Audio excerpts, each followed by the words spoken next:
हरे कृष्णा। हरे कृष्णा।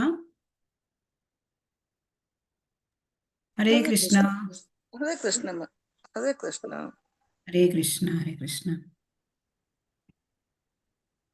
नमामि कृष्ण माताजी। ईश्वरं सच्चिदानन्दरूपं लसत्कुण्डलं गोकुले व्राजमानं यशोदाभियोलुकला धावमानं परामृष्टम् अत्यन्ततो धृत्य गोप्या रुदन्तं मुहुर्नेत्रयुग्मं मृजन्तं कराम्भोजयुग्मेन सातङ्कनेत्रम् मुहुश्वासकम्पा त्रिरेकाङ्ककण्ठा स्थितग्रैव दामोदरं भक्तिबद्धम् नमामीश्वरं सच्चिदानन्दरूपं लसत्कुण्डलं गोकुले भ्राजमानम् इति दृक्स्वलीलाभिरानन्दकुण्डे स्वघोषं निमज्जन्तम् आख्यापयन्तम् तदीयेषितज्ञेषु भक्तैर्जितत्वं पुनः प्रेमतस्तं शतावृत्तिवन्दे नमामीश्वरं सच्चिदानन्दरूपम् वरं देवमोक्षं न मोक्षावधिं वा न चानं न चान्यं वृणेऽहं वरेशादपीह इदं ते वपुर्नाथ गोपालबालम् सदा मे मनस्या विरास्तां किमन्यैः नमामीश्वरं सच्चिदानन्दरूपं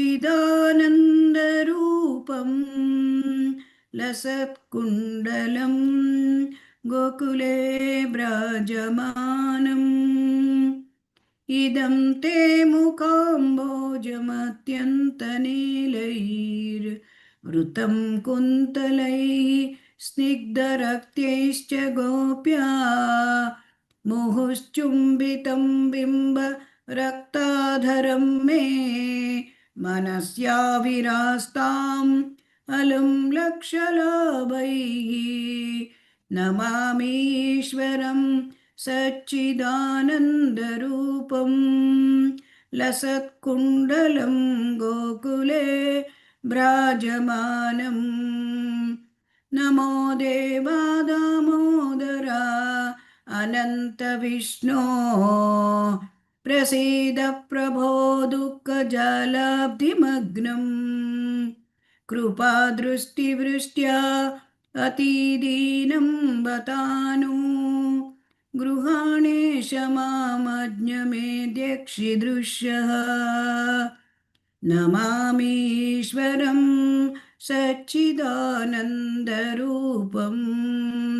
लसत्कुण्डलं गोकुले भ्राजमानम् कुबेरात्मजौ बद्धमूर्त्यैव यद्वत् त्वया मोचितौ भक्तिभाजौ कृतौ च तथा प्रेम भक्तिं स्वकाम्ये प्रयच्छ न मोक्षे ग्रहो मे अस्ति दामोदरेह नमामीश्वरं सच्चिदानन्दरूपं लसत्कुण्डलं गोकुले व्राजमानम् कुबेरात्मजौ बद्धमूर्त्यैव यद्वत् त्वया मोचितौ भक्तिभाजौ कृतौ च तथा प्रेम भक्तिं स्वकामे प्रयच्छ न मोक्षे ग्रहो मे अस्ति दामोदरेह नमामीश्वरं सच्चिदानन्दरूपं लसत्कुण्डलं गोकुले व्राजमानम् नमस्तेऽस्तु धाम्ने स्फुरदीप्तिधाम्ने त्वदीयोदरायाथ विश्वस्य धाम्ने नमो राधिकायै त्वदीयप्रियायै नमो अनन्तलीलाय देवाय तुभ्यं नमामि ईश्वरं सच्चिदानन्दरूपं लसत्कुण्डलं गोकुले विराजमानम्. हरे कृष्णा. हरे कृष्णा. हरे कृष्ण माताजी. ॐ अज्ञानतिमिरान्धस्य ज्ञानाञ्जनशलाकया चक्षुरुन्मीलितं येन तस्मै श्रीगुरवे नमः. श्रीचैतन्यमनोभीष्टं स्थापितं येन भूतले स्वयं रूपा कदा मह्यं ददाति स्वपदान्तिकं. वन्देऽहं श्रीगुरोः श्रीयुतपदकमलं श्रीगुरून् वैष्णवांश्च श्रीरूपं साग्रजातं सहगणरघुनाथान्वितं तं सजीवं साद्वैतं सावधूतं परिजनसहितं कृष्णचैतन्यदेवं श्रीराधाकृष्णपादान् सहगणललिता श्रीविशाखान्वितांश्च. हे कृष्णा करुणा सिन्धो दीनबन्धो जगत्पते गोपेश गोपिका कान्ता राधा कान्ता नमोऽस्तु ते. तप्तकाञ्चन गौराङ्गी राधे वृन्दावनेश्वरी वृषभानुसुते देवी प्रणमामि हरिप्रिये. वाञ्छाकल्पतरुभ्यश्च कृपा सिन्धुभ्य एव च पतितानां पावनेभ्यो वैष्णवेभ्यो नमो नमः. जय श्री कृष्ण चैतन्य प्रभु नित्यानंद श्री अद्वैत गदाधर श्रीवासादि गौरभक्तवृंद. हरे कृष्णा कृष्ण कृष्ण हरे हरे हरे राम राम राम हरे हरे. श्री श्री राधा गोविंद की जय. श्री श्री गौरनिताय की जय. ಶ್ರೀಲ ಪ್ರಭುಪಾದ की जय. ಹರೇ ಕೃಷ್ಣ. ಎಲ್ಲರಿಗೂ ಸ್ವಾಗತ ಸುಸ್ವಾಗತ. ಶ್ರೀ ಶ್ರೀ ರಾಧಾ ಗೋವಿಂದ ದೇವಸ್ಥಾನ ಮಂಗಳೂರು ಇವರು ಆಯೋಜಿಸಿರುವ 3ನೇ ಹಂತದ ತರಗತಿಗೆ ಸ್ವಾಗತ. ಇವತ್ತು ನಾವು ಭಕ್ತಿ ರಸಾಮೃತ ಸಿಂಧು ಪೀಠಿಕೆಯನ್ನ ನೋಡ್ತಾ ಇದ್ದೇವೆ. ಹರೇ ಕೃಷ್ಣ.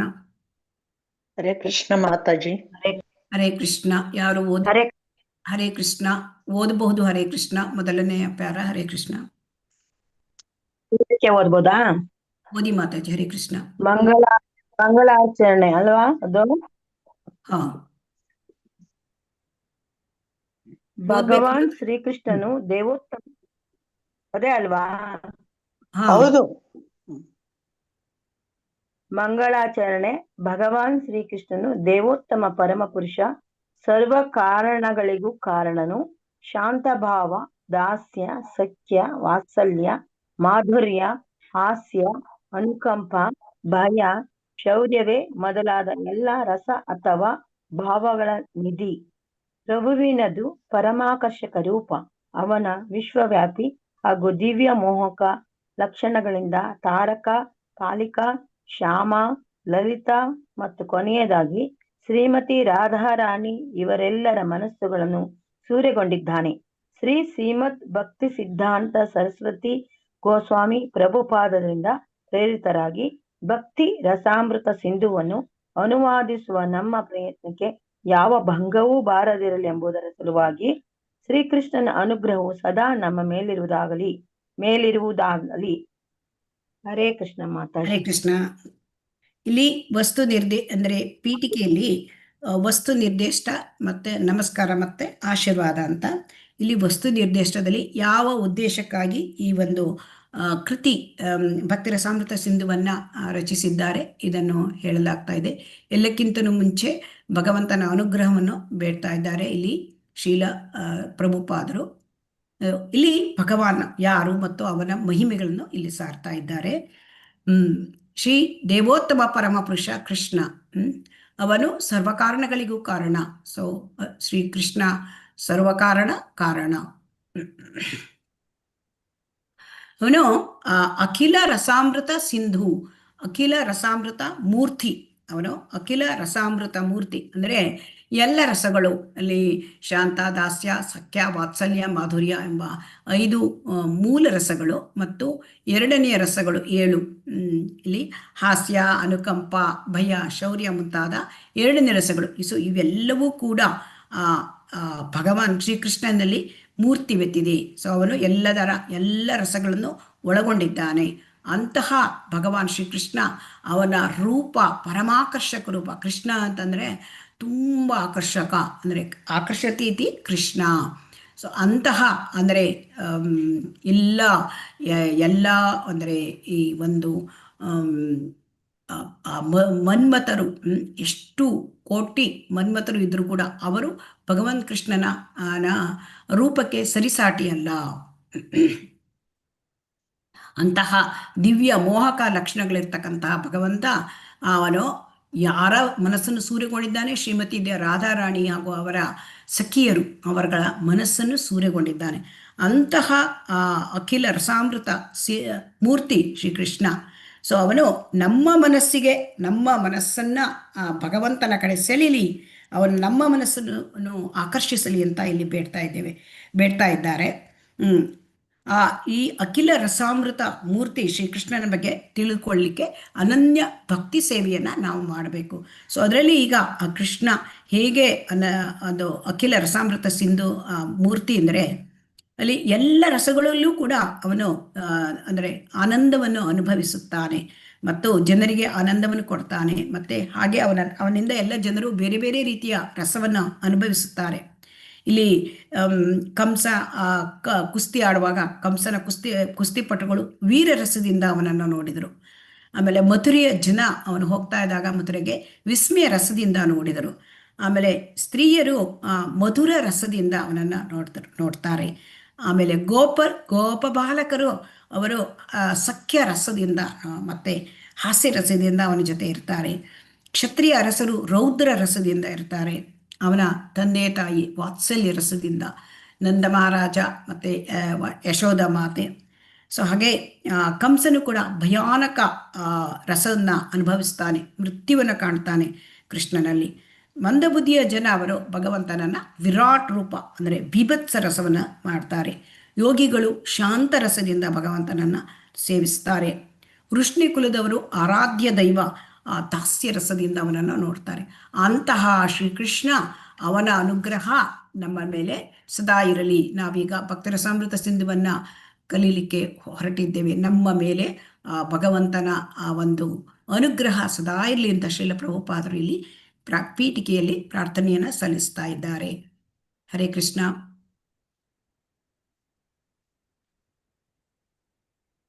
ಹಾಗಾಗಿ ಇಲ್ಲಿ ಏನಾಗ್ತಾ ಇದೆ ಅಂತಂದರೆ, ಶ್ರೀಲ ಪ್ರಭುಪಾದರು ಹೇಳ್ತಾ ಇದ್ದಾರೆ, ನಾನೀಗ ಹೇಗೆ ಪ್ರೇರಣೆ ಪಡೆದೆ, ಯಾರಿಂದ ಈ ಪುಸ್ತಕವನ್ನು ಬರೀಲಿಕ್ಕೆ ಪ್ರೇರಣೆ ಪಡೆದೆ ಅಂತ ಅವರಿಗೆ ನಮಸ್ಕಾರನ ಸಲ್ಲಿಸ್ತಾ ಇದ್ದಾರೆ.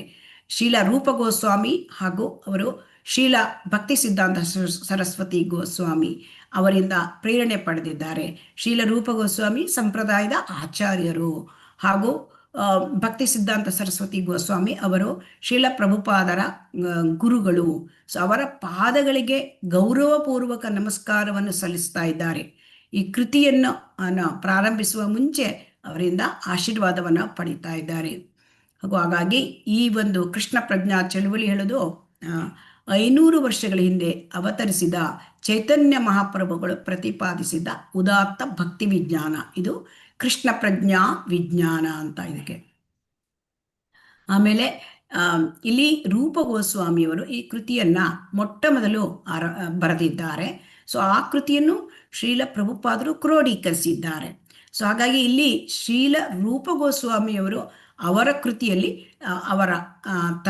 ಅವರ ಹಿರಿಯ ಸಹೋದರ ಶ್ರೀ ಸನಾತನ ಗೋಸ್ವಾಮಿಯವರಿಗೆ ಗೌರವಪೂರ್ವಕ ನಮಸ್ಕಾರವನ್ನು ಸಮರ್ಪಿಸಿ ಈ ಗ್ರಂಥವನ್ನು, ಆ ಮಹಾಗ್ರಂಥ ಭಕ್ತಿರಸಾಮೃತ ಸಿಂಧು ಕೃಷ್ಣ ವಿಜ್ಞಾನ, ಅದು ಯಾವಾಗ ತಾವು ಶ್ರೀ ಚೈತನ್ಯ ಮಹಾಪ್ರಭುವಿನಿಂದ ಪಡ್ಕೊಂಡ್ರು ಆ ಜ್ಞಾನವನ್ನು ಅದನ್ನು ಇಲ್ಲಿ ಕೊಡ್ತಾ ಇದ್ದಾರೆ. ಸೊ ಅದಕ್ಕಾಗಿ ಈ ಗ್ರಂಥವನ್ನು ತಮ್ಮ ಹಿರಿಯ ಸಹೋದರ ಗುರುಗಳು ಆಗಿರ್ತಕ್ಕಂಥ ಸನಾತನ ಗೋಸ್ವಾಮಿಯವರಿಗೆ ಸಮರ್ಪಿಸ್ತಾ ಇದ್ದಾರೆ.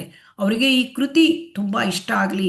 ಅವರು ಭಕ್ತಿ ಹೇಳ್ತಕ್ಕಂಥದ್ದು ಒಂದು ಕಡಲು, ಅಂದರೆ ಅದು ಸಮುದ್ರದ ಹಾಗೆ. ಅದು ಎಂತಹ ಸಮುದ್ರ ಅಂದರೆ ಮಕರಂದದ ಸಮುದ್ರ. ಅಷ್ಟೊಂದು ಸಿಹಿಯಾದ ಸವಿಯಾದ ಆ ಸಮುದ್ರದಲ್ಲಿ ಆನಂದ ಪಡಲಿ ಅಂತ ಶ್ರೀ ಸನಾತನ ಗೋಸ್ವಾಮಿಯವರು ಸದಾ ಆ ಭಗವಂತನ ರಾಧಾಕೃಷ್ಣರ ಸೇವೆಯಲ್ಲಿ ಆನಂದ ಪಡೀಲಿ ಅಂತ ರೂಪಗೋಸ್ವಾಮಿ ಪ್ರಾರ್ಥನೆ ಮಾಡಿಕೊಂಡು ಅವರು ಈ ಗ್ರಂಥವನ್ನು ಬರೆಯುತ್ತಾರೆ. ಹಾಗಾಗಿ ಇಲ್ಲಿ ಮುಖ್ಯ ವಿಚಾರ ಅಂತಂದರೆ, ಇಲ್ಲಿ ಆ ಭಕ್ತಿ ರಸವನ್ನು ಆ ಒಂದು ಸಮುದ್ರಕ್ಕೆ ಹೋಲಿಸ್ತಾ ಇದ್ದಾರೆ ಅಂತ ನಿನ್ನೆ ಕೂಡ ನಾವು ತಿಳ್ಕೊಂಡ್ವಿ. ಅದರಲ್ಲಿ ಈ ಭಕ್ತಿ ರಸ, ಅದರಲ್ಲಿ ಅವರು ಏನು ಹೇಳ್ತಾ ಇದ್ದಾರೆ ಅಂತಂದರೆ, ಈ ಆ ಕಡಲಲ್ಲಿ ತಿಮಿಂಗಲಗಳು ಇರುತ್ತವೆ ಅಲ್ವಾ ಹರೇ ಕೃಷ್ಣ? ಸಮುದ್ರದಲ್ಲಿ ತಿಮಿಂಗಲಗಳು ಇರುತ್ತವೆ ಅಲ್ವಾ? ಆ ತಿಮಿಂಗಿಲಗಳು ಅವರು ಅದರೊಳಗೆ ಏನಾದರೂ ನದಿ ಹರಿತಿದೆಯಾ ಅಥವಾ ಬೋಟ್ ಇಟ್ಟಿದ್ದಾರ ಮೀನುಗಳು ಹಿಡಿಲಿಕ್ಕೆ, ಅದನ್ನೆಲ್ಲ ಅವರು ಲೆಕ್ಕಿಸೋದಿಲ್ಲ. ತಿಮಿಂಗಿಲಗಳು ಒಳಗೆ ಅವರು ಆನಂದದಿಂದ ಅಂದರೆ ಸಮುದ್ರದಲ್ಲಿ ಈಜ್ತಾ ಇರ್ತವೆ ಅಲ್ವಾ ತಿಮಿಂಗಿಲಗಳು. ಅದೇ ತರಹ ಈ ಭಕ್ತಿ ರಸ ಹೇಳ್ತಕ್ಕಂತಹ ಆ ಅಮೃತದ, ಅಂದರೆ ಒಂದು ಮಕರಂದದ ರಸ ತುಂಬಿದ ಆ ಒಂದು ಸಮುದ್ರ, ಭಕ್ತಿ ಸಮುದ್ರದಲ್ಲಿ, ಭಕ್ತಿ ರಸದ ಸಮುದ್ರದಲ್ಲಿ ಈ ತಿಮಿಂಗಿಲಗಳು ಅಂದರೆ ಭಕ್ತರು, ಶುದ್ಧ ಭಕ್ತರು, ಅವರು ಆನಂದದಿಂದ ಭಕ್ತಿ ಸೇವೆಯಲ್ಲಿ ತೊಡಗಿರುತ್ತಾರೆ. ಸೊ ಅದನ್ನು ಇಲ್ಲಿ ಹೇಳ್ತಾ ಇದ್ದಾರೆ. ಸೊ ಇಲ್ಲಿ ನದಿಯಲ್ಲಿ ಹರಿಯುವ ನದಿಗಳು, ಅಂದರೆ ಸಮುದ್ರಕ್ಕೆ ನದಿಗಳು ಹರಿಯುತ್ತವೆ, ನಮಗೆಲ್ಲ ಗೊತ್ತಿದೆ. ಸೊ ಆ ಸಮುದ್ರಕ್ಕೆ ಹರಿಯುವ ನದಿಗಳು ಅಂತಂದರೆ ಇಲ್ಲಿ ನಿರಾಕಾರವಾದಿಗಳು, ಅವರು ದೇವರಲ್ಲಿ ಒಂದಾಗಲಿಕ್ಕೆ ನೋಡ್ತಾರೆ. ಸೊ ಅವರನ್ನು ನದಿಗೆ ಹೋಲಿಸಲಾಗಿದೆ. ನದಿಗಳು ಸಮುದ್ರಕ್ಕೆ ಸೇರುತ್ತವೆ, ಸೊ ಅಲ್ವಾ? ಅದನ್ನು ಇಲ್ಲಿ ಹೋಲಿಸಿದ್ದಾರೆ. ಅದನ್ನು ಇವರು ಶುದ್ಧ ಭಕ್ತರು ಈ ನದಿಗಳನ್ನು ಗಣನೆಗೆ ತೆಗೆದುಕೊಳ್ಳೋದಿಲ್ಲ, ಅಂದರೆ ನಿರಾಕಾರವಾದಿಗಳನ್ನು ಗಣನೆಗೆ ತೆಗೆದುಕೊಳ್ಳೋದಿಲ್ಲ. ಯಾಕೆಂತಂದರೆ ತಿಮಿಂಗಲಗಳು ನದಿಗಳು ಸೇರ್ತದೆಯೋ ಬಿಡ್ತದೋ ಅವಕ್ಕೆ ಏನು ಸಂಬಂಧ ಇಲ್ಲ. ಅವರಷ್ಟಕ್ಕೆ ಅವರು ಆನಂದದಿಂದ ಇರ್ತಾರೆ. ಅಂದರೆ ತಿಮಿಂಗಲಗಳು ಹೇಗೆ ಈಜ್ತಾರೋ ಹಾಗೆ ಭಕ್ತರು ಆ ಒಂದು ಭಕ್ತಿಯ ಒಂದು ಕಡಲಿನಲ್ಲಿ ಆನಂದದಿಂದ ಇರ್ತಾರೆ. ಸೊ ಇಲ್ಲಿ ಇನ್ನೊಂದು ವಿಚಾರ ಹೇಳ್ತಾ ಇದ್ದಾರೆ ಶ್ರೀಲ ಪ್ರಭುಪಾದರು. ಶುದ್ಧ ಭಕ್ತಿ ಎಂಬ ಮಕರದಿಂದ ತುಂಬಿರುವ ಕಡಲನ್ನು ರಕ್ಷಿಸಬೇಕು ಎಂದು ಶ್ರೀಲ ರೂಪಗೋಸ್ವಾಮಿಯವರು ತಮ್ಮ ಗುರುಗಳಾದ ಶ್ರೀಲ ಸನಾತನ ಗೋಸ್ವಾಮಿಯವರನ್ನು ಪ್ರಾರ್ಥಿಸುತ್ತಾನೆ. ಈ ಭಕ್ತಿ ಹೇಳಿದು ಅದನ್ನು ಒಂದು ಸಮುದ್ರ, ಅದನ್ನು ರಕ್ಷಿಸಬೇಕು ಅಂತ ತಮ್ಮ ಅಣ್ಣನವರನ್ನು ಕೇಳಿಕೊಳ್ತಾರೆ. ಇಲ್ಲಿ ಯಾಕೆ ಅಂತಂದರೆ, ಈ ತರ್ಕ ಪಂಡಿತರೆಲ್ಲ ಇರ್ತಾರೆ, ಅವ್ರು ಏನೇನೋ ತರ್ಕಗಳನ್ನು ವಾದಗಳನ್ನು ಮಾಡ್ತಾ ಇರ್ತಾರೆ. ಸೊ ಅಂತಹ ತರ್ಕ ಪಂಡಿತರು ಈ ಭಕ್ತಿ ಸೇವೆ ಅದಕ್ಕೆ ಏನೂ ಹಾನಿ ಮಾಡಲಿಕ್ಕೆ ಸಾಧ್ಯ ಇಲ್ಲ. ಯಾಕೆಂದರೆ ಸಮುದ್ರದೊಳಗೆ ಜ್ವಾಲಾಮುಖಿ ಎದ್ರೆ ಅದು ಸಮುದ್ರಕ್ಕೆ ಏನಾದರೂ ಪರಿಣಾಮ ಬೀರುತ್ತಾ ಹರೇ ಕೃಷ್ಣ? ಬೀರೋದಿಲ್ಲ ಮಾತಾಜಿ. ಅದೇ ರೀತಿ ಈ ತರ್ಕ ಪಂಡಿತರು ಏನೇನೋ ತರ್ಕವಾದ ಮಾಡಿದರೆ ಭಕ್ತರು ಅದಕ್ಕೆ ಯಾವುದೇ ಭಕ್ತರಿಗೆ ಏನು ಕೂಡ ಅದು ಪರಿಣಾಮ ಬೀರೋದಿಲ್ಲ. ಸೊ ಹಾಗೆ ಅವರು ತಮ್ಮಷ್ಟಕ್ಕೆ ತಾವೇ ಭಕ್ತಿ ಸೇವೆಯಲ್ಲಿ ನಿರತರಾಗಿರುತ್ತಾರೆ. ಸೊ ಹಾಗಾಗಿ ಇಲ್ಲಿ ಹೇಳ್ತಾ ಇದ್ದಾರೆ, ಪ್ರಭುವಿನ ಭಕ್ತಿ ಸೇವೆಗೆ ವಿರೋಧವಾಗಿ ನಿಂತು ಲೋಕೋತ್ತರ ಸಾಕ್ಷಾತ್ಕಾರದ ಬಗೆಗೆ ಯಾವುದೋ ತತ್ವಗಳ ವಿಚಾರಗಳನ್ನು ಮಂಡಿಸುವ ಜನ ಭಕ್ತಿ ಸೇವೆ ಎಂಬ ಮಹೋದಧಿಯ ಮೇಲೆ ಯಾವ ರೀತಿಯಲ್ಲೂ ಪ್ರಭಾವ ಬೀರಲಾರರು. ಅಂದರೆ ಬೇರೆ ರೀತಿಯ ಈ ತರ್ಕ ಮಾಡೋದು, ಆ ವಿಚಾರಗಳನ್ನೆಲ್ಲ ಮಂಡಿಸೋದು, ಅದರಲ್ಲಿ ಯಾವ ಒಂದು ಭಕ್ತರ ಮೇಲೆ, ಅವರ ಭಕ್ತಿ ಸೇವೆ ಮೇಲೆ ಯಾವ ರೀತಿ ಪ್ರಭಾವ ಬೀರೋದಿಲ್ಲ. ಹೇಗೆ ಜ್ವಾಲಾಮುಖಿ ಸಮುದ್ರದ ಮೇಲೆ ಪ್ರಭಾವ ಬೀರೋದಿಲ್ಲ ಹಾಗೆ. ಹರೇ ಕೃಷ್ಣ. ಯಾರಾದರೂ ಓದೋರಿದ್ರೆ ಹೇಳ್ಬೋದು. ಹರೇ ಕೃಷ್ಣ, ಈ ಪ್ಯಾರವನ್ನು ಓದ್ಬೋದು. ಹರೇ ಕೃಷ್ಣ. ಹರೇ ಕೃಷ್ಣ ಮಾತಾಜಿ. ಭಕ್ತಿ ರಸಾಮೃತ ಸಿಂಧುವಿನ ಕರ್ತೃಗಳಾದ ಶ್ರೀಲರೂಪ ಗೋಸ್ವಾಮಿಯವರು ತಾವು ಕೃಷ್ಣ ಪ್ರಜ್ಞೆಯನ್ನು ಜಗತ್ತಿನಾದ್ಯಂತ ಪ್ರಸಾರ ಮಾಡಲು ಪ್ರಯತ್ನಿಸಿರುವುದಾಗಿ ನಮ್ರತೆಯಿಂದ ಹೇಳಿಕೊಳ್ಳುತ್ತಾರೆ. ಈ ಕೆಲಸಕ್ಕೆ ತಾವು ಅನರ್ಹರು ಎಂದು ನಮ್ರರಾಗಿಯೇ ವ್ಯಕ್ತಪಡಿಸುತ್ತಾರೆ.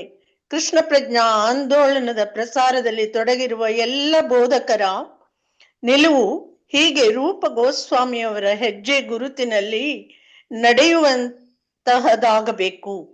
ನಮ್ಮನ್ನು ನಾವು ದೊಡ್ಡ ಬೋಧಕರೆಂದು ತಿಳಿಯದೆ ಪೂರ್ವಾಚಾರ್ಯರಿಗೆ ನಾವು ಕೇವಲ ಉಪಕರಣಗಳೆಂದು ಭಾವಿಸಬೇಕು ಮತ್ತು ಸುಮ್ಮನೆ ಅವರ ಹೆಜ್ಜೆ ಗುರುತುಗಳನ್ನು ಅನುಸರಿಸುವುದರಿಂದ ನರಳುತ್ತಿರುವ ಮನುಕುಲಕ್ಕೆ ಏನಾದರೂ ಒಳಿತನ್ನು ಮಾಡಬಹುದು. ಹರೇ ಕೃಷ್ಣ ಮಾತಾಜಿ. ಕೃಷ್ಣ. ಹಾಗಾಗಿ ಇಲ್ಲಿ ನಾವು ತಿಳ್ಕೊಳ್ಬೇಕು, ಶ್ರೀಲ ರೂಪ ಗೋಸ್ವಾಮಿಯರು ಸಂಸ್ಥಾಪಕ ಆಚಾರ್ಯರು, ಅವರು ಸಂಪ್ರದಾಯದ ಆಚಾರ್ಯರು, ಮತ್ತೆ 6 ಗೋಸ್ವಾಮಿಗಳಲ್ಲಿ ಒಬ್ಬರು. ಸೊ ಅಂತಹ ಶ್ರೀಲ ರೂಪ ಗೋಸ್ವಾಮಿಯರು ಪ್ರಕಾಂಡ ಪಂಡಿತರು, ಎಷ್ಟೊಂದು ಪುಸ್ತಕಗಳನ್ನ ಬರೆದಿದ್ದಾರೆ. ಅಂತಹ ಅವರು ಯಾವಾಗಲೂ ತಮ್ಮ ಜೀವನವನ್ನ ಕೃಷ್ಣ ಪ್ರಜ್ಞೆಗೆ ಮುಡುಪಾಗಿಟ್ಟಿದ್ದಾರೆ. ಅವರು ಮಂಜರಿ, ರೂಪ ಮಂಜರಿ, ಭಗವಂತನ ಆ ಗೋಲೋಕದಿಂದ ಬಂದವರು. ಅಂತಹ ರೂಪಮಂಜರಿ ಆಗಿರ್ತಕ್ಕಂತಹ ಶ್ರೀಲ ರೂಪ ಗೋಸ್ವಾಮಿಯವರು ಇಲ್ಲಿ ನಮ್ರತೆಯಿಂದ ಹೇಳ್ತಾ ಇದ್ದಾರೆ, ನಾನು ಪ್ರಸಾರ ಮಾಡಲಿಕ್ಕೆ, ಕೃಷ್ಣ ಪ್ರಜ್ಞೆಯನ್ನು ಪ್ರಸಾರ ಮಾಡಲಿಕ್ಕೆ ಪ್ರಯತ್ನ ಮಾಡ್ತಾ ಇದ್ದೇನೆ, ಅಷ್ಟೇ ಪ್ರಯತ್ನ ಮಾಡ್ತಾ ಇದ್ದೇನೆ. ಈ ಕೆಲಸಕ್ಕೆ ನಾನು ಅರ್ಹತೆ ಇಲ್ಲ ನನಗೆ ಅಂತ ಹೇಳ್ತದೆ. ಅಂದ್ರೆ ಪ್ರಸಾರ ಮಾಡಲಿಕ್ಕೆ ತಮಗೆ ಅರ್ಹತೆ ಇಲ್ಲ ಅಂತ ಗೋಸ್ವಾಮಿಗಳು ಹೇಳ್ತಾರೆ. ಸೊ ಹಾಗಾಗಿ ಆ ಗೋಸ್ವಾಮಿಗಳ ವಿನಮ್ರತೆಯನ್ನು ತಿಳಿದುಕೊಂಡು ಈ ಕೃಷ್ಣ ಪ್ರಜ್ಞಾ ಆಂದೋಲನದಲ್ಲಿ ಯಾರು ಪ್ರಸಾರ ಮಾಡ್ತಾ ಇದ್ದಾರೆ ಎಲ್ಲ ಬೋಧಕರು ಕೂಡ ಆ ಒಂದು ನಮ್ರತೆಯನ್ನು ಬೆಳೆಸ್ಕೊಳ್ಬೇಕು. ಮತ್ತೆ ನಮಗೆ ಅರ್ಹರು ಈ ಭಾವನೆ ಇಟ್ಕೋಬಾರದು. ಯಾವುದೇ ಒಂದು ನಾವು ಆ ಪ್ರಸಾರದಲ್ಲಿ ತೊಡಗಿರ್ತಕ್ಕಂಥ ಪ್ರೀಚಿಂಗ್ ಆಕ್ಟಿವಿಟಿ ಅದರಲ್ಲಿ ನನಗೇನಾದರೂ ಅರ್ಹತೆ ಇದೆ ಅಂತ ತಿಳ್ಕೊಳ್ಳೋ ಪ್ರಶ್ನೆ ಇಲ್ಲ. ಯಾಕೆಂದ್ರೆ ರೂಪ ಗೋಸ್ವಾಮಿಯವರೇ ಅನರ್ಹರು ಅಂತ ಹೇಳ್ತಾ ಇದ್ದಾರೆ. ಅಂತಹ ರೂಪ ಗೋಸ್ವಾಮಿಯವರ ಹೆಜ್ಜೆ ಜಾಡಿನಲ್ಲಿ ನಾವು ನಡಿಬೇಕು. ಅಂದ್ರೆ ಪೂರ್ವಾಚಾರ್ಯರು, ಇವರೆಲ್ಲ ಆಚಾರ್ಯರುಗಳು ಸಂಪ್ರದಾಯದ್ದು, ಅವರು ಮಾಡುವ ಈ ಒಂದು ಕೆಲಸ, ಈ ಒಂದು ಪ್ರಚಾರ ಕೆಲಸ, ಅದಕ್ಕೆ ನಾವು ಉಪಕರಣ ಅಂತ ತಿಳ್ಕೊಳ್ಬೇಕು. ಅಂದರೆ ಈಗ ಕೇವಲ ನಾವು ಇನ್ಸ್ಟ್ರೂಮೆಂಟ್ಸ್ ಯಾರ ಕೈಯಲ್ಲಿ? ಪೂರ್ವಾಚಾರ್ಯರ ಕೈಯಲ್ಲಿ. ಪೂರ್ವಾಚಾರ್ಯರು ಯಾರನ್ನು ಅವರು ಅನುಸರಿಸಿದ್ರು, ಅವರು ಮಾಡಿದ್ರು, ಅವರು ಶ್ರೀ ಚೈತನ್ಯ ಮಹಾಪ್ರಭುಗಳ ವಿಚಾರವನ್ನ, ತತ್ವಬೋಧನೆಗಳನ್ನ ಮಾಡ್ತಾರೆ, ಪ್ರಸಾರ ಮಾಡ್ತಾರೆ. ಸೊ ಅದರಲ್ಲಿ ನಾವು ಕೈ ಜೋಡಿಸಬೇಕು. ಇದು ಕೇವಲ ನಾವು ಅವರ ಆ ಒಂದು ಪ್ರಯತ್ನದಲ್ಲಿ ನಾವು ಉಪಕರಣಗಳು, ಕೇವಲ ಇನ್ಸ್ಟ್ರೂಮೆಂಟ್ಸ್ ಅಷ್ಟೇ. ಅದಕ್ಕೆ ನಾವು ಆ ಒಂದು ಪೂರ್ವಾಚಾರ್ಯರ ಆ ಒಂದು ಭಕ್ತಿಯನ್ನ ಪ್ರಸಾರ ಮಾಡಬೇಕು. ಇದರಲ್ಲಿ ಉಪಕರಣ ಅಂತ ತಿಳ್ಕೊಳ್ಳೋದು ಅದು ದೊಡ್ಡದು. ಯಾಕೆ ಅಂತಂದ್ರೆ ಅದು ಸುಮ್ಮನೆ ಎಲ್ಲರಿಗೂ ಬರೋದಿಲ್ಲ. ಆ ಒಂದು ಭಗವಂತ ಅಂದ್ರೆ ಏನ್ ಹೇಳಿದ್ದಾರೆ, ಚೈತನ್ಯ ಮಹಾಪ್ರಭುಗಳು ಏನ್ ಹೇಳಿದ್ದಾರೆ, ಯಾರೇ ದೇಕತ್ತಾಗರೆ ಕಹೋ ಕೃಷ್ಣ ಉಪದೇಶ, ಎಲ್ಲರಿಗೂ ಕೃಷ್ಣ ಉಪದೇಶವನ್ನು ಮಾಡಬೇಕು. ಭಾರತ ಭೂಮಿತ ಜನ್ಮಹಿಲ ಯಾರ ಜನ್ಮ ಸಾರ್ಥಕ ಕರ ಅಪರ ಉಪಕಾರ ಅಂತ ಹೇಳಿದ್ದಾರೆ. ನೀವು ಕೃಷ್ಣ ಪ್ರಜ್ಞೆಯನ್ನ ಆತ್ಮ ಸಾಕ್ಷಾತ್ಕಾರವನ್ನು ಮಾಡ್ಕೊಳ್ಬೇಕು. ಭಾರತ ಭೂಮಿಯಲ್ಲಿ ಹುಟ್ಟಿದ್ದೇನೆ, ಪುಣ್ಯ ಭೂಮಿ, ಮತ್ತು ಅದನ್ನ ಪ್ರಚಾರ ಮಾಡಬೇಕು ಅಂತ. ಸೊ ಈ ಒಂದು ಅವರ ಆ ಉಪದೇಶಗಳನ್ನು ಈ ಪೂರ್ವಾಚಾರ್ಯರು ಮಾಡ್ಕೊಂಡು ಬಂದಿದ್ದಾರೆ. ಅವರದ್ದೇ ಒಂದು ಇಚ್ಛೆಯಲ್ಲಿ ನಾವು ಒಂದು ಉಪಕರಣ ಆಗಬೇಕು. ಅದನ್ನ ನಾವು ಸ್ವಲ್ಪ ಅದರಲ್ಲಿ ಕೈ ಜೋಡಿಸಬೇಕು ಅವರಲ್ಲಿ, ಹೊರತು ನಮಗೆ ದೊಡ್ಡ ಬೋಧಕರು ಅಂತ ತಿಳಿದು ಆ ಥರವಾಗಿ ನಾವು ಇಟ್ಕೊಳ್ಬಾರದು. ಸೊ ಹಾಗಾಗಿ ನಾವು ಯಾವಾಗ ಅವರ ಹೆಜ್ಜೆ ಗುರುತುಗಳನ್ನ ಅನುಸರಿಸ್ತೇವೆ, ಆಗ ನಮ್ಮ ಮಾನವ ಕುಲ ನರಳುತ್ತಾ ಇದೆ. ಯಾಕೆ ನರಳುತ್ತಾ ಇದೆ? ಈ ಭೌತಿಕ ಪ್ರಪಂಚದಲ್ಲಿ ದುಃಖ ತುಂಬಿರ್ತಕ್ಕಂಥ ಈ ಒಂದು ಭೌತಿಕ ಪ್ರಪಂಚ, ದುಃಖಾಲಯ, ಅಲ್ಲಿ ನರಳುತ್ತಾ ಇದ್ದಾರೆ ಮನುಕುಲ. ಸೊ ಅದನ್ನ ನಾವು ಆ ಮಾನವರಿಗೆ ಒಳಿತನ್ನು ಉಂಟು ಮಾಡುದು ಅಂತಂದ್ರೆ ಅನೇಕ ರೀತಿಯ ಒಳಿತಿರುತ್ತೆ ಅಲ್ವಾ? ಸೊ ಅದರಲ್ಲಿ ದೈಹಿಕ ಒಳಿತನ್ನ ಮಾಡಿ, ಯಾವುದೋ ಸೋಷಿಯಲ್ ಸರ್ವಿಸ್ ಮಾಡಿದ್ವು ಅಥವಾ ಇನ್ನೊಬ್ಬರಿಗೆ ನಾವು ದಾನ ಧರ್ಮ ಮಾಡುದು, ಅದೆಲ್ಲ ದೇಹಕ್ಕೆ ಬರ್ತಕ್ಕಂಥದ್ದು. ಆದರೆ ಮನುಕುಲಕ್ಕೆ ನಿಜವಾದ ಒಳಿತನ್ನು ಮಾಡೋದು ಅಂದ್ರೆ ಆತ್ಮದ ಉದ್ಧಾರವನ್ನು ಮಾಡಲಿಕ್ಕೆ ನಾವು ಸಹಾಯ ಮಾಡೋದು. ಸೊ ಆದ್ದರಿಂದ ಈ ಆತ್ಮದ ಉದ್ಧಾರ ಮಾಡಿದರೆ ಆ ವ್ಯಕ್ತಿ, ಅವನು ಪರಳಿ ದೇವೋತ್ತಮನ ಕಡೆ ಹೋಗ್ಲಿಕ್ಕೆ ಸಾಧ್ಯ. ಅದು ಹೇಗೆ? ಕೃಷ್ಣ ಪ್ರಜ್ಞೆಯನ್ನು ಕೊಡುವುದರಿಂದ.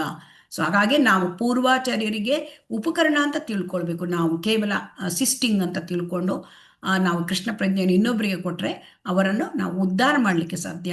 ಆಗ ನರಳುತ್ತಿರುವ ಮನುಕುಲಕ್ಕೆ ಒಳ್ಳೆಯದನ್ನು ಉಂಟು ಮಾಡುತ್ತೆ. ಒಳ್ಳೆಯದು ಅಂತಂದ್ರೆ ಕೃಷ್ಣ ಪ್ರಜ್ಞೆಯನ್ನು ಕೊಡೋದು. ಹಾಗಾಗಿ ಇಲ್ಲಿ ಈ ಒಂದು ಭಕ್ತಿ ರಸಾಮೃತ ಸಿಂಧು 51 ಅಧ್ಯಾಯಗಳಿವೆ ಈ ಭಕ್ತಿರಸಾಮೃತ ಸಿಂಧುವಿನಲ್ಲಿ. ಅದರಲ್ಲಿ 4 ವಿಭಾಗಗಳು. ಈಗ 4 ವಿಭಾಗಗಳಲ್ಲೂ ಕೂಡ ಉಪವಿಭಾಗಗಳಿರುತ್ತೆ. ಈಗ ನಾವು ನೋಡ್ತಕ್ಕಂಥದ್ದು ಕೇವಲ ಭಾಗ 1 ಅಷ್ಟೇ, 19 ಅಧ್ಯಾಯಗಳು. ಈ 4 ದಿಕ್ಕುಗಳೊಂದಿಗೆ ಇದನ್ನು ಗುರುತಿಸ್ತಾರೆ. ಅಂದರೆ ಈಗ ಹೇಗೆ ಇದನ್ನೆಲ್ಲ ಅರ್ಥ ಮಾಡ್ಕೊಳ್ಳೋದು ಅಂದರೆ, ಈ ಸಮುದ್ರವನ್ನು 4 ದಿಕ್ಕುಗಳಲ್ಲಿ ನಾವು ಅರ್ಥ ಮಾಡ್ಕೊಳ್ಬೋದು. ಪೂರ್ವ ದಿಕ್ಕು, ದಕ್ಷಿಣ ದಿಕ್ಕು, ಪಶ್ಚಿಮ ದಿಕ್ಕು, ಉತ್ತರ ದಿಕ್ಕು ಅಂತ. ಸೊ ಅದೇ ರೀತಿ ಈ ಪ್ರತಿ ದಿಕ್ಕಿನಲ್ಲಿಯೂ ಅನೇಕ ಅಲೆಗಳು ಬರುತ್ತೆ ಅಲ್ವಾ, ಸಮುದ್ರದಲ್ಲಿ ಅಲೆಗಳು ಬರುತ್ತೆ. ಅದೇ ತರಹ ಈ ಭಕ್ತಿಯ ಕಡಲು, ಆ ಭಕ್ತಿಯ ಭಕ್ತಿ ರಸ ಅದರದ ಕಡಲಿನಲ್ಲಿ ಅಲ್ಲಿ ಕೂಡ 4 ವಿಭಾಗಗಳಿವೆ. ಆ 4 ವಿಭಾಗಗಳಲ್ಲಿ ನಾವು ಕಲಿತಕ್ಕಂಥದ್ದು ಪೂರ್ವ ವಿಭಾಗ. ಸೊ ಪೂರ್ವ, ದಕ್ಷಿಣ, ಪಶ್ಚಿಮ ಮತ್ತು ಉತ್ತರದಲ್ಲಿ ನಾವು ಪೂರ್ವ ವಿಭಾಗವನ್ನು ನೋಡ್ತೇವೆ. ನಮ್ಮ ಈ ಒಂದು ಈ ಹಂತ 3 ಅಥವಾ ನಮ್ಮ ಭಕ್ತರಿಗೆ ಇದನ್ನು ಭಕ್ತಿಯ ಮೊದಲ ಅಂದರೆ ಆರಂಭಿಕ ಭಕ್ತರಿಗೆ ನಮಗೆ ಇದನ್ನು ಕೊಟ್ಟಿದ್ದಾರೆ. ಸೊ ಹಾಗಾಗಿ ಇಲ್ಲಿ ಈ ಪೂರ್ವ ದಿಕ್ಕಿನಲ್ಲೂ ಕೂಡ ಅಲೆಗಳಿರುತ್ತೆ. ಅದರಲ್ಲಿ ಯಾವ ಥರ ಅಲೆ ಕೇಳಿದರೆ 4 ಅಲೆಗಳಿವೆ. ಅದರಲ್ಲಿ ಮೊದಲನೇ ಅಲೆ ಅಂತಂದರೆ ಸಾಮಾನ್ಯ ಭಕ್ತಿ. ಸಾಮಾನ್ಯ ಭಕ್ತಿ ಅಂದರೆ ಎಲ್ಲರಿಗೂ ಕೂಡ ಸಾಮಾನ್ಯ ಭಕ್ತಿ ಇದೆ. ಅಂದರೆ ದೇವಸ್ಥಾನಕ್ಕೆ ಹೋಗ್ತಾರೆ, ಅವರಿಗೆ ಕೈ ಮುಗಿತಾರೆ ಅಲ್ವಾ.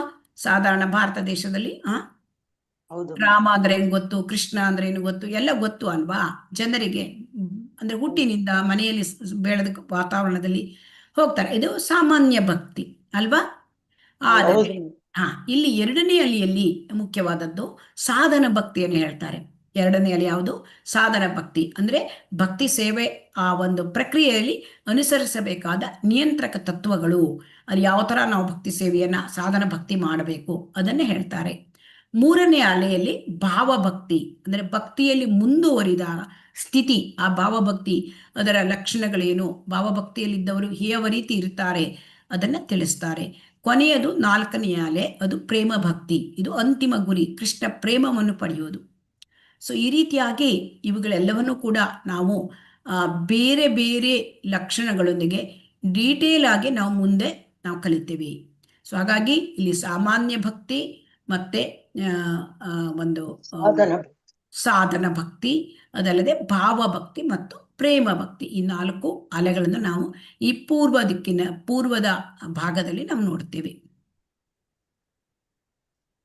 ಈಗ ಇಲ್ಲಿ ಶ್ರೀಲ ಪ್ರಭುಪಾದರು ಮುಖ್ಯವಾಗಿ ವರ್ಣನೆ ಮಾಡುವಾಗ ಅನನ್ಯ ಭಕ್ತಿ ಬಗ್ಗೆ ಹೇಳ್ತಾರೆ. ಅನನ್ಯ ಭಕ್ತಿ ಅಂದರೆ ಮೊದಲನೇ ದರ್ಜೆಯ ಭಕ್ತಿ ಸೇವೆ. ಅನನ್ಯ ಭಕ್ತಿ ಅಥವಾ ಅದರ ಒಂದು ವ್ಯಾಖ್ಯಾನವನ್ನು ಇಲ್ಲಿ ಕೊಡ್ತಾರೆ. ಭಕ್ತಿಯಲ್ಲಿ ಮಿಶ್ರ ಭಕ್ತಿ ಮತ್ತು ಶುದ್ಧ ಭಕ್ತಿ ಅಂತ. ಇಲ್ಲಿ ಶುದ್ಧ ಭಕ್ತಿಯ ವ್ಯಾಖ್ಯಾನವನ್ನು ಕೊಡ್ತಾರೆ. ಶುದ್ಧ ಭಕ್ತಿ ಅಂದರೆ ಏನು ಅಂತ ತಿಳ್ಕೊಳ್ಳಿಕ್ಕೆ ಹೇಳ್ತಾರೆ ನಮಗೆ. ಯಾಕೆಂದರೆ ಶುದ್ಧ ಭಕ್ತಿಯಿಂದ ನಾವು ಭಗವಂತನ ಸೇವೆಯನ್ನು ಮಾಡಿ ಸಂಪೂರ್ಣವಾಗಿ ಕೃಷ್ಣ ಪ್ರಜ್ಞೆಯಲ್ಲಿ ಮುಳುಗಿರುವ ಪ್ರವೃತ್ತಿಯನ್ನು ಮೊದಲನೇ ದರ್ಜೆಯ ಭಕ್ತಿ ಸೇವೆಯನ್ನ ಅಂತ ಅನ್ನಬಹುದು ಅಲ್ವಾ. ಎಲ್ಲರೂ ಕೂಡ ಮೊದಲನೇ ದರ್ಜೆಯನ್ನೇ ವಿಚಾರದನ್ನೇ ಪಡ್ಕೊಳ್ಳಿಕ್ಕೆ ಇಷ್ಟಪಡ್ತಾರೆ. ಯಾವುದೇ ಒಂದು ವಸ್ತುವನ್ನ ನಾವು ತಿಳ್ಕೋಬೇಕು, ತಗೋಬೇಕು ಅಂದರೆ ಯಾವುದು ತುಂಬ ಚೆನ್ನಾಗಿದೆ, ಉತ್ತಮವಾದದ್ದು, ಅದನ್ನೇ ನಾವು ಪಡೀಲಿಕ್ಕೆ ಇಷ್ಟಪಡ್ತೇವೆ ಅಲ್ವಾ. ಹರೇ ಕೃಷ್ಣ. ಹೌದು ಮಾತಾಜಿ. ಹಾಗೆ ಭಕ್ತಿಯಲ್ಲೂ ಕೂಡ ನಮಗೆ ಇಲ್ಲಿ ಉತ್ತಮ ದರ್ಜೆಯ ಭಕ್ತಿ ಅಂದರೆ ಮೊದಲ ದರ್ಜೆಯ ಭಕ್ತಿ ಅಂದರೆ ಅನನ್ಯ ಭಕ್ತಿ. ಸೊ ಅನನ್ಯ ಭಕ್ತಿಯ ಬಗ್ಗೆ ಇಲ್ಲಿ ವ್ಯಾಖ್ಯಾನವನ್ನು ಕೊಡ್ತಾರೆ. ಸೊ ಹಾಗಾಗಿ ಯಾರಾದರೂ ಯಾವ ರೀತಿ ಈ ವ್ಯಾಖ್ಯಾನ ಅಂತ ಕೇಳಿದರೆ, ಅನ್ಯ ಅಭಿಲಾಷಿತ ಶೂನ್ಯ ಜ್ಞಾನ ಕರ್ಮಾದಿ ಅನಾವೃತಂ ಆನುಕೂಲ್ಯೇನ ಕೃಷ್ಣಾನುಶೀಲನಂ ಭಕ್ತಿರುತ್ತಮ. ಆನುಕೂಲ್ಯೇನ ಕೃಷ್ಣಾನುಶೀಲನಂ ಭಕ್ತಿರುತ್ತಮ. ಸೊ ಹಾಗಾಗಿ ಇಲ್ಲಿ ಅನ್ಯಾಭಿಲಾಷಿತ ಶೂನ್ಯ ಅಂತಂದ್ರೆ ಈ ಶುದ್ಧ ಭಕ್ತಿಯಲ್ಲಿ ನಾವು ತಿಳ್ಕೊಳ್ಬೇಕು, ಅನ್ಯ ಅಭಿಲಾಷಿತ ಶೂನ್ಯ, ಬೇರೆ ಅಭಿಲಾಷೆಗಳು ಇರಬಾರ್ದು. ಬೇರೆ ಅಭಿಲಾಷೆಗಳು ಅಂದರೆ ನಮಗೆ ಭೌತಿಕ ಅಭಿಲಾಷೆಗಳು. ಆದರೆ ಈ ಭೌತಿಕ ಆಸೆಗಳನ್ನ ಬಿಟ್ಟು ಬಿಡ್ಲಿಕ್ಕಾಗತ್ತಾ? ಇಲ್ಲ ಮಾತಾಜಿ. ಆಸೆಗಳನ್ನ ಝೀರೋ ಮಾಡ್ಲಿಕ್ಕೆ ಆಗೋದಿಲ್ಲ ಅಲ್ವಾ, ಶೂನ್ಯ ಮಾಡ್ಲಿಕ್ಕೆ ಆಗೋದಿಲ್ಲ. ಸೊ ಆದರೆ ಇಲ್ಲಿ ನಮ್ಗೆ ಏನ್ ಹೇಳ್ತಾರೆ, ಅನನ್ಯ ಭಕ್ತಿಗೆ ಬರಬೇಕು ಅಂದ್ರೆ ಆಸೆಗಳನ್ನ ನಾವು ಭಗವಂತನ ಸೇವೆಯಲ್ಲಿ ತೊಡಗಿಸಬೇಕು. ಆಸೆಯನ್ನ ಡೋಟೇಲ್ ಮಾಡಬೇಕು, ಅಂದ್ರೆ ಬದಲಾವಣೆ ಮಾಡಬೇಕು. ಈಗ ನಾವೇನು ಭೌತಿಕ ಆಸೆ ಇಟ್ಕೊಂಡಿದ್ದೇವಲ್ಲ ಅದನ್ನು ಆಧ್ಯಾತ್ಮೀಕರಿಸಬೇಕು. ಅಂದರೆ ಪ್ರಾಪಂಚಿಕ ಲಾಭ ಅಥವಾ ಇಂದ್ರಿಯ ಭೋಗದ ಅಪೇಕ್ಷೆ ಇರಬಾರದು. ಸೊ ಇಲ್ಲಿ ಮುಖ್ಯವಾದದ್ದು ಅಂದರೆ ಇಂದ್ರಿಯ ಭೋಗದ ಅಪೇಕ್ಷೆ. ಸೊ ಆದ್ದರಿಂದ ಆ ಇಂದ್ರಿಯ ಭೋಗದ ಅಪೇಕ್ಷೆ ಇರ್ತಕ್ಕಂಥ ನಮ್ಮ ಭೌತಿಕ ಇಚ್ಛೆಗಳನ್ನು ಆಧ್ಯಾತ್ಮಿಕ ಮಾಡ್ಕೊಳ್ಳೋದಂದ್ರೆ ಭಗವಂತನ ಆ ಒಂದು ಸೇವೆಗೆ ನಮ್ಮನ್ನು ಮೀಸಲಾಗಿಡೋದು. ಸೊ ಅನ್ಯ ಅಭಿಲಾಷಿತ ಶೂನ್ಯ. ಆಮೇಲೆ ಇನ್ನೊಂದು ಜ್ಞಾನ ಕರ್ಮಾದಿ ಅನಾವೃತಂ, ಅಂದರೆ ಇಲ್ಲಿ ಜ್ಞಾನ ಕರ್ಮ ಇವುಗಳು ಶೂನ್ಯ ಅಂತ ಹೇಳುವುದಿಲ್ಲ. ಜ್ಞಾನ ಕರ್ಮಗಳು ಇಲ್ಲಿ ಅನಾವೃತಂ ಅಂದರೆ ಇಲ್ಲಿ ಹೇಳ್ತಾ ಇದ್ದಾರೆ ಅಂತಹ ಅಪೇಕ್ಷೆಗಳು ಕಾಮ್ಯ ಕರ್ಮಗಳಲ್ಲಿ ಇಲ್ಲಿವೆ.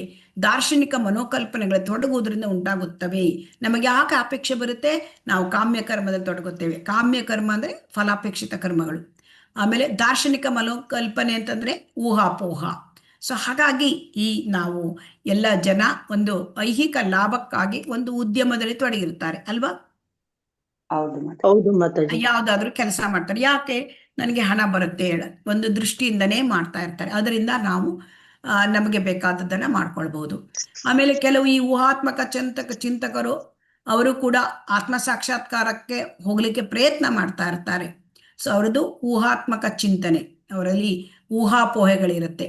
ಆದರೆ ಇಲ್ಲಿ ಶುದ್ಧ ಭಕ್ತಿ ಸೇವೆ ಅಂತಂದರೆ ಇಂತಹ ಕಾಮ್ಯ ಕರ್ಮಗಳು ಅಂದರೆ ಆ ಫಲಾಪೇಕ್ಷಿತ ಚಟುವಟಿಕೆಗಳು ಅದನ್ನ ನಾವು ಬಿಡಬೇಕು. ಯಾಕೆ ಅಂತಂದ್ರೆ ಈ ಕಾಮ್ಯ ಕರ್ಮಗಳು ನಮಗೆ ಭೌತಿಕ ಬಂಧನವನ್ನು ಉಂಟು ಮಾಡುತ್ತವೆ. ಈ ಕಾಮ್ಯ ಕರ್ಮ ಮಾಡಿದರೆ ಫಲಗಳು ಬರುತ್ತೆ ಅಲ್ವಾ? ಒಂದೇ ಪುಣ್ಯ ಅಥವಾ ಪಾಪ. ಸೊ ಯಾವುದರಲ್ಲೂ ಒಂದು ಆಗತ್ತೆ. ಪುಣ್ಯವನ್ನೇ ಮಾಡ್ತೇನೆ ಅಂದ್ರೂ ಕೂಡ ಆಗೋದಿಲ್ಲ. ಯಾಕೆಂದ್ರೆ ಭೌತಿಕ ಪ್ರಪಂಚ ಪುಣ್ಯದೊಂದಿಗೆ ಸ್ವಲ್ಪ ಪಾಪವು ಘಟಿಸಿ ಬಿಡುತ್ತೆ. ಸೊ ಅದಕ್ಕಾಗಿ ಪ್ರತಿಕ್ರಿಯೆಗಳು ಉಂಟಾಗುತ್ತೆ. ಪ್ರತಿಕ್ರಿಯೆ ಉಂಟಾಗ ಭೌತಿಕ ಬಂಧನ ಉಂಟಾಗತ್ತೆ. ಸೊ ಹಾಗಾಗಿ ಇಲ್ಲಿ ಕಾಮ್ಯಕರ್ಮಗಳಿಂದ ಮುಕ್ತರಾಗಬೇಕು. ದಾರ್ಶನಿಕ ಮನೋಕಲ್ಪನೆ ಅಂತಂದ್ರೆ ಅಂದರೆ ದಾರ್ಶನಿಕ ಮನೋಕಲ್ಪನೆ ಅಂದ್ರೆ ಇಲ್ಲಿ ಕೆಲವು ಜ್ಞಾನಿಗಳು ಅವರು ದೇವರಲ್ಲಿ ಒಂದಾಗ್ಲಿಕ್ಕೆ ಬಯಸ್ತಾರೆ. ಸೊ ಅದು ನಿರಾಕಾರ ಜ್ಞಾನ. ಸೊ ಇದರಿಂದ ನಾವು ಹೊರಗೆ ಬರಬೇಕು. ಅಂದರೆ ಕಾಮ್ಯ ಕರ್ಮಗಳು ನಿರಾಕಾರ ಜ್ಞಾನ, ಇದರಿಂದ ಹೊರಗೆ ಬಂದ್ರೆ ಯಾವ ಕರ್ಮ ಭಗವಂತನೊಳಗೆ ನಮಗೆ ತಗೊಂಡು ಹೋಗುತ್ತೆ ಭಗವಂತನ ಕಡೆ ಅದನ್ನ ಮಾಡಬೇಕು. ಮತ್ತೆ ಯಾವ ಜ್ಞಾನ ಭಗವಂತನ ಕಡೆಗೆ ನಮಗನ್ನು ತಗೊಂಡು ಹೋಗುತ್ತೆ ಅದನ್ನ ನಾವು ಅನುಸರಿಸಬೇಕು. ಇದು ಅನ್ಯಾಭಿಲಾಷಿತ ಶೂನ್ಯ ಜ್ಞಾನ ಕರ್ಮಾದಿ ಅನಾವೃತಂ. ಇದನ್ನ ನಾವು ತಿಳ್ಕೊಂಡ್ವಿ. ಈಗ ಎರಡನೇ ವಿಚಾರ ಆನುಕೂಲ್ಯೇನ ಕೃಷ್ಣಾನುಶೀಲನಂ. ಇಲ್ಲಿ ಅನುಶೀಲನ, ಆನುಕೂಲ್ಯೇನ ಕೃಷ್ಣ ಅನುಶೀಲನಂ ಅಂತ ಇದೆ. ಅಂದ್ರೆ ಇಲ್ಲಿ ಶೀಲ ಪ್ರಭುಪಾದರು ಹೇಳ್ತಾರೆ. ಇದನ್ನ ಯಾರಾದ್ರೂ ಓದ್ಬೋದು? ಹರೇ ಕೃಷ್ಣ ಈ ಪ್ಯಾರವನ್ನ. ಹರೇ ಕೃಷ್ಣ ಮಾತಾಜಿ. ಓದಿ. ಭಕ್ತಿ ರಥಾಂಶ ಸಿಂಧು ನಾನಾ ಮಾರ್ಗಗಳಿವೆ, ಆದರೆ ಇಲ್ಲಿ ಮಾತಾಜಿ ಇಲ್ಲಿದೆ ನೋಡಿ, ಮೇಲೆ ಒಟ್ಟಾಗಿದೆ ಮಾತಾಜಿ. ಇಲ್ಲಿ ನೋಡಿ, ಭಕ್ತಿ ಸೇವೆ ಎಂಬುದು ಭಕ್ತಿ ಸೇವೆ ಎಂಬುದು ಒಂದು ಬಗೆಯ ವ್ಯವಸೋದ್ಯಮ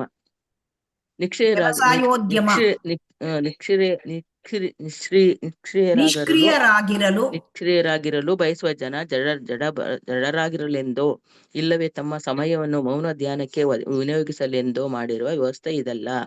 ಇಂತಹವನನ್ನು ಅಪೇಕ್ಷಿಸುವ ಜನರಿಗೆ ನಾನಾ ಮಾರ್ಗಗಳಿರುವೆ, ಆದರೆ ಕೃಷ್ಣ ಪ್ರಜ್ಞೆಯನ್ನು ಮೈಗೂಡಿಸಿಕೊಳ್ಳುವ ವಿಧಾನವೇ ಬೇರೆ. ಈ ಸಂದರ್ಭಕ್ಕೆ ಬಹು ಉಚಿತವಾದ ಅನುಶೀಲನ ಎಂಬ ವಿಶಿಷ್ಟವಾದ ಶಬ್ದವನ್ನು ರೂಪ ಗೋಸ್ವಾಮಿಯವರು ಬಳಸುತ್ತಾರೆ. ಅನುಶೀಲನ ಎಂದರೆ ಪೂರ್ವ ಸೂರಿಗಳು ಎಂಬ ಶಬ್ದ ಕಿವಿ ತಾಗಿದೊಡೆ ನಾವು ಅದನ್ನು ಕಾರ್ಯಶೀಲತೆ ಆಚಾರ್ಯರು ನಡೆದ ಹಾದಿಯನ್ನು ಕ್ರಮಿಸಿ ಸಂಸ್ಕರಣ. ವ್ಯವಸಾಯ ಎಂಬ ಶಬ್ದ ಕಿವಿ ತಾಗಿದೊಡೆ ನಾವು ಅದನ್ನು ಕಾರ್ಯಶೀಲತೆ ಎಂದು ಅರ್ಥ ಮಾಡಿಕೊಳ್ಳಬೇಕು. ಕ್ರಿಯಾಶೀಲತೆ ಇಲ್ಲದೆ ಬರೀ ಪ್ರಜ್ಞೆ ಹೊಂದಿದ್ದರೆ ಸಾಲದು. ಎಲ್ಲಾ ಚಟುವಟಿಕೆಗಳನ್ನು ಎರಡು ಶಾಖೆಗಳಾಗಿ ವರ್ಗೀಕರಿಸಬಹುದು. ಒಂದು ನಿರ್ದಿಷ್ಟ ಗುರಿಯನ್ನು ಸಾಧಿಸುವ ನಿಟ್ಟಿನ ಕ್ರಿಯಾಶೀಲತೆ ಒಂದು ವರ್ಗ. ಯಾವುದೋ ಹಿತ ಸಂದರ್ಭ ಏರ್ಪಡುವುದನ್ನು ತಡೆಗಟ್ಟಲು ಮಾಡುವ ಕ್ರಿಯೆ ಎರಡನೆಯ ವರ್ಗಕ್ಕೆ ಸೇರುತ್ತದೆ. ಈ ಬಗೆಯ ಕಾರ್ಯಗಳನ್ನು ಸಂಸ್ಕೃತ ಭಾಷೆಯಲ್ಲಿ ಪ್ರವೃತ್ತಿ ನಿಶ್ಚಿತ ಕ್ರಿಯೆ ಅಥವಾ ನಿವೃತ್ತಿ ನೈತಾತ್ಮಿಕ ಕ್ರಿಯೆ ಎಂದು ಕರೆಯುತ್ತಾರೆ. ನೈತ್ಯಾತ್ಮಿಕ ಚಟುವಟಿಕೆಗೆ ಹಲವು ದೃಷ್ಟಾಂತಗಳನ್ನು ಕೊಡಬಹುದು. ಉದಾಹರಣೆಗೆ, ರೋಗಗ್ರಸ್ತನಾದ ವ್ಯಕ್ತಿಯೊಬ್ಬನು ತುಂಬಾ ಎಚ್ಚರದಿಂದಿದ್ದು ರೋಗ ಉಲ್ಬಣಿಸದಂತೆ ತಡೆಗಟ್ಟಲು ಔಷಧಿ ಪಥ್ಯಗಳ ಮೇಲಿರಬೇಕು. ಹರೇ ಕೃಷ್ಣ ಮಾತಾಜಿ. ಹಾಗಾಗಿ ಇಲ್ಲಿ ಭಕ್ತಿ ಸೇವೆಯನ್ನು ಹೇಳೋದು ಒಂದು ವ್ಯವಸಾಯೋದ್ಯಮ. ಸೊ ಆನುಕೂಲ್ಯನ ಕೃಷ್ಣಾನುಶೀಲನಂ ಅಂತ ಹೇಳೋದನ್ನ ಇಲ್ಲಿ ಹೇಳ್ತಾ ಇದ್ದಾರೆ. ಅಂದರೆ ಈ ಶುದ್ಧ ಭಕ್ತಿಯ ಒಂದು ವ್ಯಾಖ್ಯಾನದಲ್ಲಿ ಆ, ಆನುಕೂಲ್ಯೇನ ಕೃಷ್ಣಾನುಶೀಲನಂ, ಇಲ್ಲಿ ವ್ಯವಸಾಯ ಅಂತಂದ್ರೆ ಚಟುವಟಿಕೆಯಿಂದ ಕೂಡಿದ್ದು. ಸೊ ಭಕ್ತಿ ಸೇವೆ ಅಂದರೆ ಕೆಲವರು ಏನು ತಿಳ್ಕೊಳ್ತಾರೆ, ಏನೂ ಇಲ್ಲ, ಸುಮ್ಮನೆ ಕೂತ್ಕೊಂಡು ಜಪ ಮಾಡೋದು ಅಂತ ತಿಳ್ಕೊಂಡ್ಬಿಡ್ಬೋದು ಅಲ್ವಾ. ಇದು ಅದಲ್ಲ. ಈ ಭಕ್ತಿ ಸೇವೆ ಹೇಳ್ತಕ್ಕಂಥದ್ದು ಈ ಸುಮ್ಮನೆ ಮೌನ ಧ್ಯಾನ ಅಲ್ಲ. ಈ ಕೃಷ್ಣ ಪ್ರಜ್ಞೆಯನ್ನ ನಾವು ಮೈಗೂಡಿಸ್ಕೊಳ್ಳೋದು ಅಂದರೆ ಅದು ವ್ಯವಸಾಯ. ಅದು ಅಂದರೆ ಆಕ್ಟಿವ್ ಚಟುವಟಿಕೆ, ತುಂಬ ಚಟುವಟಿಕೆ ಉಳ್ಳದ್ದು. ನೀವು ಭಕ್ತರನ್ನು ನೋಡಿರಬಹುದು, ಅವರು ತುಂಬ ಚಟುವಟಿಕೆ ಮಾಡ್ತಾ ಇರ್ತಾರೆ. ಸುಮ್ಮನೆ ಒಂದು ಕಡೆ ಕೂತ್ಕೊಂಡು ಧ್ಯಾನ ಮಾಡ್ತಾರಾ? ಹರೇ ಕೃಷ್ಣ. ಇಲ್ಲ ಮಾತಾಜಿ. ಇಲ್ಲ, ಅವರು ತುಂಬಾ ಚಟುವಟಿಕೆಯಿಂದ ಮಾಡ್ತಾ ಇರ್ತಾರೆ. ಏಕಾಂತ ಸ್ಥಳಕ್ಕೆ ಹೋಗಿ ಸುಮ್ಮನೆ ತಪಸ್ಸು ವ್ರತ ಇದನ್ನು ಮಾಡೋದಿಲ್ಲ. ಅವರು ಯಾವಾಗಲೂ ಹೇಗೆ ಮಾಡ್ತಾರೆ ಅಂತಂದ್ರೆ, ಅವರು ಅನುಶೀಲನ ಮಾಡ್ತಾರೆ. ಅನುಶೀಲನ ಮಾಡೋದು ಅಂತಂದ್ರೆ ಪೂರ್ವ ಆಚಾರ್ಯಗಳು ನಡೆದ ಹಾದಿಯನ್ನು ಅದನ್ನ ನಾವು ಅದೇ ತರ ನಡ್ಕೊಂಡು ಹೋಗೋದು. ಅದನ್ನ ಅಂದ್ರೆ ಪೂರ್ವ ಆಚಾರ್ಯರು ತುಂಬಾ ಕಾರ್ಯಶೀಲತೆ, ಎಷ್ಟು ಚಟುವಟಿಕೆಯಿಂದ ಕೂಡಿರ್ತಾರೆ. ಈ ಚಟುವಟಿಕೆಗಳಲ್ಲಿ ಎರಡು ರೀತಿ ಇರುತ್ತೆ. ಒಂದು ಪ್ರವೃತ್ತಿ ಅಂದರೆ ಕರೆಕ್ಟ್ ನಿಶ್ಚಿತವಾದದ್ದು. ಇದನ್ನ ಮಾಡೋದ್ರಿಂದ ನಮಗೊಂದು ನಿಶ್ಚಿತ ಗುರಿ ತಲುಪಲಿಕ್ಕಾಗತ್ತೆ. ಉದಾಹರಣೆಗೆ ನಮಗೆ ಸಾಧನ ಭಕ್ತಿ, ಇದನ್ನ ಮಾಡಿ ನಿಶ್ಚಿತ ಗುರಿ ಅಂದರೆ ಕೃಷ್ಣ ಪ್ರೇಮ ಅದನ್ನು ಪಡಿಬೋದು. ಅದರಲ್ಲಿ ಕೆಲವೊಂದು ನಾವು ಮಾಡಲೇಬೇಕಾದ ವಿಚಾರಗಳಿರುತ್ತೆ. ನಿವೃತ್ತಿ ಅಂದರೆ ನೇತ್ಯಾತ್ಮಕ ಕ್ರಿಯೆ, ಅಂದರೆ ಇಂಥವುಗಳನ್ನ ಮಾಡಬಾರದು. ಅಂದರೆ ಈಗ ನಾವು ಇಲ್ಲಿ ಉದಾಹರಣೆ ಕೊಟ್ಟಿದ್ದಾರೆ ಶ್ರೀಲ ಪ್ರಭುಪಾದರು. ಅಂದರೆ ರೋಗ ನಮಗೆ ಜಾಸ್ತಿ ಆಗಬಾರ್ದು ಅಂದರೆ ಪಥ್ಯ ಮಾಡಬೇಕು, ಅದಲ್ವಾ. ಪಥ್ಯ ಮಾಡೋದು ಅಂದರೆ ಇಂಥದ್ದೆಲ್ಲ ತಿನ್ನಬಾರ್ದು ಕೆಲವು ವಸ್ತುಗಳನ್ನ, ಈಗೆಲ್ಲ ಒಂದು ಇದಿರುತ್ತೆ, ನಿಯಮ ಇರುತ್ತೆ. ಅದೇ ರೀತಿ ಭಕ್ತಿಯಲ್ಲೂ ಕೂಡ ಕೆಲವು ವಿಚಾರಗಳನ್ನ ನಾವು ಮಾಡಬಾರ್ದು. ಅಂದರೆ ಇಲ್ಲಿ ನಾವು ನೋಡಿದ್ದೇವೆ 4 ನಿಯಂತ್ರಕ ತತ್ವದಲ್ಲಿ ಏನು ಹೇಳ್ತಾರೆ ಅಂದರೆ, ಮದ್ಯ ಸೇವನೆ ಮಾಡಬಾರ್ದು, ಮಾಂಸ ಸೇವನೆ ಮಾಡಬಾರ್ದು, ಜೂಜ ಆಡಬಾರ್ದು, ಆಮೇಲೆ ಪರಸ್ತ್ರೀ ಸಂಗಮನ ಮಾಡಬಾರ್ದು ಇಲ್ಲ. ಸೊ ಅದೆಲ್ಲ ಅಂದರೆ ನಮಗೆ ನಿತ್ಯಾತ್ಮಕ ಕ್ರಿಯೆ ನಿವೃತ್ತಿ, ಅದರಿಂದ ನಾವು ದೂರ ಇರೋದು. ಸೊ ಹಾಗಾಗಿ ಇಲ್ಲಿ ಆಧ್ಯಾತ್ಮಿಕ ಜೀವನ ಇದನ್ನ ಅಭ್ಯಾಸ ಮಾಡೋದು ಹೇಗೆ, ಸೊ ಶುದ್ಧ ಭಕ್ತಿ ಸೇವೆ ಮಾಡೋದು ಹೇಗೆ ಅಂತ ಇಲ್ಲಿ ಹೇಳ್ತಾ ಇದ್ದಾರೆ. ಅಂದ್ರೆ ಈ ಭಕ್ತಿ ಸೇವೆ ಯಾರು ಮಾಡ್ತಾರೆ ಅವರು ಯಾವಾಗಲೂ ಕಾರ್ಯನಿರತರ ಚಟುವಟಿಕೆಯಿಂದ ಇರುತ್ತಾರೆ. ಸೊ ಇಂತಹ ಭಕ್ತಿ ಸೇವೆಯನ್ನ ಕಾರ್ಯವನ್ನ 3 ರೀತಿಯಾಗಿ ಮಾಡಬಹುದು. ಅಂದರೆ 3 ಅಂದರೆ ಯಾವ ರೀತಿ ಅಂತಂದ್ರೆ ಕಾಯ ವಾಚ ಮನಸ. ದೈಹಿಕವಾಗಿ ಅಂದರೆ ಕಾಯ, ವಾಚ ಅಂದರೆ ಮಾತಿನಲ್ಲಿ ಮತ್ತು ಮನಸ್ಸಿನಲ್ಲಿ. ಈಗ ಮೊದಲು ನಮಗೆ ಅಂದರೆ ಈ ಮನಸ್ಸಿನಿಂದ ನಾವು ಏನು ಮಾಡೋದು ಅಂತ ಇಲ್ಲಿ ಹೇಳ್ತಾ ಇದ್ದಾರೆ. ಮನಸ್ಸು ಅಂದರೆ ಮನಸ್ಸಿನಲ್ಲಿ 3 ಚಟುವಟಿಕೆ ಇರುತ್ತೆ: ಚಿಂತನೆ, ಅನುಭವ ಮತ್ತು ಸಂಕಲ್ಪ ಶಕ್ತಿ. ಅಂದರೆ ಮನಸ್ಸು ಯಾವಾಗಲೂ ಚಿಂತನೆ ಮಾಡುತ್ತಾ ಇರುತ್ತೆ, ಸಂಕಲ್ಪ ವಿಕಲ್ಪ ನಡೀತಾ ಇರುತ್ತೆ, ಮನಸ್ಸಿನ ವ್ಯಾಪಾರ. ಸೊ ಇದನ್ನ ನಾವು ಹೇಗೆ ಭಕ್ತಿ ಸೇವೆಯಲ್ಲಿ ತೊಡಗಿಸ್ಕೊಳ್ಬೇಕು ಅಂತಂದ್ರೆ, ನಾವು ಸದಾ ಮನಸ್ಸಿನಲ್ಲಿ ಕೃಷ್ಣನ ಬಗ್ಗೆ ಕುರಿತು ಚಿಂತಿಸುತ್ತಿರಬೇಕು. ನಮಗೆ ಭೌತಿಕ ಜೀವನದಲ್ಲಿ ಅನೇಕ ಚಿಂತನೆಗಳು ಬರುತ್ತೆ ಅಲ್ವಾ. ಹರೇ ಕೃಷ್ಣ. ಹೌದು ಮಾತಾಜಿ. ನಾವು ಯಾರ ಬಗ್ಗೆ ಚಿಂತೆ ಮಾಡ್ತೇವೆ ನಮ್ಮ ಭೌತಿಕ ಜೀವನದಲ್ಲಿ ಇದ್ದಾಗ? ಹರೇ ಕೃಷ್ಣ. ನಮ್ಮ ಬಗ್ಗೆನೇ ಚಿಂತೆ ಮಾಡ್ತೀವಿ. ನಮ್ಮ ಬಗ್ಗೆ ಮತ್ತೆ ಸಂಸಾರ, ನಮ್ಮ ಅಂದ್ರೆ ಮಕ್ಕಳು, ಕುಟುಂಬ ಅಲ್ವಾ, ನಮ್ಮ ಅಂದ್ರೆ ಬಂಧು ಬಳಗದವರು, ಇಷ್ಟೇ ಅಲ್ವಾ. ಇದರ ಬಗ್ಗೆ ಚಿಂತೆ ಮಾಡ್ತಾ ಇರ್ತೇವೆ. ಅದನ್ನ ತೆಗೆದು ಮನಸ್ಸನ್ನ ನಾವು ಎಲ್ಲಿ ಇಡಬೇಕು? ಕೃಷ್ಣನನ್ನು ಸದಾ ಅಂತ ಹೇಳ್ತಾ ಇದ್ದಾರೆ ನೋಡಿ ಇಲ್ಲಿ. ಸದಾ ಆಗುತ್ತಾ ನಮಗೆ? ಹರೇ ಕೃಷ್ಣ. ಅಹೈತುಕಿ ಅಪ್ರತಿಹತ ಅಂದ್ರೆ ಸದಾ ಅಂದ್ರೆ ಏನು? ಯಾವಾಗಲೂ ಕೃಷ್ಣನ ಚಿಂತನೆ ಮಾಡ್ತಾ ಇರಬೇಕು. ಸೊ ಆದ್ದರಿಂದ ನಮ್ಮ ಮನಸ್ಸನ್ನ ಆ ಭೌತಿಕ ಚಿಂತನೆಗಳಿಂದ ತೆಗೆದು ಕೃಷ್ಣ ಚಿಂತನೆ ಮಾಡಬೇಕು.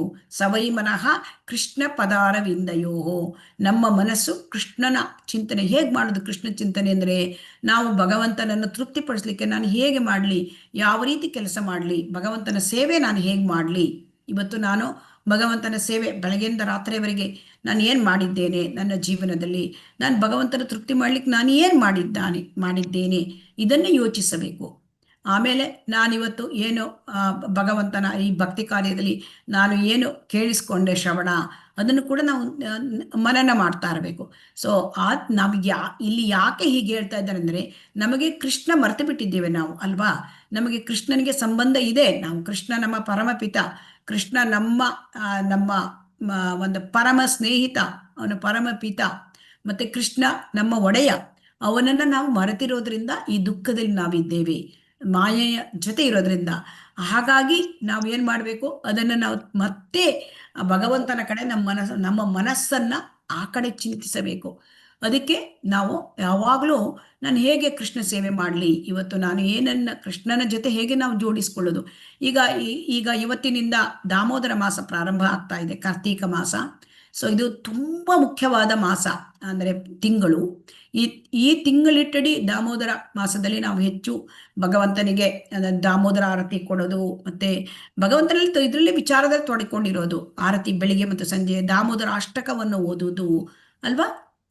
ಮತ್ತೆ ಹೆಚ್ಚು ಹೆಚ್ಚು ಜಪವನ್ನು ಮಾಡ್ತಕ್ಕಂಥದ್ದು, ಹೆಚ್ಚು ಹೆಚ್ಚು ನಾವು ಶ್ರವಣವನ್ನು ಮಾಡ್ತಕ್ಕಂಥದ್ದು.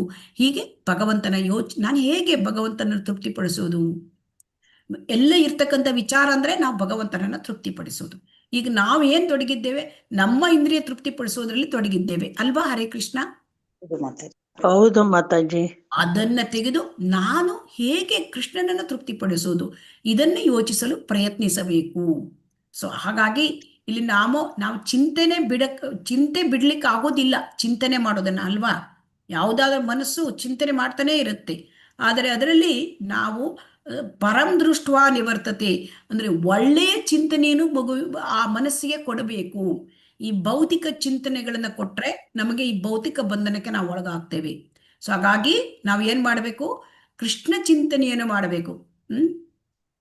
ಸ್ಮರ್ತವ್ಯಂ ಸತತಂ ವಿಷ್ಣು ವಿಸ್ಮರ್ತವ್ಯಂ ನ ಜಾತು ಚಿತ್. ಎಲ್ಲ ವೈದಿಕ ಶಾಸ್ತ್ರ ಏನು ಹೇಳುತ್ತೆ, ಯಾವಾಗಲೂ ಕೃಷ್ಣ ಚಿಂತನೆಯನ್ನು ಮಾಡಬೇಕಂತೆ, ಯಾವಾಗಲೂ ಮರಿಬಾರ್ದಂತೆ ಕೃಷ್ಣನನ್ನ. ಆಗತ್ತಾ ನಮಗೆ ಹರೇ ಕೃಷ್ಣ? ಆಗಲ್ಲ ಮಾತಾಜಿ. ಯಾಕಾಗಲ್ಲ? ಮಾಡ್ಬೇಕು ಅದನ್ನ ನಾವು ರೂಢಿಸ್ಕೊಳ್ಬೇಕು. ಅಭ್ಯಾಸೇನತು ಕೌಂತೆಯ, ಅಭ್ಯಾಸ ಮಾಡಬೇಕು.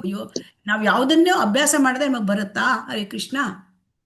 ಬರುತ್ತೆ ಮಾತಾಜಿ. ಬರೋದಿಲ್ಲ ಅಲ್ವಾ. ಅಭ್ಯಾಸ ಮಾಡಬೇಕು. ಅದನ್ನ ನಾವು ನಮ್ಮ ಮನಸ್ಸನ್ನ ಟ್ರೈನಿಂಗ್ ಕೊಡಬೇಕು. ಮನಸ್ಸೇ ನಮ್ಮ ಮಿತ್ರ, ಮನಸ್ಸೇ ನಮ್ಮ ಶತ್ರು ಅಂತ ಭಗವದ್ಗೀತೆಯಲ್ಲಿ ಕೇಳಿದ್ದೇವೆ ಅಲ್ವಾ. ಸೊ ಹಾಗಾಗಿ ನಮ್ಮ ಮನಸ್ಸನ್ನು ನಾವು ಮಿತ್ರನನ್ನಾಗಿ ಮಾಡ್ಕೊಳ್ಳೋದು ಹೇಗೆ ಅಂದರೆ ಸದಾ ಕೃಷ್ಣ ಚಿಂತನೆಯಲ್ಲಿ ಕೂಡಿರೋದು. ನಮ್ಮ ಮನಸ್ಸು ಈಗ ನಮಗೆ ಶತ್ರು ಆಗಿದೆ. ಯಾಕೆ? ನಾವು ಸದಾ ಭೌತಿಕ ಚಿಂತನೆಯಲ್ಲಿ ತೊಡಗಿದ್ದೇವೆ ಅಲ್ವಾ. ಈಗ ಎಷ್ಟು ಸಿಂಪಲ್ ನೋಡಿ, ಕೃಷ್ಣ ಚಿಂತನೆ ಮಾಡೋದು ಅಂದ್ರೆ ಏನೂ ಅಲ್ಲ, ಕೃಷ್ಣನ ಆ ಸೇವೆಯಲ್ಲಿ ತೊಡಗಿರೋದು. ಶ್ರವಣ, ಕೀರ್ತನ, ಸ್ಮರಣ, ಪಾದ ಸೇವನ, ಅರ್ಚನ, ವಂದನ, ದಾಸ್ಯ, ಸಖ್ಯ, ಆತ್ಮನಿವೇದನ, ನವವಿಧ ಭಕ್ತಿ. ಅದರಲ್ಲಿ 3 ಮುಖ್ಯವಾದದ್ದು ಶ್ರವಣ, ಕೀರ್ತನ, ಸ್ಮರಣ. ಅದರಲ್ಲೇ ತೊಡಗಿರಬೇಕು ನಾವು. ಆವಾಗ ಕೃಷ್ಣ ಚಿಂತನೆ, ಕೃಷ್ಣನ ಜೊತೆಗೆ ಯಾವಾಗಲೂ ಸಂಪರ್ಕದಲ್ಲಿ ನಾವಿರ್ತೇವೆ ಅಲ್ವಾ. ಈಗ ತರಗತಿಗೆ ಶ್ರವಣ ಮಾಡಲಿಕ್ಕೆ ಬರೋದು, ಆಮೇಲೆ ನಾವೇ ಕೀರ್ತನೆಯಲ್ಲಿ ತೊಡಗುವುದು, ಹರಿನಾಮ ಸಂಕೀರ್ತನ, ಆಮೇಲೆ ನಾವು ಈ ಭಗವದ್ಗೀತೆ ಭಾಗವತ ಪಾರಾಯಣ ಮಾಡೋದು, ಶ್ರವಣ ಮಾಡೋದು, ಭಗವದ್ಗೀತೆ ಭಾಗವತ ಈ ಒಂದು ಭಕ್ತಿಯ ಒಂದು ಈ ಎಲ್ಲ ಇದನ್ನು ಸಾಹಿತ್ಯ ಇದನ್ನು ಕೇಳೋದು, ಇದನ್ನ ಮತ್ತೆ ಮನನ ಮಾಡೋದು ಅಲ್ವಾ. ಹರೇ ಕೃಷ್ಣ. ಇದು ಕಷ್ಟನ ಸುಲಭನಾ? ಸುಲಭ ಅಲ್ವಾ. ಮನ್ಮನ ಭವ ಮದ್ಭಕ್ತ ಮಧ್ಯಾಜಿ ಮಾಂ ನಮಸ್ಕುರು. ಭಗವಂತ ಹೇಳಿದ 4 ಕೆಲಸ. ಮನ್ಮನ, ನನ್ನ ಮನಸ್ಸನ್ನು ನನ್ನಲ್ಲಿ ಇಡು. ಭವ ಮದ್ಭಕ್ತ, ನನ್ನ ಭಕ್ತನಾಗು. ಸೊ ಹಾಗಾಗಿ ಇದು ತುಂಬಾ ಸುಲಭ, ಆದರೆ ನಾವು ಅದಕ್ಕೆ ಪ್ರಯತ್ನ ಮಾಡುತ್ತಿಲ್ಲ ಅಲ್ವಾ. ಅದಕ್ಕಾಗಿ ಹಾಗಾದ್ರೆ ಏನ್ ಮಾಡ್ಬೇಕು, ಹೇಗೆ ಮಾಡ್ಬೇಕು ಅಂತಂದ್ರೆ ಮಹಾನ್ ಆಚಾರ್ಯರ ಮತ್ತು ನಮ್ಮ ಗುರುವಿನ ಮೇಲ್ಪಂಕ್ತಿಯನ್ನು ಅನುಸರಿಸಬೇಕು. ಆಚಾರ್ಯರು ಏನ್ ಮಾಡಿದ್ದಾರೆ, ಅವರು ಏನ್ ಮಾಡಿದ್ದಾರೆ, ಯಾವಾಗಲೂ ಭಗವಂತನ ಬಗ್ಗೆನೇ ಅವರು ಆಲೋಚನೆ ಮಾಡ್ತಾ ಇದ್ದಾರೆ. ಹಾಗಾಗಿ ಇದು ಮನಸ್ಸಿನ ಕೃತಿ. ನಾವು ಮನಸ್ಸಿದ್ದಲ್ಲಿ ಮಾರ್ಗ ಉಂಟು. ನಮ್ಮ ಮನಸ್ಸನ್ನು ನಾವು ಟ್ರೈನಿಂಗ್ ಕೊಡಬೇಕು, ಮನಸ್ಸನ್ನು ಕೃಷ್ಣನ ವಿಚಾರದಲ್ಲಿ ತೊಡಗಿಸಬೇಕು. ಆಮೇಲೆ ಮಾತು, ಮನಸ್ಸಾದ್ಮೇಲೆ ಮಾತು ಅಲ್ವಾ. ನಮಗೆ ಮಾತು ಪ್ರಜಲ್ಪ, ನಾವು ಮಾತಾಡ್ಬಿಡ್ತೇವೆ, ಸುಮ್ಮನೆ ಮಾತನಾಡುವ ಒಂದು ಚಟಾಯಿ ನಮಗೆ ಇರುತ್ತೆ ಅಲ್ವಾ. ಹರೇ ಕೃಷ್ಣ. ಅದನ್ನ ತೆಗೆದು ನಾವು ಮಾತನಾಡಿದರೆ ಏನ್ ಮಾಡ್ಬೇಕಂತಂದ್ರೆ ಪ್ರಭುವಿನ ಮಹಿಮೆಯ ವರ್ಣನೆಗಾಗಿ ಬಳಸಬೇಕಂತೆ. ನಾವು ಮಾತನಾಡಿದ್ರೆ ಭಗವಂತನ ವಿಚಾರವನ್ನ ನಾವು ಮಾತನಾಡೋದು. ಅಂದರೆ ನಾವು ನಮ್ಮ ಬಾಯಿಂದ ಬರ್ತಕ್ಕಂಥದ್ದೆಲ್ಲವೂ ಕೂಡ ಹರಿನಾಮ ಸಂಕೀರ್ತನೆ, ಭಗವದ್ಗೀತೆ, ಶ್ರೀಮದ್ ಭಾಗವತ, ಇದನ್ನ ನಾವು ಓದಬೇಕು ಮತ್ತು ಇನ್ನೊಬ್ಬರಿಗೆ ಅದನ್ನ ತಿಳಿಸಬೇಕು. ಇದು ನಮ್ಮ ಮಾತಿನ ಉಪಯೋಗವನ್ನ ಭಗವಂತನ ಸೇವೆಯಲ್ಲಿ ನಾವು ಬಳಸಬೇಕು ಅಲ್ವಾ. ಹೌದು. ಅತ ಶ್ರೀಕೃಷ್ಣ ನಾಮಾದಿ ನ ಭವೇದ್ ಗ್ರಾಹ್ಯಮಿಂದ್ರಿಯೈ ಸೇವೋನ್ಮುಖೈ ಚಿಹ್ವಾದೌ ಸ್ವಯಮೇವ ಸ್ಫುರತಿ ಅದಹ. ಭಗವಂತನನ್ನು ಪಡ್ಕೊಳ್ಳೋದು ಹೇಗೆ ಕೇಳಿದರೆ ಸೇವೋನ್ಮುಖ, ಹೇಗೆ ನಾಲಿಗೆಯನ್ನು ಸೇವೆಯಲ್ಲಿ ಬಳಸೋದು. ನಾಲಿಗೆಯ ಸೇವೆ ಹೇಗಾಗುತ್ತೆ? ಹರಿನಾಮ ಸಂಕೀರ್ತನೆ, ಆಮೇಲೆ ನಾಲಿಗೆಯಿಂದ ನಾವು ಮಾತನಾಡುವುದು, ಭಗವಂತನ ಮಹಿಮೆಗಳನ್ನು ಸಾರುವುದು, ಅಂದರೆ ಭಾಗವತ ಅದನ್ನು, ಮತ್ತು ಶ್ರೀಮದ್ ಭಾಗವತ, ಭಗವದ್ಗೀತೆ, ಹಾಗೆ ಉಳಿದ ಈ ಭಗವಂತನ ಪ್ರಾರ್ಥನೆಗಳನ್ನು ಮಾಡ್ತಕ್ಕಂಥದ್ದು ಅಲ್ವಾ. ಬೆಳಿಗ್ಗೆ ಸಂಜೆ ನಮಗೆ ಪ್ರಾರ್ಥನೆ ಮಾಡ್ಲಿಕ್ಕೆ ಆಗುತ್ತೋ? ಹರೇ ಕೃಷ್ಣ ಆಗುತ್ತೋ ಇಲ್ವೋ? ಹರೇ ಕೃಷ್ಣ ಆಗುತ್ತೆ ಮಾತಾಜಿ. ಆಗುತ್ತೆ ಮಾತಾಜಿ. ಆಗುತ್ತೆ. ಹರಿನಾಮ ಸಂಕೀರ್ತನೆ ಮಾಡ್ಲಿಕ್ಕೆ ಆಗುತ್ತೋ ಇಲ್ವೋ? ಆಗುತ್ತೆ ಅಲ್ವಾ. ನಮಗೆ ಸಮಯ ಇದೆ ಇಲ್ವೋ? ಇದೆ ಇದೆ. ಮಾತಾಜಿ. ಇದೆ. ಅದೇ ನಮ್ಮ ಮನಸ್ಸನ್ನು ಮಾಡಬೇಕು. ಸೊ ಅದು ಯಾವಾಗ ನಾವು ಮನಸ್ಸನ್ನ ನಾವು ಮಾಡ್ತೇವೆ, ಭಗವಂತ ನಾವು ಒಂದು ಹೆಜ್ಜೆ ಭಕ್ತಿಯಲ್ಲಿ ಹೆಜ್ಜೆ ಇಟ್ಟರೆ ಭಗವಂತ 100 ಹೆಜ್ಜೆ ಇಡ್ತಾನೆ ಮುಂದೆ. ನಾವು ನಡೆದರೆ ಓಡಿ ಬರ್ತಾನೆ, ನಮಗೆ ಸಹಾಯ ಮಾಡ್ತಾನೆ. ಸೊ ಹಾಗಾಗಿ ಅದನ್ನು ನಾವು ಪ್ರಯತ್ನ, ಮೊದಲ ಹೆಜ್ಜೆ ಇಡಬೇಕು. ಆಮೇಲೆ ಇನ್ನೊಂದು ಹೇಳ್ತಾರೆ ಇಲ್ಲಿ, ಸ್ಮರಣೆ ಮಾಡುವುದು. ಭಗವಂತನನ್ನು ಸ್ಮರಣೆ ಮಾಡೋದ್ರಲ್ಲಿ ಇಲ್ಲಿ ಅಂದರೆ ನಮಗೆ ಹಿಂದೆ ನಾವು ನೋಡಿದ್ವಿ ಮನಸ್ಸಿನಲ್ಲಿ ಚಿಂತನೆ, ಆ ಸ್ಮರಣೆ ಮಾಡೋದ್ರಲ್ಲಿ ಭಗವಂತನ ನಾಮ, ಭಗವಂತನ ರೂಪ, ಭಗವಂತನ ಚಟುವಟಿಕೆಗಳು, ಭಗವಂತನ ಲೀಲಾ ಕಾರ್ಯಗಳು, ಅದನ್ನು ನಾವು ಸ್ಮರಣೆ ಮಾಡಬೇಕು. ಆದರೆ ಆ ಲೀಲಾ ಕಾರ್ಯಗಳೆಲ್ಲ ತುಂಬ ಶುದ್ಧ ಭಕ್ತರಿಗೆ ಬರುತ್ತೆ ಸ್ಮರಣೆ. ಆದರೆ ನಮಗೆ ನಾಮಸ್ಮರಣೆಯನ್ನು ನಾವು ಮಾಡಬೇಕು. ಭಗವಂತನ ನಾಮಸ್ಮರಣೆ, ಹರೇ ಕೃಷ್ಣ ಮಹಾಮಂತ್ರವನ್ನು ನಾವು ಹೇಳೋದು, ಆ ನಾಮವನ್ನು ನಾವು ಸ್ಮರಣೆ ಮಾಡಬೇಕು, ರೂಪವನ್ನು ಸ್ಮರಣೆ ಮಾಡಬೇಕು. ಸೊ ಲೀಲಾ ಪ್ರಸಂಗಗಳ ಸ್ಮರಣೆ ಶುದ್ಧ ಭಕ್ತರಿಗೆ ತುಂಬ ಹೈ ಲೆವೆಲ್ ಅದು. ಸೊ ಹಾಗಾಗಿ ನಾವು ನಮ್ಮ ಮನಸ್ಸನ್ನು ಎಲ್ಲಿ ತೊಡಗಿಸಬೇಕು? ಕೃಷ್ಣ ಚಿಂತನೆಯಲ್ಲಿ ತೊಡಗಿಸಬೇಕು. ನಾವು ನಮ್ಮ ಮನಸ್ಸನ್ನು ಕೃಷ್ಣನ ಸ್ಮರಣೆಯಲ್ಲಿ ತೊಡಗಿಸಬೇಕು. ನಾವು ನಮ್ಮ ಮಾತನ್ನು ಎಲ್ಲಿ ತೊಡಗಿಸಬೇಕು? ಕೃಷ್ಣ ಕೀರ್ತನೆಯಲ್ಲಿ ತೊಡಗಿಸಬೇಕು. ಹಾಗಾದರೆ ನಮ್ಮ ದೇಹವನ್ನು ಎಲ್ಲಿ ತೊಡಗಿಸಬೇಕು ಅಂತ ಹೇಳ್ತಾರೆ. ದೇಹವನ್ನು ಈಗ ಅನೇಕ ಸೇವೆಗಳು ಇರುತ್ತೆ ಅಲ್ವಾ. ದೇವಸ್ಥಾನದಲ್ಲಿ ಅನೇಕ ಸೇವೆಗಳಿರುತ್ತೆ. ಅಲ್ಲಿ ಹೋಗಿ ದೇವಸ್ಥಾನದಲ್ಲಿ ದೇವಸ್ಥಾನ ಸ್ವಚ್ಛ ಮಾಡುವುದು, ದೇವರ ಪಾತ್ರೆಗಳನ್ನು ತೊಳೆಯುವುದು, ಇದೆಲ್ಲ. ಮತ್ತು ದೇವರ ಸೇವೆಯಲ್ಲಿ ಎಷ್ಟೋ ಸೇವೆ ನಡೀತಿ, ಹೂ ಕೊಟ್ಟೋದು. ಆ ದೇವರ ಸೇವೆಯಲ್ಲಿ ನಮ್ಮನ್ನು ನಾವು ತೊಡಗಿಸಿಕೊಳ್ಳಬೇಕು. ಅಲ್ಲಿ ಒಬ್ಬಳು ಏನು ಮಾಡ್ತಿದ್ಲು ಅಂತಂದರೆ, ಆ ಒಂದು ಕೃಷ್ಣ ದಾಮೋದರ ದೇವಸ್ಥಾನಕ್ಕೆ ಪೂಜೆಗೆ ಒಬ್ಬಳು ಅದು ವಯಸ್ಸಾದ ಹೆಂಗಸು ಪ್ರತಿ ದಿವಸ ಒಂದು ಕೊಡಪಾನೆ ನೀರು ಗಂಗಾ ನದಿಯಿಂದ ತರ್ತಿದ್ಲಂತೆ, ತಂದು ಭಗವಂತನ ಸೇವೆಗೆ, ಅಂದರೆ ಭಗವಂತನ ಆ ಒಂದು ಬೆಳಗಿನ ಪೂಜೆಗೆ ಆರಾಧನೆ ಮಾಡಲಿಕ್ಕೆ ನೀರು, ಗಂಗಾ ನೀರು. ಸೊ ಹಾಗೆ ನಾವು ನಮ್ಮ ದೈಹಿಕ ಚಟುವಟಿಕೆ ಇದೆಯಲ್ಲ, ದೇಹವನ್ನು ಭಗವಂತನ ಸೇವೆಗೆ ಬಳಸಬೇಕು. ಅಂಬರೀಷ ಮಹಾರಾಜರು ದಿನ ಕಾಲಲ್ಲಿ ನಡ್ಕೊಂಡು ಮಹಾರಾಜರಾಗಿದ್ದರು, ಕಾಲಲ್ಲಿ ನಡ್ಕೊಂಡು ದೇವಸ್ಥಾನಕ್ಕೆ ಹೋಗ್ತಾ ಇದ್ರು. ಅವರು ತಮ್ಮೆಲ್ಲ ಇದನ್ನು ಅಂಗಾಂಗಗಳನ್ನು ಭಗವಂತನ ಸೇವೆಯಲ್ಲಿ ಬಳಸಿದರು. ಅಂದರೆ ಕೈಯಲ್ಲಿ ಅವರು ದೇವಸ್ಥಾನವನ್ನು ಸ್ವಚ್ಛ ಮಾಡ್ತಾ ಇದ್ರು, ಕಾಲಲ್ಲಿ ನಡ್ಕೊಂಡು ಹೋಗ್ತಾ ಇದ್ದಿದ್ರು. ಅಲ್ಲಿ ಕಣ್ಣಿನಿಂದ ಆ ಭಗವಂತನ ದರ್ಶನ ಮಾಡ್ತಾ ಇದ್ರು ಕಣ್ಣಿಂದ. ಆಮೇಲೆ ನಾಲಿಗೆಯಿಂದ ಭಗವಂತನಿಗೆ ಅರ್ಪಿಸಿದ ಆ ಒಂದು ತುಳಸಿ ರಸ ಸೇವನೆ, ತುಳಸಿ ಸೇವನೆ, ಅದನ್ನು ಮೂಗಿನಲ್ಲಿ ಆ ಭಗವಂತನಿಗೆ ಅರ್ಪಿಸಿದ ಆ ತುಳಸಿ ಮತ್ತು ಹೂವಿನ ಅಘ್ರಾಣ, ಮತ್ತು ನಾಲಿಗೆಯಿಂದ ಪ್ರಸಾದ ಸೇವನೆ, ಕಿವಿಯಿಂದ ಕೃಷ್ಣನ ಬಗ್ಗೆ ಕೇಳುವುದು, ಕೃಷ್ಣ ಕಥಾ ಶ್ರವಣ. ಕೃಷ್ಣ ಕಥಾ ಶ್ರವಣ ಆದರೆ ಏನಾಗುತ್ತೆ? ಶೃಣ್ವತಾಂ ಸ್ವಕತಃ ಕೃಷ್ಣ ಪುಣ್ಯಶ್ರವಣ ಕೀರ್ತನ ಹೃದಯಂತಸ್ಥೋ ಹಿ ಅಭದ್ರಾಡಿ ವಿದುನೋತಿ ಸುಹೃತ್ಸತಾಂ. ಕೃಷ್ಣ ಕಥೆ ಹೇಳ್ತಕ್ಕಂಥದ್ದು ಅದು ನಮ್ಮ ಹೃದಯದಲ್ಲಿರ್ತಕ್ಕಂಥ ಕೊಳೆಯನ್ನು ತೆಗೆದು ಬಿಡುತ್ತೆ. ಸೊ ಅದನ್ನು ಕೇಳಬೇಕು. ಸೊ ಹಾಗಾಗಿ ಇಲ್ಲಿ ದೈಹಿಕ ಚಟುವಟಿಕೆಗಳನ್ನ ನಾವು ಕೃಷ್ಣ ಸಂಬಂಧಿ ಚಟುವಟಿಕೆಗಳನ್ನಾಗಿ ಮಾಡಿಕೊಳ್ಳಬೇಕು. ಸೊ ಹಾಗಾಗಿ ಇದನ್ನ ಏನು ಹೇಳ್ತಾ ಇದ್ದಾರೆ ಅಂದರೆ, ಗುರು ಶಿಷ್ಯ ಪರಂಪರೆಯಲ್ಲಿ ಕೃಷ್ಣನ ಪ್ರತ್ಯಕ್ಷ ಪ್ರತಿನಿಧಿಯಾದ ಗುರುವನ್ನು ಸಂಪರ್ಕಿಸುವುದರಿಂದ ಕೃಷ್ಣನೊಂದಿಗೆ ಸಂಬಂಧವನ್ನು ಸ್ಥಾಪಿಸಬೇಕು. ನಮಗೆ ಏನಕ್ಕೇನ ಪ್ರಕಾರಣ ಇಲ್ಲಿ ನಾವು ಭಗವಂತನ ಒಂದಿಗೆ ಸಂಬಂಧವನ್ನು ನಾವು ಸ್ಥಾಪಿಸಬೇಕು. ಏಕೆಂದರೆ ಭಗವಂತನನ್ನು ನಾವು ಮರ್ತಿದ್ದೇವೆ. ಸೊ ಈಗ ನಮಗೆ ಮರ್ತಿದ್ದನ್ನು ನಾವು ಸಂಬಂಧ ಸ್ಥಾಪನೆ ಮಾಡಬೇಕು. ಇದು ಹೇಗೆ ಸಾಧ್ಯ ಅಂದರೆ, ಗುರುವಿನ ನಾವು ಸಂಪರ್ಕಿಸಬೇಕು. ಗುರುವನ್ನು ಸಂಪರ್ಕಿಸುವುದು ಹೇಗೆ? ದೀಕ್ಷೆಯನ್ನು ಪಡೆಯುವುದು. ಸೊ ಗುರುಗಳೊಡನೆ ಸಾಧಿಸುವ ಸಂಪರ್ಕಕ್ಕೆ ದೀಕ್ಷೆ ಎಂದು ಹೆಸರು. ಸೊ ಸದ್ಗುರುವನ್ನು ನಾವು ದೀಕ್ಷೆಯಿಂದ ನಾವು ಅವ್ರನ್ನ ಪಡ್ಕೊಳ್ಬೇಕು. ಸೊ ಆಗ ಗುರುವು ನಮಗೆ ಮಾರ್ಗದರ್ಶನ ಮಾಡ್ತಾನೆ. ಸೊ ಕೃಷ್ಣನನ್ನು ಒಲಿಸಿಕೊಳ್ಳುವುದು ಹೇಗೆ? ಭಗವಂತನನ್ನು ಒಲಿಸ್ಕೊಳ್ಳಲಿಕ್ಕೆ ನಮಗೆ ಗೊತ್ತಿಲ್ಲ, ಮರ್ತು ಬಿಟ್ಟಿದ್ದೇವೆ ಅಲ್ವಾ. ಗುರ್ತು ಮಾಡ್ಕೊಳ್ಳಿಕ್ಕೆ ಗುರುಗಳು ಬೇಕು. ಸೊ ಆ ಗುರುಗಳನ್ನ ನಾವು ಪಡ್ಕೊಳ್ಳೋದು ಹೇಗೆ? ದೀಕ್ಷೆಯಿಂದ. ಸೊ ಹಾಗಾಗಿ ಕೃಷ್ಣ ಪ್ರಜ್ಞೆಯನ್ನು ಮೈಗೂಡಿಸಿಕೊಳ್ತಿರುವ ವ್ಯಕ್ತಿಯು ಕೃಷ್ಣನೊಂದಿಗಿನ ಸಂಬಂಧ ಸಾಧಿಸಿದಂತೆ. ಯಾವಾಗ ಗುರುವನ್ನು ನಾವು ಪಡ್ಕೊಳ್ತೇವೆ ಆಗ ನಾವು ಕೃಷ್ಣನ ಜೊತೆ ಸಂಬಂಧ ಸಾಧಿಸಿದಂಗೆ. ಸದ್ಗುರುಗಳಿಂದ ದೀಕ್ಷೆ ಪಡೆಯದೆ ವ್ಯಕ್ತಿಯು ಕೃಷ್ಣ ಪ್ರಜ್ಞೆಯ ಜೊತೆ ಸಂಬಂಧ ಸಾಧಿಸುವಂತೆ ಆಗುವುದಿಲ್ಲ. ಸೊ ಆದ್ದರಿಂದ ನಮಗೆ ಭಗವಂತನ ಜೊತೆ ಸಂಬಂಧ ಸಾಧಿಸಬೇಕು ಅಂದರೆ ಗುರುವಿನ ಮುಖಾಂತರ. ಸೊ ಗುರುವಿನ ಗುಲಾಮನಾಗದ ತನಕ ದೊರೆಯದಣ್ಣ ಮುಕುತಿ. ಸೊ ಹಾಗಾಗಿ ಸದ್ಗುರು ಒಬ್ಬನನ್ನು ಪಡ್ಕೊಳ್ಬೇಕು. ಸದ್ಗುರು ಅಂದರೆ ಸಂಪ್ರದಾಯದಿಂದ ಬಂದ ಗುರು. ಸೊ ಅವರು ಗುರುವನ್ನು, ಕೃಷ್ಣನನ್ನು ನಾವು ಡೈರೆಕ್ಟ್ ಅಪ್ರೋಚ್ ಮಾಡಲಿಕ್ಕೆ ಆಗೋದಿಲ್ಲ, ಭಗವಂತನನ್ನ. ಯಾಕೆಂದ್ರೆ ನಮ್ಮ ಅರ್ಹತೆ ಇಲ್ಲ, ನಮಗೆ ಅರ್ಹತೆ ಇಲ್ಲ ಭಗವಂತನನ್ನ. ಯಾಕೆಂದ್ರೆ ಮೈ ತುಂಬ ಕೊಳಕು ರಾಡಿ ಆಗಿದೆ ನಮಗೆ. ಈ ಎಲ್ಲ ಕಾಮ, ಕ್ರೋಧ, ಮದ, ಮೋಹ, ಮತ್ಸರ, ರಜೋಗುಣ, ತಮಗುಣ ಇದು ತಾಂಡವಾಡ್ತಿದ್ದಾಗ ಕೃಷ್ಣನ ಹತ್ರ ಹೇಗೆ ಹೋಗ್ಲಿಕ್ಕೆ ಸಾಧ್ಯ? ಈ ಕೊಳಕನ್ನು ತೆಗಿಲಿಕ್ಕೆ ಸದ್ಗುರು ಬೇಕು. ಯಾಕೆ? ಅವರು ಮಾರ್ಗದರ್ಶನ ನೀಡಿ ನಮಗೆ ನಾವು ಹೇಗೆ ಈ ಕೊಳಕನ್ನು ತೆಗೆದುಕೊಳ್ಳೋದು ಅಂತ ಹೇಳ್ತಾರೆ. ಅಂದರೆ ಈ ಎಲ್ಲ ಸಾಧನ ಭಕ್ತಿಯನ್ನು ಗುರುವಿನ ಮಾರ್ಗದರ್ಶನದೊಂದಿಗೆ ನಾವು ಮಾಡ್ಕೊಳ್ಬೇಕು. ಸೊ ಹಾಗಾಗಿ ಇಲ್ಲಿ ಕೃಷ್ಣ ಪ್ರಜ್ಞೆಯನ್ನು ನಾವು ಅಳವಡಿಸ್ಕೊಳ್ಳೋದು ಅಂತಂದರೆ ಅದು ಐಹಿಕ ಅಲ್ಲ. ಈಗ ಏನು ನಾವು ಕೃಷ್ಣ ಪ್ರಜ್ಞೆಗೆ ಬಂದಿದ್ದೇವೆ ಅದು ಐಹಿಕ ಕ್ರಿಯೆ ಅಲ್ಲ, ಅದು ಏನದು ದಿವ್ಯವಾದದ್ದು.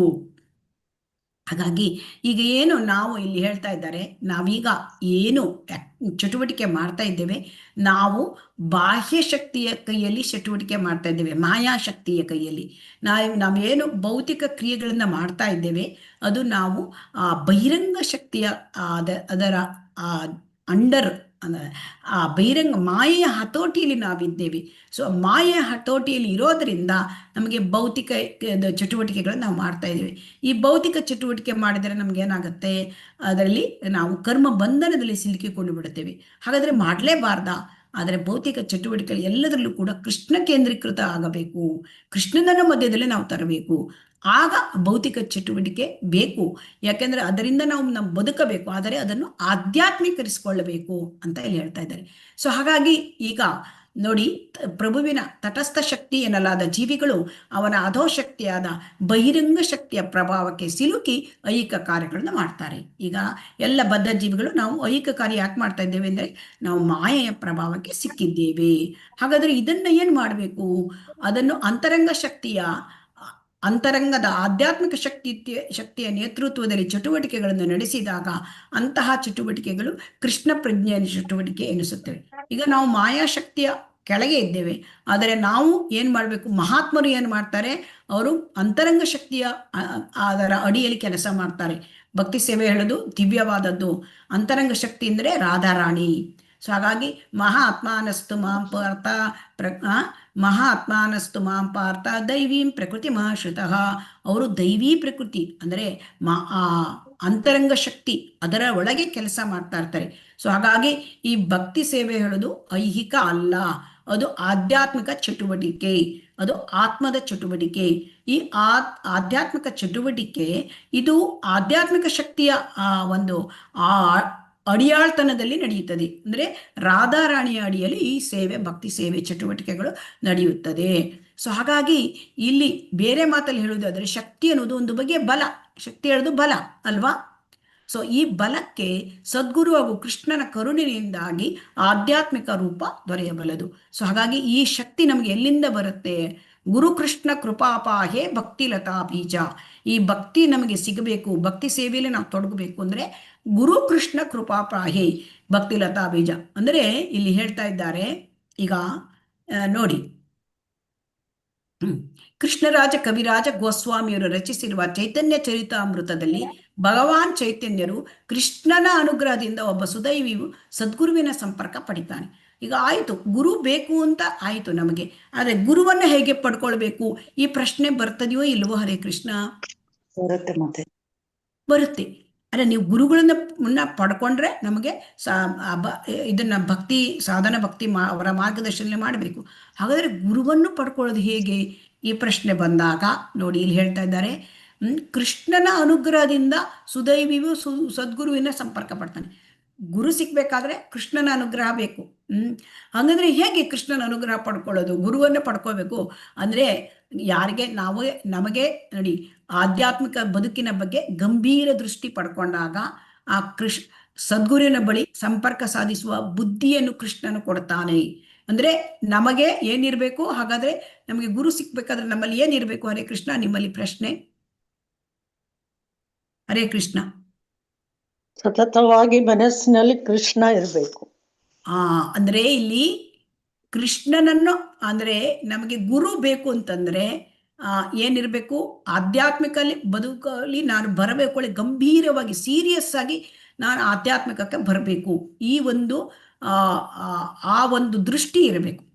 ಆವಾಗ ನನಗೆ ನನಗೆ ಕೃಷ್ಣ ಪ್ರಜ್ಞೆ ಭಕ್ತಿ ಸೇವೆಯಲ್ಲಿ ನನಗೆ ಮುಂದುವರಿಬೇಕು, ಇದು ಇರಬೇಕು. ಇದು ಸೀರಿಯಸ್ ಆಗಿ ಮೇಲಿಂದ ಮೇಲೆ ಅಲ್ಲ, ಸುಮ್ಮನೆ ಮೇಲಿಂದ ಮೇಲೆ. ಇದು ಯಾವಾಗ ಗಂಭೀರ ದೃಷ್ಟಿ ಇರುತ್ತೆ ಆವಾಗ ಕೃಷ್ಣ ಗುರುವನ್ನು ನಮ್ಮ ಬಳಿಗೆ ಕಳಿಸ್ತಾನೆ. ಅಂದರೆ ಗುರುವನ್ನು ನಮಗೆ ಕಾಣಿಸ್ತಾನೆ, ಈ ಗುರು ನಿಮಗೆ ಅಂತ. ಸೊ ಹಾಗಾಗಿ ಗುರುವನ್ನು ಪಡ್ಕೊಳ್ಳೋದು ಕೊಡೋರು ಯಾರು? ಕೃಷ್ಣ. ಸೊ ಹಾಗಾದ್ರೆ ಕೃಷ್ಣನನ್ನು ಕೊಡುವವರು ಯಾರು? ಗುರು. ಕೃಷ್ಣನನ್ನು ಕೊಡುವವರು ಹೇಗೆ? ಗುರುವಿನ ಅನುಗ್ರಹದಿಂದ ವ್ಯಕ್ತಿ ಕೃಷ್ಣ ಪ್ರಜ್ಞೆಯಲ್ಲಿ ಮುಂದುವರಿತಾನೆ. ಯಾಕೆ? ಗುರು ಅಂತಂದರೆ ಅವನು ಕೃಷ್ಣನನ್ನು ಕಂಡವನು.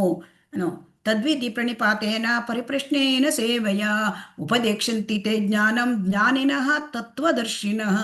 ಗುರು ತತ್ವದರ್ಶಿ ಅಂದರೆ ಭಗವಂತನನ್ನು ಕಂಡವರು, ಭಗವಂತನನ್ನು ಹೃದಯದಲ್ಲಿ ಇಟ್ಕೊಂಡವರು. ಭಗವಾನ್ ಸಾಕ್ಷಾತ್ಕಾರ ಆಗಿರುತ್ತೆ ಅವರಿಗೆ, ಭಗವಂತನನ್ನು ಹೃದಯದಲ್ಲಿ ಇಟ್ಕೊಂಡಿರ್ತಾರೆ, ಅವರು ಕೃಷ್ಣನನ್ನು ಕೊಡಬಲ್ಲರು. ಹಾಗೆ ಅವರು ನಮಗೆ ಕೃಷ್ಣ ಪ್ರಜ್ಞೆಯಲ್ಲಿ ಮುಂದುವರಿಯೋದು ಹೇಗೆ ಅಂತ ನಮಗೆ ಅವರು ತಿಳಿಸಿಕೊಡುತ್ತಾರೆ. ಹಾಗಾಗಿ ಈ ಇಡೀ ಕೃಷ್ಣ ಪ್ರಜ್ಞೆ ವ್ಯಾಪ್ತಿ ಹೇಗಾಗಿದೆ ಕೇಳಿದರೆ, ಗುರು ಕೃಷ್ಣ ಇವರ ಒಂದು ಎಂಬ ಆಧ್ಯಾತ್ಮಿಕ ಶಕ್ತಿಯ ಅಂಕೆಯಲ್ಲಿದೆ. ಇದು ಸದ್ಗುರುವು ಅಂದರೆ ಕೃಷ್ಣ ಅನುಗ್ರಹ ಮಾಡಿ ಗುರುವನ್ನು ಕೊಡ್ತಾನೆ, ಗುರುವು ಕೃಷ್ಣನನ್ನು ಕೊಡ್ತಾನೆ. ಸೊ ನಮಗೆ ಹಾಗಾದ್ರೆ ಗುರು ಸಿಕ್ಕಬೇಕಾದ್ರೆ ನಾವು ಏನು ಮಾಡಬೇಕು? ನಾವು ಕೃಷ್ಣನಲ್ಲಿ ನಮ್ಮ ಒಂದು ಆಧ್ಯಾತ್ಮಿಕ ಬದುಕಿನ ಬಗ್ಗೆ ಗಂಭೀರತೆಯನ್ನು ನಾವು ತೋರಿಸ್ಬೇಕು. ಭಗವಂತ ಅಂತ ನಾವು ಬೇಡಬೇಕು, ಕೃಷ್ಣ ನನಗೆ ಭಕ್ತಿಯಲ್ಲಿ ಮುಂದುವರಿಬೇಕು, ಭಗವಂತ ನನಗೆ ಗುರುವನ್ನು ಕೊಡುವಂತ ನಾವು ಕೇಳಬೇಕು, ಬೇಡಬೇಕು, ಪ್ರಾರ್ಥನೆ ಮಾಡಬೇಕು.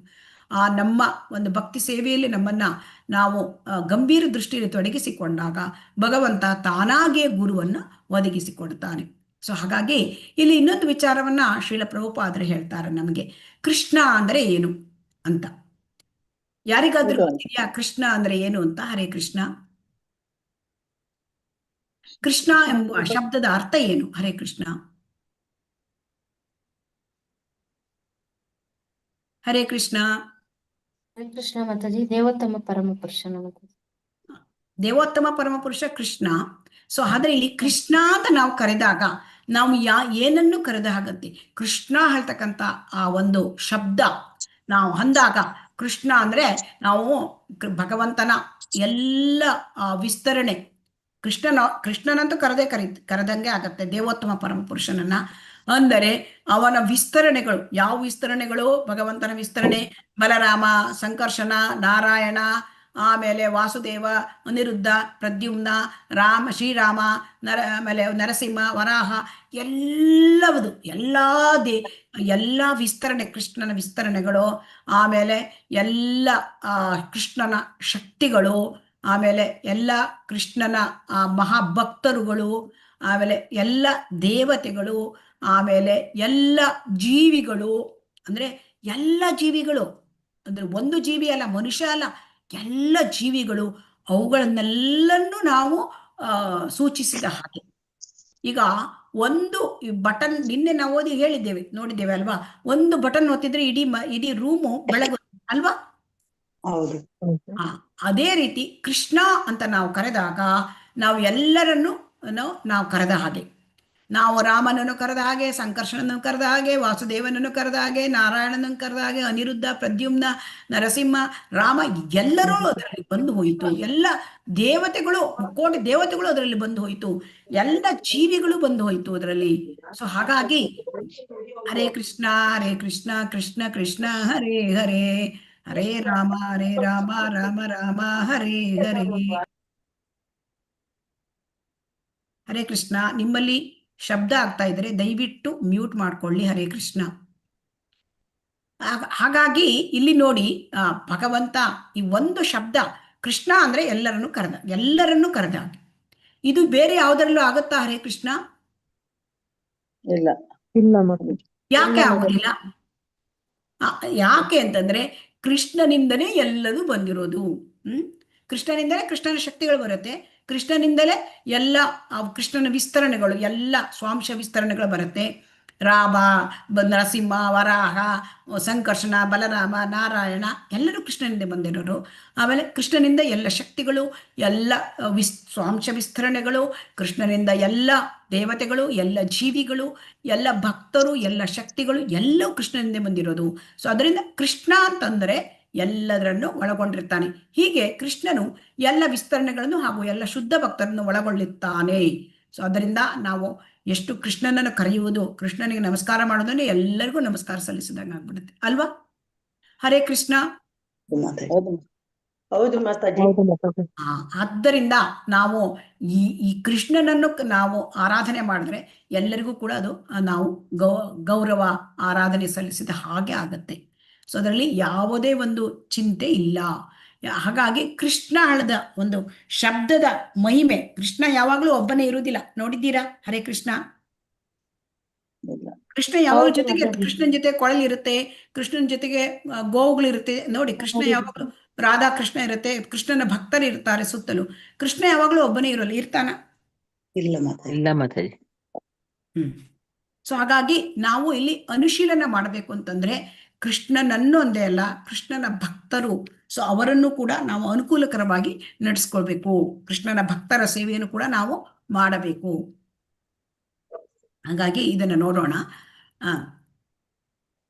ಪರಮಪ್ರಭು ಕೃಷ್ಣನ ಲೋಕೋತ್ತರ ಆನಂದಕ್ಕೆ ಅನುಕೂಲಕರವಾದ ಕಾರ್ಯಗಳಲ್ಲಿ ಸೇರುವುದೇ ತೊಡಗುವುದೇ ಭಕ್ತಿ ಸೇವೆ. ಅಂದ್ರೆ ಕೃಷ್ಣ ಅನುಶೀಲನಂ ಭಕ್ತಿರುತ್ತಮ. ಸೊ ಅಂದರೆ ಅನುಶೀಲನ ಅಂದ್ರೆ ಆ ಭಗವಂತನ ಆನಂದಕ್ಕೆ ಈಗ ನಾವು ತೊಡಗುವ ಕೆಲಸ ಅದು ಭಕ್ತಿ ಸೇವೆ. ಈಗ ನಾವು ಏನು ಕೆಲಸ ಮಾಡಿದ್ರೆ ಭಗವಂತನಿಗೆ ಖುಷಿ ಆಗುತ್ತೆ, ಅದು ಭಕ್ತಿ ಸೇವೆ. ಈಗ ನಾವು ಭಗವಂತನ ಬಗ್ಗೆ ಓದ್ತಾ ಇದ್ದೇವೆ, ಕೇಳ್ತಾ ಇದ್ದೇವೆ, ಅದು ಭಕ್ತಿ ಸೇವೆನೇ. ಹರೇ ಕೃಷ್ಣ. ನಾವು ಭಗವಂತನ ಬಗ್ಗೆ ಶ್ರವಣ ಮಾಡ್ತಾ ಇದ್ದೇವೆ ಅಲ್ವಾ? ಹೌದು, ಅದು ಭಕ್ತಿ ಸೇವೆ. ಸೊ ಹಾಗಾಗಿ ಭಗವಂತನ ಅಲೌಕಿಕ ಆನಂದಕ್ಕೆ ಪೂರಕವಲ್ಲದ ಯಾವುದೇ ಚಟುವಟಿಕೆಯನ್ನು ಭಕ್ತಿ ಸೇವೆ ಎಂದು ಪರಿಗಣಿಸುವುದಿಲ್ಲ. ಭಗವಂತನ ಈಗ ಆನಂದಕ್ಕೆ ಪೂರಕ ಅಲ್ಲ ಅಂದ್ರೆ ಅದು ಭಕ್ತಿ ಸೇವೆ ಅಲ್ಲ. ಈಗ ರಾವಣ, ಹಿರಣ್ಯಕಶಿಪು, ಕಂಸ ಅವರೆಲ್ಲರೂ ಕೃಷ್ಣನನ್ನೇ ಯೋಚನೆ ಮಾಡ್ತಾ ಇದ್ರು ಅಲ್ವಾ? ಕಂಸ ಯಾವಾಗಲೂ ಯೋಚನೆ ಮಾಡ್ತಾ ಇದ್ದ, ನಾನು ಕೃಷ್ಣ ನನ್ನನ್ನು ಕೊಲ್ತಾನೆ, ಕೃಷ್ಣ ನನ್ನನ್ನು ಕೊಲ್ತಾನೆ, ನಾನು ಅವನನ್ನು ಹೇಗೆ ಸಂಹಾರ ಮಾಡಬೇಕು, ಎಂತೆಂಥ ರಾಕ್ಷಸರನ್ನು ಕಳಿಸಿದ್ದ ಪ್ರತಿ ಸುತ್ತು ಅಲ್ವಾ? ಕೃಷ್ಣನ ಬಗ್ಗೆನೇ ಅವನು ಯೋಚನೆ ಮಾಡ್ತಾ ಇದ್ದ. ಆದರೆ ಅವನ ಯೋಚನೆ ಅದು ಭಕ್ತಿ ಸೇವೆಯಾ? ಅಲ್ಲ, ಶತ್ರು ರೀತಿಯಲ್ಲಿ ನೋಡಿದ್ರು ಅವರು. ಶತ್ರು ರೀತಿಯಲ್ಲಿ, ಆದ್ರಿಂದ ಅದು ಭಕ್ತಿ ಸೇವೆ ಅಲ್ಲ. ಕೃಷ್ಣನನ್ನೇ ನೆನಪಿಸ್ಕೊಂಡ, ಆದರೆ ಶತ್ರು ರೀತಿಯಲ್ಲಿ ನೋಡಿಕೊಂಡ. ಅದೇ ರೀತಿ ರಾವಣನು ಕೂಡ ರಾಮನನ್ನ ಅಲ್ವಾ, ಅದೆಲ್ಲ ನಮಗೆ ಗೊತ್ತಾಗಿದೆ. ಸೊ ಆದ್ದರಿಂದ ಈ ಬಗೆಯ ಆಲೋಚನೆಯನ್ನ ಭಕ್ತಿ ಅಥವಾ ಕೃಷ್ಣ ಪ್ರಜ್ಞೆ ಎಂದು ಕರೆಯುವುದಿಲ್ಲ. ಆದರೆ ಈಗ ನೋಡಿ, ನಾವು ಇನ್ನೊಂದು ರೀತಿಯಿಂದ ನೋಡೋಣ. ಈಗ ನಾವು ಯಶೋಧ ಮಾತೆ ಕೃಷ್ಣನಿಗಾಗಿ ತುಂಬ ಅವನನ್ನು ಇವತ್ತು ದಾಮೋದರ ಮಾಸ ಪ್ರಾರಂಭ, ಕೃಷ್ಣನನ್ನು ಬಂಧಿಸಿ ಕಟ್ಟಿ ಬಿಡ್ತಾಳೆ ಹಗ್ಗದಲ್ಲಿ ಅಲ್ವಾ? ಅಥವಾ ಅವಳು ಹಾಲು ಕೊಡುವಾಗ ಒಮ್ಮೆ ಏನಾಯ್ತು, ಹಾಲು ಕೊಡ್ತಾ ಇದ್ಲು ಮಗುಗೆ, ಕೃಷ್ಣನಿಗೆ. ಆದರೆ ಅವನು ಹಾಲು ಕುಡಿತಾ ಇದ್ದಾಗ ಒಳಗಡೆ ಹಾಲು ಕಾಸ್ಲಿಕ್ಕೆ ಇಟ್ಟಿದ್ಲು ಅವಳು, ಹಾಲು ಉಕ್ಕಿ ಹೋಯ್ತು ಅಂತ ಕೃಷ್ಣನನ್ನು ಬಿಟ್ಟು ಹೋಗ್ತಾಳೆ. ಅದು ಅವನಿಗೆ ಸಿಟ್ಟು ಬರುತ್ತೆ. ಆದರೆ ಹಾಲು ಉಕ್ಕಿ ಹೋಗ್ತಾ, ಹಾಲು ಕೃಷ್ಣನಿಗಾಗಿಯೇ ಇಟ್ಟಿದ್ದ ಹಾಲು. ಸೊ ಹಾಗಾಗಿ ಇಲ್ಲಿ ಏನ್ ತಿಳ್ಕೋಬೇಕು, ಅವಳ ಇಚ್ಛೆ ಏನಿತ್ತು, ಕೃಷ್ಣನಿಗೆ ಸೇವೆ ಮಾಡಬೇಕು ಅಲ್ವಾ? ಅವಳ ಇಚ್ಛೆ ಏನಿತ್ತು, ಕೃಷ್ಣನಿಗೆ ಸೇವೆ ಮಾಡಬೇಕು. ಆ ಇಚ್ಛೆ, ಆ ಮನಸ್ಸು, ಆ ಉದ್ದೇಶ ಇದ್ದಿದ್ರಿಂದ ಅದು ಅವಳು ಭಕ್ತಿ ಸೇವೆ ಆಗತ್ತೆ, ಅವಳು ಶುದ್ಧ ಭಕ್ತಿ ಆಗತ್ತೆ. ಆ ಕೃಷ್ಣನಿಗೆ ಸಿಟ್ಟು ಬಂದಿತ್ತು, ಆದ್ರೆ ಸಿಟ್ಟು ಬಂದರೂ ತೋರಿಸ್ಲಿಕ್ಕೆ ಸಿಟ್ಟು, ಒಳಗಿಂದ ಖುಷಿ ಕೃಷ್ಣನಿಗೆ. ಯಾಕಂದ್ರೆ ಅವ್ರ ಜೊತೆ ಕೃಷ್ಣ ಅವಳ ಜೊತೆ ಶುದ್ಧ ಭಕ್ತರ ಜೊತೆ ಲೀಲೆಗಳನ್ನು ಮಾಡ್ತಾನೆ. ಸೊ ಹಾಗಾಗಿ ಇಲ್ಲಿ ಯಶೋಧ ಮಾತೆ ಮಾಡ್ತಾ ಇರೋದು, ಅದು ನೋಡ್ಲಿಕ್ಕೆ ಕೃಷ್ಣನಿಗೆ ಸಿಟ್ಟು ಬಂದಾಗೆ ಕಂಡ್ರು ಕೂಡ, ಕೃಷ್ಣನನ್ನು ಕಟ್ಟಿ ಹಾಕಿದ್ರು ಕೂಡ ಅದು ಭಕ್ತಿ ಸೇವೆ. ಅದೇ ರೀತಿ ಇಲ್ಲಿ ನಾವು ಶಬರಿಯನ್ನು ನಾವು ನೆನಪಿಸ್ಕೊಳ್ಬಹುದು. ಶಬರಿ ಏನ್ ಮಾಡ್ತಾ ಇದ್ಲು? ಹರೇ ಕೃಷ್ಣ. ಬುಗುರಿಯನ್ನು ತಿಂದು ತಿಂದು ಕೊಡ್ತಾ ಇದ್ಲು. ಅದು ನೋಡಲಿಕ್ಕೆ ನಮ್ಗೆ ಹೇಗೆ ಕಾಣುತ್ತೆ? ಅಸಹ್ಯ ಕಾಣುತ್ತೆ, ಅರ್ಧ ಕಚ್ಚಿ ತಿಂದು. ಆದರೆ ಅವಳ ಉದ್ದೇಶ ಏನಿತ್ತು? ಅದು ಸಿಹಿಯಾಗಿದೆ ಅಂತ ನೋಡಿ ಒಳ್ಳೇದನ್ನ ಕೊಡ್ಬೇಕಂತಿತ್ತು. ಆದ್ದರಿಂದ ಅದು ಏನಾಗುತ್ತೆ? ಭಕ್ತಿ ಸೇವೆ ಆಗತ್ತೆ, ಶುದ್ಧ ಭಕ್ತಿ ಸೇವೆ ಆಗತ್ತೆ ಅದು. ಸೊ ಆದ್ದರಿಂದ ನಾವು ತಿಳ್ಕೊಳ್ಬೇಕು, ನಮ್ಮ ಇಚ್ಛೆ ಭಗವಂತನ ಭಕ್ತಿ ಸೇವೆ ಮಾಡಬೇಕು, ಭಗವಂತನಿಗೆ ಆನಂದವನ್ನು ಕೊಡಬೇಕು. ಸೊ ಆದ್ದರಿಂದ ಇದು ಶುದ್ಧ ಭಕ್ತಿಯಲ್ಲಿ ಸೊ ಅನ್ಯಾಭಿಲಾಷಿತ ಶೂನ್ಯ ಜ್ಞಾನ ಕರ್ಮಾದಿ ಅನಾವೃತಂ ಆನುಕೂಲ್ಯೇನ ಕೃಷ್ಣಾನುಶೀಲನಂ, ಇದನ್ನು ಶುದ್ಧ ಭಕ್ತಿಯ ವ್ಯಾಖ್ಯಾನ ಹೇಳ್ತಾ ಇದ್ದಾರೆ. ಸೊ ಹಾಗಾಗಿ ಇದನ್ನ ಇಲ್ಲಿ ಇನ್ನೊಂದು ಹೇಳ್ತಾ ಇದ್ದಾರೆ, ನಿರಾಕಾರವಾದಿಗಳು ಕೆಲವೊಮ್ಮೆ ಭಕ್ತಿ ಸೇವೆಯನ್ನು ತಪ್ಪಾಗಿ ಅರ್ಥೈಸಿಕೊಳ್ತಾರೆ, ಅವರು ತಪ್ಪಾಗಿ ಅರ್ಥ ಮಾಡ್ಕೊಳ್ತಾರೆ. ಯಾಕೆಂತಂದ್ರೆ ಇಲ್ಲಿ ಭಕ್ತರಿಗೆ ಏನಾಗುತ್ತೆ ಅಂತಂದ್ರೆ ಭಕ್ತರಿಗೆ ಅವರಿಗೆ ಕೃಷ್ಣನ ಜೊತೆ ಇರ್ತಕ್ಕಂಥ ಎಲ್ಲ ಕೃಷ್ಣನಿಗೆ ಸಂಬಂಧಪಟ್ಟ ಎಲ್ಲ ಪರಿಕರಗಳು ಕೂಡ ಕೃಷ್ಣನಷ್ಟೇ ಮುಖ್ಯವಾಗಿರುತ್ತೆ. ಭಕ್ತರಿಗೆ ಕೃಷ್ಣನ ನಾಮ ರೂಪ ಲೀಲೆಗಳು, ಕೃಷ್ಣನು ಲೀಲೆ ಮಾಡಿದ ಜಾಗ, ಕುರುಕ್ಷೇತ್ರ ಯುದ್ಧದಲ್ಲಿ ಕೃಷ್ಣ ಭಾಗವಹಿಸಿದ್ದ ಅಲ್ವಾ ಯುದ್ಧದಲ್ಲಿ. ಹಾಗಾಗಿ ಯುದ್ಧ ಭೂಮಿಯೂ ಮುಖ್ಯವಾಗಿದೆ. ನೋಡಿ ಇಲ್ಲಿ ಕೊಟ್ಟಿದ್ದಾರೆ, ಕೃಷ್ಣನಿಗೆ ಸಂಬಂಧಿಸಿದ ಕುರುಕ್ಷೇತ್ರದ ಯುದ್ಧ ಭೂಮಿಯ ಸ್ಥಳ ಮುಂತಾದವುಗಳಲ್ಲಿ ಕೂಡ ಭಕ್ತ ಆಸಕ್ತನಾಗಬಹುದು. ಯಾಕೆ ಬೇರೆ ಯಾವುದೇ ಯುದ್ಧ ಭೂಮಿ ಮೇಲೆ ಕೃಷ್ಣ ಭಕ್ತನಿಗೆ ಇಚ್ಛೆ ಇರುವುದಿಲ್ಲ, ಆದರೆ ಕುರುಕ್ಷೇತ್ರದ ಯುದ್ಧ ಭೂಮಿಯಲ್ಲಿ ಯಾಕೆ ಇಷ್ಟ ಆಗತ್ತೆ? ಅಲ್ಲಿ ಕೃಷ್ಣನು ಅದರನ್ನ ಆ ಕುರುಕ್ಷೇತ್ರ ಯುದ್ಧ ಭೂಮಿಯಲ್ಲಿ ರಣರಂಗದಲ್ಲಿ ಇದ್ದಿದ್ದ, ಅದಕ್ಕೆ ಆಸಕ್ತಿ. ಸೊ ಹಾಗಾಗಿ ಕೃಷ್ಣನ ಆ ಮಾತು, ಕೃಷ್ಣನ ರೂಪ, ನಾಮ, ಲೀಲೆ, ಅವನ ಉಪದೇಶಗಳು ಎಲ್ಲ ಕೃಷ್ಣ ಇದ್ದ ಸ್ಥಳ, ಲೀಲೆಗಳನ್ನು ಮಾಡಿದ ಸ್ಥಳ ಎಲ್ಲವೂ ಕೂಡ ಪ್ರಾಧಾನ್ಯತೆ ಭಕ್ತರಿಗೆ. ಸೊ ಇದನ್ನ ಇಲ್ಲಿ ಹೇಳ್ತಾ ಇದ್ದಾರೆ. ಹರೇ ಕೃಷ್ಣ. ಯಾರಾದರೂ ಓದ್ಬಹುದು? ಹರೇ ಕೃಷ್ಣ. ಹರೇ ಕೃಷ್ಣ ಮಾತಾಜಿ. ಓದಿ. ಮೇಲಿನದು ಕೃಷ್ಣ ಪ್ರಜ್ಞೆ ಎಂಬುದು ಏನೆಂಬುದರ ಸಾರಾಂಶ. ಇಷ್ಟನ್ನು ಅರ್ಥ ಮಾಡಿಕೊಳ್ಳದಿದ್ದ ಪಕ್ಷದಲ್ಲಿ ಭಕ್ತನು ಕುರುಕ್ಷೇತ್ರದ ಯುದ್ಧ ಭೂಮಿಗೆ ಅಷ್ಟೇಕೆ ಪ್ರಾಮುಖ್ಯತೆ ನೀಡುತ್ತಾನೆಂಬುದನ್ನು ವ್ಯಕ್ತಿಯು ತಪ್ಪಾಗಿ ಗ್ರಹಿಸುವುದು ನಿಶ್ಚಯ.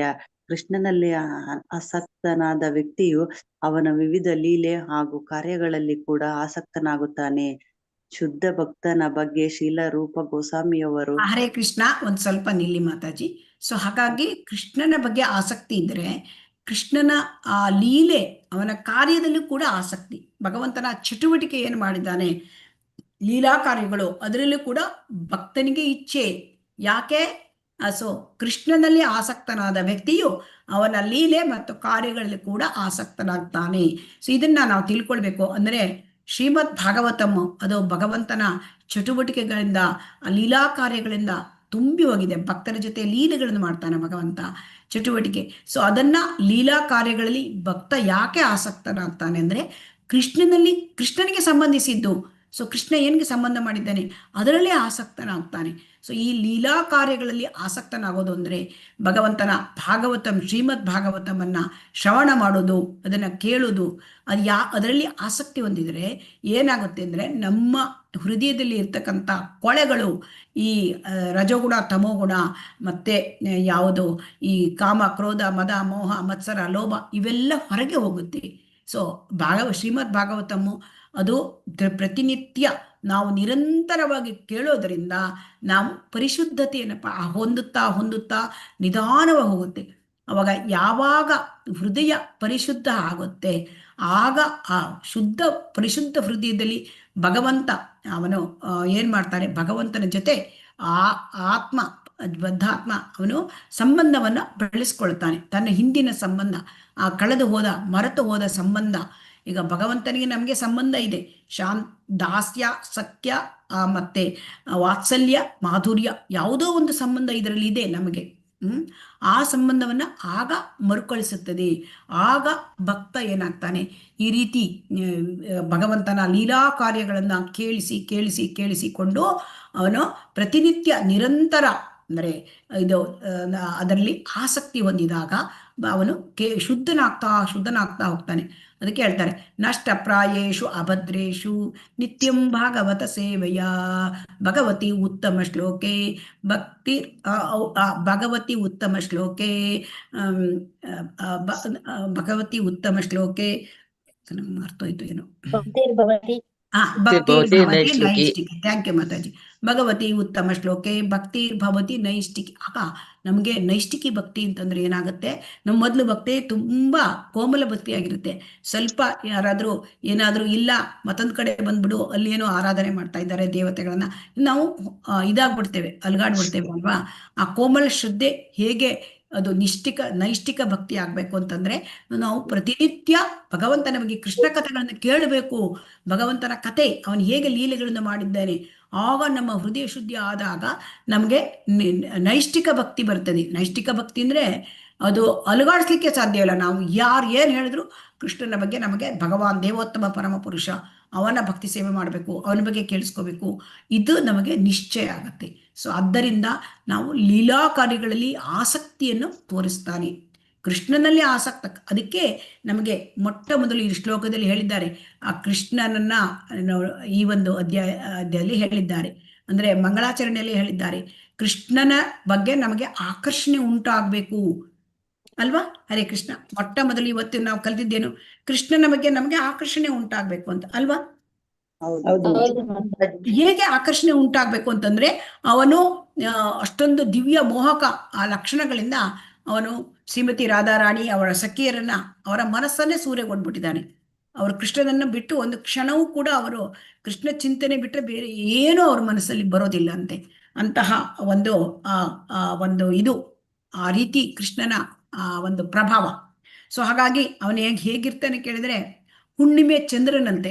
ಹುಣ್ಣಿಮೆ ಚಂದ್ರ ಹೇಗಿರ್ತಾನೆ, ಆ ಹುಣ್ಣಿಮೆ ಚಂದ್ರ ಆ ಶೀತಲ ಕಿರಣ ಬರುತ್ತೆ ಅಲ್ಲ, ತಂಪಾದ ಕಿರಣ ಬರುತ್ತೆ ಅಲ್ವಾ ಆ ಹುಣ್ಣಿಮೆ ಚಂದ್ರನಿಂದ. ಹೌದು. ಹಾಗೆ ಈ ಭಗವಂತ ಕೃಷ್ಣ, ಅವನಲ್ಲಿ ಎಲ್ಲ ರಸ, ಅಖಿಲ ರಸಗಳಿರುತ್ತೆ. ಆ ರಸಗಳಿಂದ ಅವನು ತುಂಬಿ ಹೋಗಿದ್ದಾನೆ. ಸೊ ಆ ರಸದಿಂದ ಪ್ರತಿಯೊಬ್ಬ ಬದ್ಧಾತ್ಮನು ಅದರಿಂದ ಆಕರ್ಷಿತನಾಗಬೇಕು. ಆವಾಗ ನಮ್ಮ ಕೃಷ್ಣನ ಜೊತೆ ನಮಗೆ ಆಕರ್ಷಣೆ ಬರಬೇಕು. ಈ ಕೃಷ್ಣನ ಜೊತೆ ಆಕರ್ಷಣೆ ಯಾವಾಗ ಬರುತ್ತೆ, ಅದು ಹೇಗೆ ಬರುತ್ತೆ ಕೇಳಿದ್ರೆ, ನಾವು ಶ್ರವಣ ಮಾಡಿ ಮಾಡಿ ಮಾಡಿ ಮಾಡಿ ನಮಗೆ ಕೃಷ್ಣನ ಆಕರ್ಷಣೆ ಆಗುತ್ತೆ. ಮತ್ತೆ ಭಕ್ತಿ ಸೇವೆ ಮಾಡಿದಾಗ ಆಕರ್ಷಣೆ ಆಗುತ್ತೆ. ಯಾಕಂದ್ರೆ ಭಕ್ತಿ ಸೇವೆ ಹೇಳೋದು ಕೃಷ್ಣಾಕರ್ಷಣಿ, ಕೃಷ್ಣನನ್ನೇ ಆಕರ್ಷಿಸುತ್ತೆ.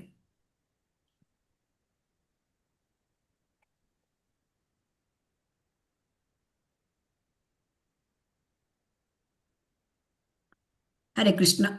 ಆದ್ದರಿಂದ ಭಕ್ತಿ ಸೇವೆಯಲ್ಲಿ ತೊಡಗುವುದರಿಂದ ಕೃಷ್ಣ ನಮ್ಮಿಂದ ಆಕರ್ಷಿತನಾಗ್ತಾನೆ ಮತ್ತು ನಮಗೆ ಕೃಷ್ಣನ ಬಗ್ಗೆ ಆಕರ್ಷಣೆ ಉಂಟಾಗುತ್ತೆ.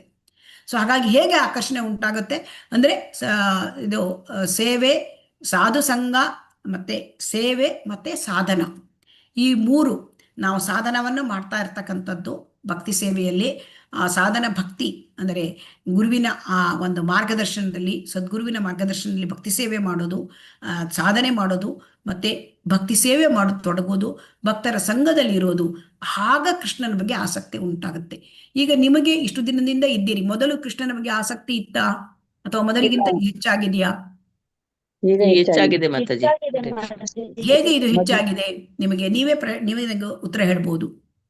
ನಾವೇ ನಮ್ಮ ಭಕ್ತಿಗೆ ಬಂದ್ಮೇಲೆ ನಮ್ಗೆ ಕೃಷ್ಣನ ಮೇಲೆ ಭಕ್ತಿ ಹೆಚ್ಚಾಗಿದೆ ಮಾತಾಜಿ. ಅದು ಹೇಗೆ ಹೆಚ್ಚಾಯ್ತು ನಿಮ್ಗೆ? ದೇವರ ಶ್ರವಣ ವಿಷಯ ಜಪ ಮಾಡ್ತಾ ನಿಮಗೆ ದೇವರ ಮಾಡ್ತಾ ವಿಷಯ ಕೇಳಿ, ಭಗವಂತನ ವಿಷಯ ನೀವು ಕೇಳಿ ಕೇಳಿ ಅಷ್ಟೇ. ಜಪ ಕೇಳಿ ಮತ್ತೆ ಸಂಘದಲ್ಲಿ ಕೇಳಿ ಇದ್ದೇವೆ ಕೇಳಿ ಅಲ್ವಾ? ಜಪ ಮಾಡಿ ಮಾಡಿ ಮತ್ತೆ ಭಕ್ತರ ಸಂಘದಲ್ಲಿ ಇದ್ದು, ಭಕ್ತರ ಹಾ, ಸಂಘದಲ್ಲಿ ಯಾವಾಗ್ಲೂ ಇರ್ತೀವಲ್ಲ ಮಾತಾಜಿ, ಹಾ, ಅದ್ರಿಂದ ಸ್ವಲ್ಪ ಆಗತ್ತೆ. ಸೊ ಅದರಿಂದ ನಮ್ಗೆ ಕೃಷ್ಣನ ಬಗ್ಗೆ ಆಕರ್ಷಣೆ ಬರ್ಬೇಕು ಅಂದ್ರೆ ನಾವು ಭಕ್ತರ ಸಂಘದಲ್ಲಿ ಇರಬೇಕು, ಸಾಧನ ಭಕ್ತಿ ಮಾಡಬೇಕು, ಮತ್ತೆ ಭಕ್ತಿ ಸೇವೆಯನ್ನು ಮಾಡಬೇಕು. ಕೃಷ್ಣನ ಆಕರ್ಷಣೆ ಉಂಟಾದಾಗ ಕೃಷ್ಣನು ನಮ್ಮಲ್ಲಿ ಆಸಕ್ತನಾಗ್ತಾನೆ.